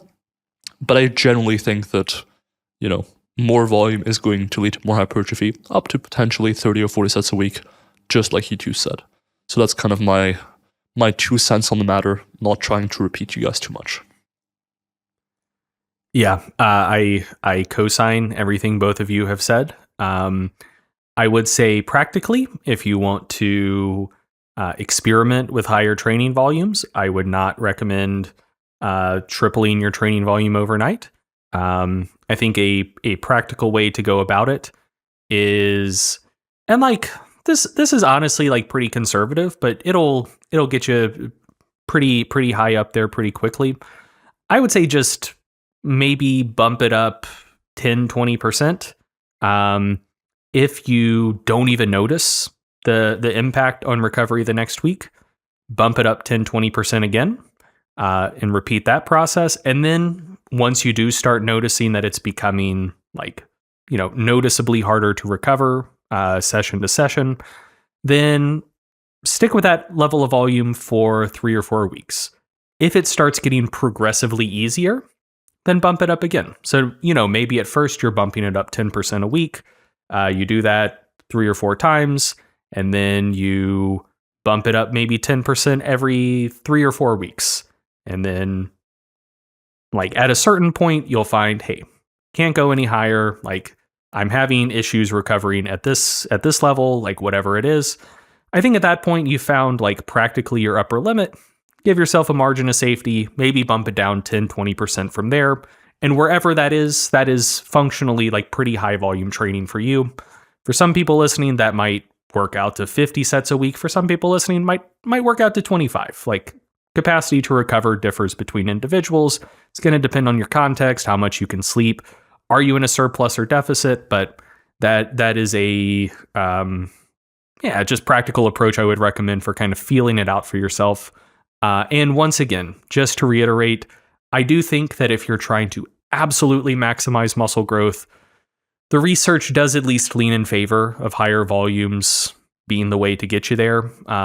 Up to, on average, though it'll differ for individuals, on average up to 30, 40 sets per week. But whether or not you actually care that much about maximizing muscle growth, like, are you trying to maximize outcomes or are you trying to maximize efficiency? Because those are two radically different things. And if you're trying to get, most of your gains with a much more time efficient approach, way lower volumes are also quite efficacious and are just fine. So that is what I would say. Yeah, I think that's a very good final summary of the research and how to apply it. I think the final thing for us to do is to answer some listener questions. The first one is a question by Rook Lobster on Reddit, who asks, how should I be tracking sets per week when I hit a muscle group indirectly? So I think that's a question that is Greg's all-time favorite. So I'll hand it over to Greg. Oh no. Oh no. I don't know. If you want to be able to make like an apples to apples comparison with the research, just count everything as a set if it works, whatever muscle in question, relatively hard. So, for bench press, that is a set for triceps, not half a set, not 3/4 of a set. But that's, if you're interested in being able to compare what you're doing in an apples to apples way with the research, I do think that, in general, like for compound exercises, if you wanted to like do some nerd shit about it, whatever the muscle most targeted by an exercise is, count it as a set for that muscle. Whatever the second most targeted is, maybe count that as 2/3, and whatever the third most targeted is, and just on down from there, maybe count it as a half. There won't be that many things. I mean, I don't know how in-depth people are like divvying up their body for counting volume, because you could count squats as one set for quads, or you could count it as one set for your vasti muscles and like 1/4 of a set for your rectus femoris. You could get like really in the weeds. But yeah, I kind of think that like bench press, for instance, it's a set for pecs. It's, I would say like 2/3 of a set for front delts, half a set for triceps. So yeah, just pick the 3 muscles most directly targeted by a lift, and or if there's more than that, just the most is 1, second most is either 2/3 or 3/4, and everything from there is a half.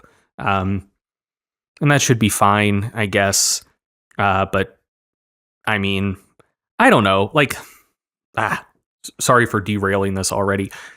To answer this confidently, we would need longitudinal research on a lot of different exercises and a lot of different muscle groups to be able to equate like partial set numbers with like some sort of like longitudinal outcome. Because that's why you're asking. Like, you're trying to get an acute proxy, that be number of sets you're doing, and using it to predict some sort of longitudinal outcome.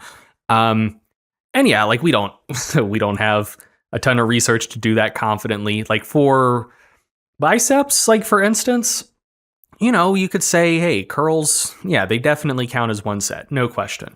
Pulling exercises, well, there's a study on rows showing quite a bit less biceps growth, but there are studies on pull-ups and pull-downs showing just as much growth as curls. So, but would that be the same for like wide grip pull-downs as like neutral or like a shoulder width grip? Who the fuck knows, So I don't know. You could tie yourself in knots. I really don't think you should. Yeah, I don't know. Yeah, just I wouldn't go below like 1/4 of a set for anything. If you just wanted to do a system of like one set for the main muscle targeted and everything else is a half, like I'm sure that's fine, whatever. Like it's it's going to be wrong to some extent, but like it should be useful enough, I think. Yeah, and to be honest, I would probably, if you're listening to this podcast, you're probably interested in making inferences from the research to your own training. And so I'd probably just count everything as one set. But if you insist on not counting everything as one set and making it fractional, the world is your oyster. If you think this exercise is worth half a set, make it worth half a set. The main thing is just going to be consistency in how you count it. So then if you do choose to individualize your training over time based on some potential responses that you see, maybe you can at least use that consistency to make changes in training more easy to apply. But I think by and large, I would just recommend counting everything as one set, whether indirect or direct, so that you can apply the findings from this research. If you're listening to this podcast, the word science is in the title. Hopefully you're interested in the science and how to apply it. So that's what I would do. The second question received is a question by George. I'm going to mispronounce the last name heavily. Zwerep? I have no idea. All right, I'm sorry if I mispronounced your name. But his question is there any wisdom to running a high volume specialization cycle for a certain muscle group and then moving to another muscle group and repeating it in the next mesocycle? But doing this when you're not an advanced lifter, just someone who's potentially not as gifted or not as advanced. So essentially, the question is there any merit to specializing on a certain set of muscle groups or on a certain muscle group for one training block and then switching to another and potentially repeating that cycle? Who wants to go first? Pak, go for it. Sure. Yeah, definitely some wisdom. Now, obviously, I'm not sure if the mesocycle here is the traditional length of a mesocycle, but let's assume that we're talking about the usual values that we see when people refer to a mesocycle. But yeah, there is wisdom, even if you are not an advanced lifter, assuming that for the remainder of the time your training volume for every other muscle group is still high enough, and by high enough I mean in the 10 to 20 sets per week range. Totally fine. I would also urge you to potentially try trying and doing the specialization phase by including a couple of muscle groups and seeing if you can recover. But I wouldn't use your training status as sort of a block for trying these things, because essentially in the literature that we just examined in this monster of an episode, we didn't look at advanced competitive bodybuilders. The majority of the participants that were in these studies were pretty much early intermediates or intermediates. Now, obviously, like training status classification is another sort of can of worms. But yeah, definitely wisdom in there. Wisdomed. Yeah, I agree with that. I would categorize training status more by kind of like how long you've been training pretty hard and pretty smart and how difficult it is for you to continue to make gains, rather than necessarily how much you've achieved. Because like people who are really gifted might be a beginner or early intermediate, but have achieved like advanced levels of strength or muscularity, and vice versa. Like someone who didn't pick the right parents, maybe you're an extremely advanced lifter, but like you don't have the biggest lifts or like craziest amount of muscular development to show for it. And like life's not fair, but it is what it is. And yeah, so if you've been doing things like pretty hard for a long time, you're advanced. Like it doesn't matter how muscular you are, how much you lift. That's kind of my opinion there. And then is there wisdom to doing it? I think that it could potentially result in gains for you if you consider that to be wisdom. And the other thing I would say is that if you're not lifting for a paycheck, like if you're not a bodybuilder and sponsorships and show winnings depend on you doing everything 100% right, which might make you kind of reticent to take risks, or like a super high level power lifter where your like personal brand and like sponsorships depend on you lifting the most possible and like being at absolute peak performance, which again might lead to some level of conservatism. You do what works. You don't want to risk fumbling the bag. If that doesn't describe you and you're lifting for personal pleasure and enjoyment, do anything you want. Like if something sounds fun to you and you think it's going to work, or even if you're not sure it's going to work, but it just seems fun, there is nothing writing on it. Just do it. Give it a shot. And if it works, keep doing it. And if it doesn't work, try something else. Or if it didn't work, but you still really love doing it, keep doing it. It's fine. So yeah, that's maybe there's a bit of wisdom in that as well. Like keep in mind why you're doing this, and if you're doing it for personal enjoyment primarily, and it seems like something you would enjoy, give it a shot. Awesome. Yeah, no, I agree that training status shouldn't be defined by just how long you've been lifting, but rather by how much it takes for you to progress potentially. Now, let's move on to the final question by Alicia. Hey guys, my question is there any merit in increasing your volume if you're already progressing at the current volume level that you're at? Or should you just keep everything how it is and not touch what isn't broken? All right, so that was Ali essentially asking if there's any merit to adding more volume if you're already progressing well, or if you're progressing, should you just keep everything as is? Greg, why don't you head us off? Sure. I would once again kind of go back to my answer to the prior question of just asking like what your goal is here. If you like what you're currently doing and you're making gains and it's fun and fulfilling and you're seeing the progress you want, I wouldn't necessarily recommend changing things just for the sake of changing things. If you are, pleased with what you're doing, but you would like to see if there's anything you can do to maximize things a little bit further, and